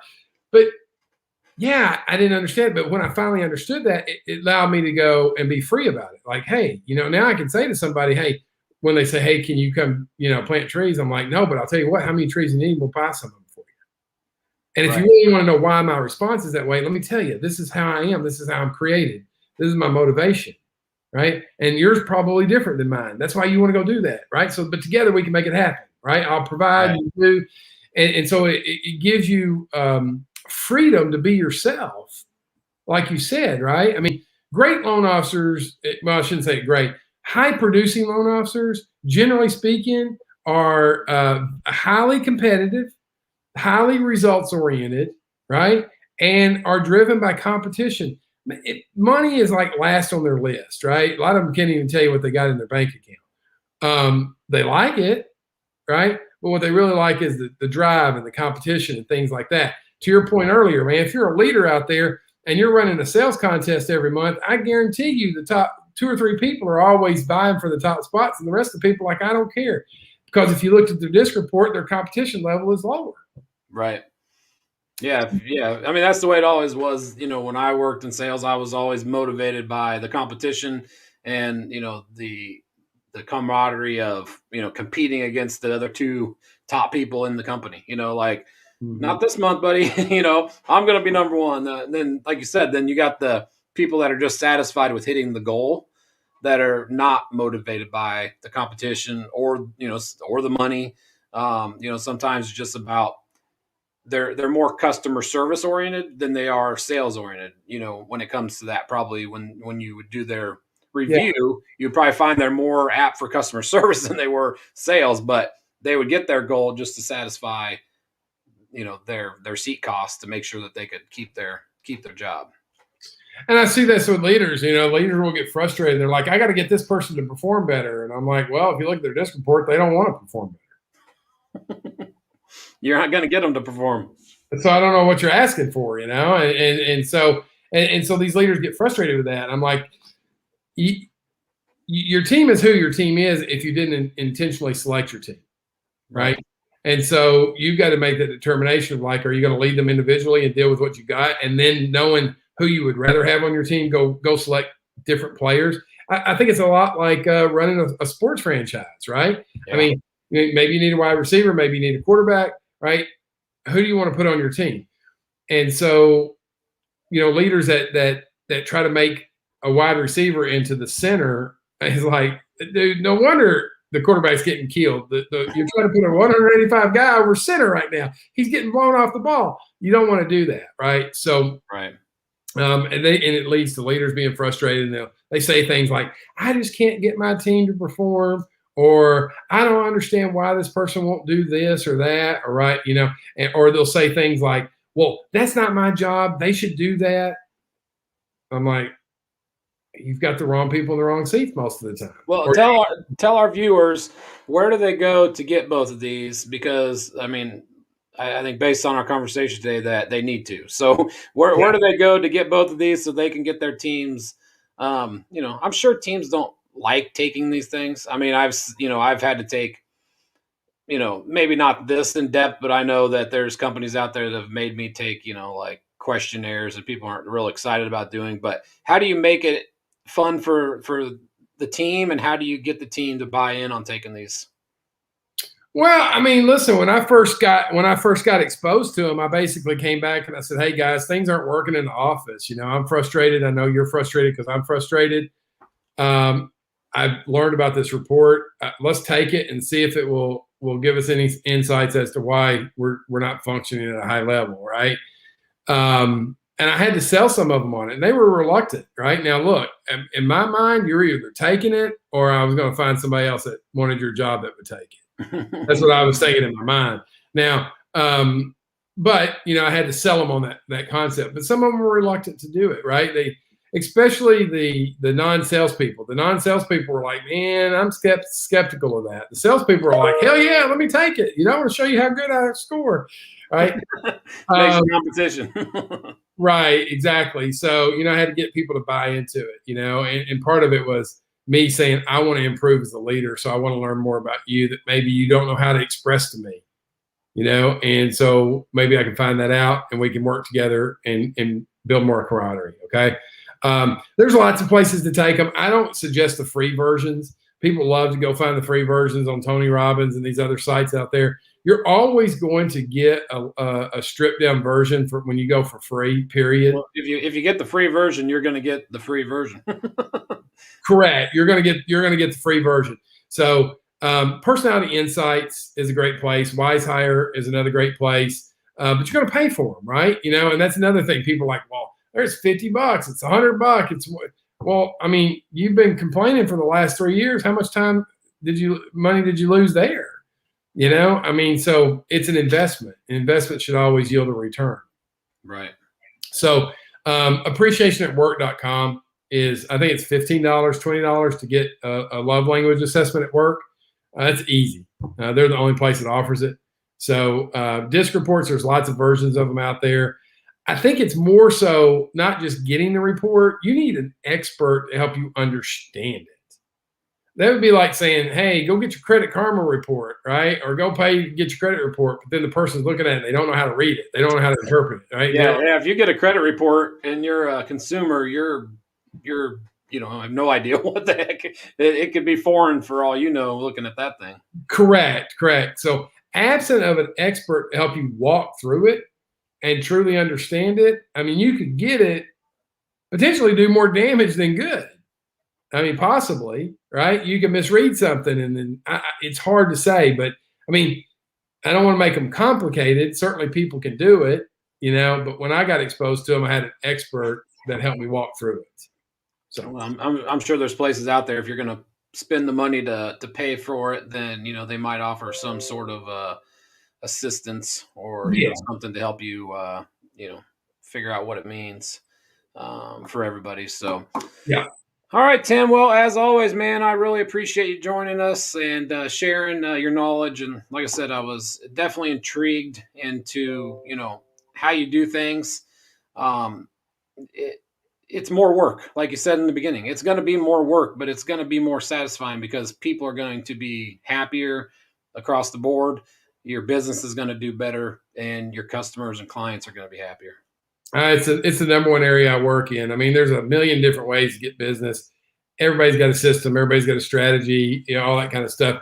It's a lot harder to be a leader. It's a lot harder to be a leader because people think a title makes them a leader. People think that, results make them the leader. And all those things give them some level of leadership. But leadership's all about people. I say a title without ability just makes you a jerk. Yeah. If you got a big fancy title but you don't know how to lead people, you're literally are a jerk to the people that you're leading because that's right. They don't respect anything that you have to say if you're not showing the way the right way. So yeah, exactly. And this one needs to be led different than that one, and so on and so forth. And so it's some effort, but it is so worth it, man. So thanks for having me, man. You guys are always doing a great job, and I appreciate y'all. All right. See you later, Jim. See you, buddy. Bye.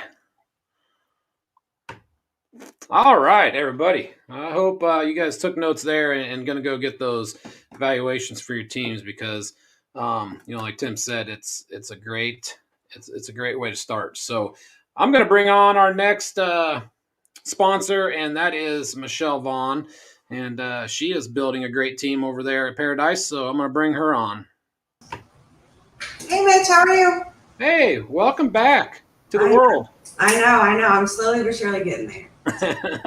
I hope you had a chance to listen to Tim because I think I did. I'm like, I got to go do that right now. That's the problem with doing these. And then it's like, I already have a very long to-do list, and now I'm giving myself a much longer one listening today. So yeah, I think those are definitely a key to building a team that you're happy with and that's happy with you. So absolutely. I'll give you the stage to talk about Paradise Mortgage and what you're doing. I saw you guys are expanding again into Colorado. So tell us. Yeah, we got approved in Colorado. I actually have Tennessee I'm literally got off the phone with regulators just a while ago.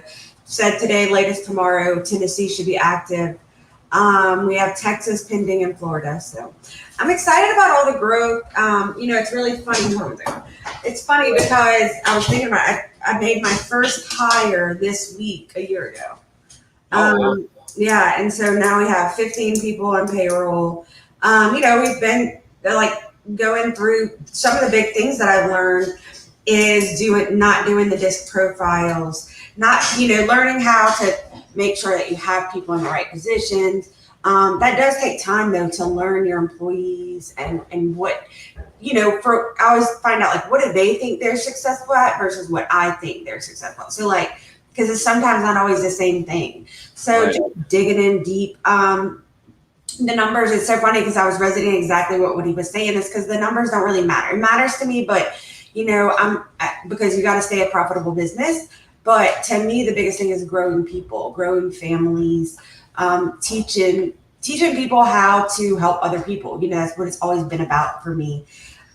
It's funny because Bill Stevens and I were having a conversation not too long ago, and whenever I first really started getting into the interviews and doing all this kind of stuff, people would ask me, like, how are you so authentic? And I was like, well, if you're asking that question and it's not right, you're not, you know what I'm saying? Like, Right. I don't know. I don't have like a playbook. I just wake up, I do the best I can every single day. I try to be as honest as I can and work. To me, I'm always trying to outwork myself of what, you know.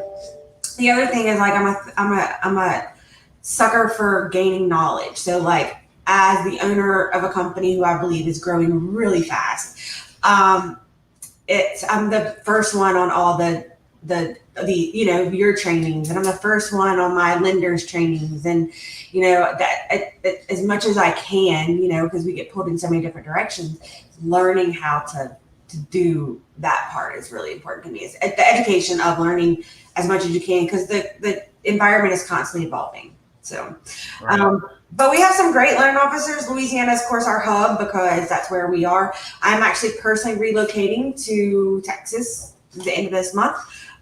Just some personal business decisions where I want, if I see my company in 10 years having a big corporate office, you know, Texas is probably the best place for me to grow that, as far as, you know, taxes and what Texas offers for businesses, and, you know. Yeah. Right. Absolutely. So it's also really close to my family. So, you know, 4-hour drive from Baton Rouge, where I was born and raised.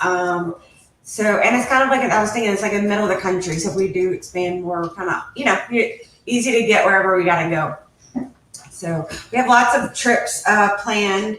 So we are going to like UWM headquarters this in the next little bit. We have our vetted VA boot camp. So lots of things where we're excited to get back on the road and, you know, do the trainings and stuff. Will y'all be doing something like that?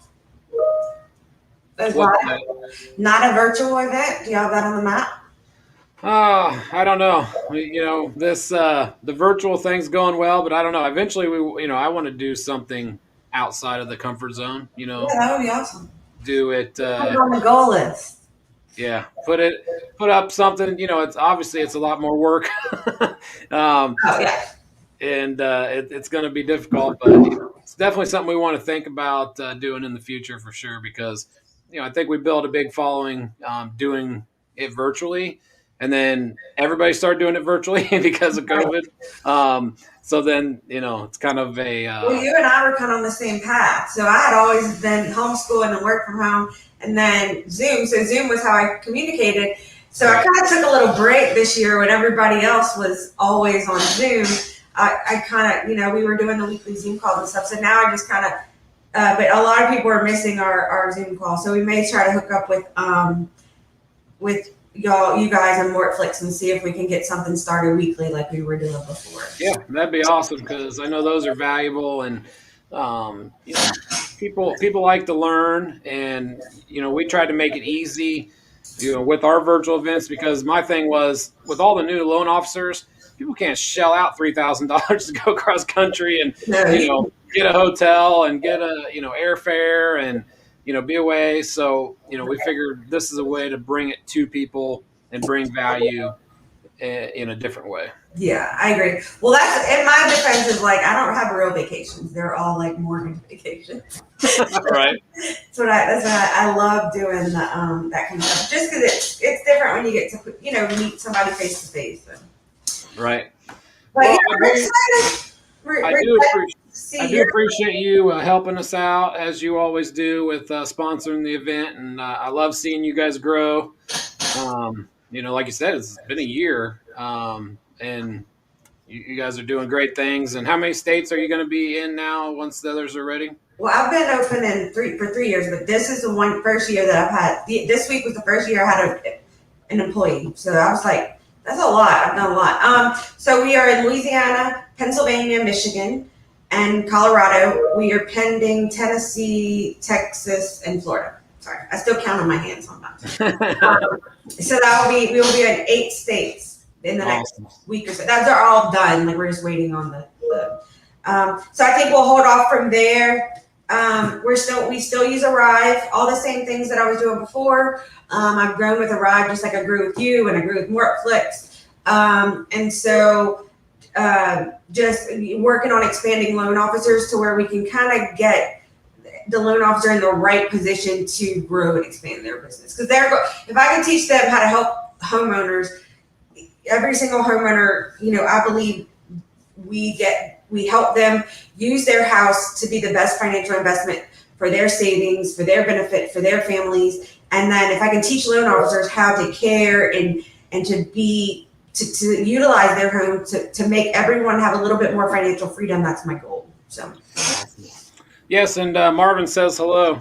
Hey, Marvin. Marvin came down to Philly, or came down. Marvin came up to Philly, so Marvin's going to have to come to Houston as soon as we get settled in over there. You as well. You're welcome anytime. Yes, I appreciate it. And we'll try to get the boat before we get everybody, going down there. Yeah, we're excited for Mortflix and Mortflix Plus, and I know you've been, following Marvin's journey with this, and it's exciting to see it growing, and for us to finally get it out there and release, and we got great content coming. Obviously this is kind of the first big push, but people tune into the app and they'll start seeing more amazing content coming in from leaders across the industry. Absolutely. Yeah, we'll be here. We'll be here to support you guys just like we have been. Awesome. Well, I appreciate your time very much, Michelle. All right, y'all have a great day. I'll be on the thing watching. All right, thanks. All right, everybody. I want to go through and thank some of our other sponsors here. I want to thank Jamie Kavanaugh of AmeriFund Home Loans. Go check her out. She is a great supporter of Build Your Empire. And I want to thank Lance Gronwald. He is one of our very first sponsors from one of our very first events, resurgereferral.com. Go check that out. He helps you gain more referrals from your database with mailings and stuff like that. Also want to thank Anna Maria Sanin. She is with Confident Closers. She has a great podcast, and she does a lot of work to help people build their brand. So go check her out, Confident Closers. And then, of course, we got John Garrison from John the Printer. If you can check him out. And he does a lot of printing, obviously, to help people with mailings and stuff like that. And then, of course, we got Rolo from Fresh Start Credit Repair. You can go check them out at startyourcreditfresh.com. He's based out of Las Vegas, but he helps clients and loan officers all around the country, get their credit back into order and help you guys close more loans. So go check him out. Without sponsors, this kind of stuff wouldn't be possible. So I want to thank everybody that helped us out in that aspect. And I want to thank everybody that tuned in. Unfortunately, I think our final speaker isn't going to be able to join us due to some internet connection issues. So I do apologize for that, but we will get Mr. Mike Cordes back with us soon. And, he's always a great guy to have on, full of energy, great leader, and building one of the biggest mortgage brokers in the country. I think over 1,000, brokers right now. So the largest in numbers. So we will get him back as soon as we can. I do want to thank everybody for joining us today. If anybody has any questions, let us know about today's content. Our speakers are happy to answer questions for you. And most importantly, make sure you guys go download the Mortflix app.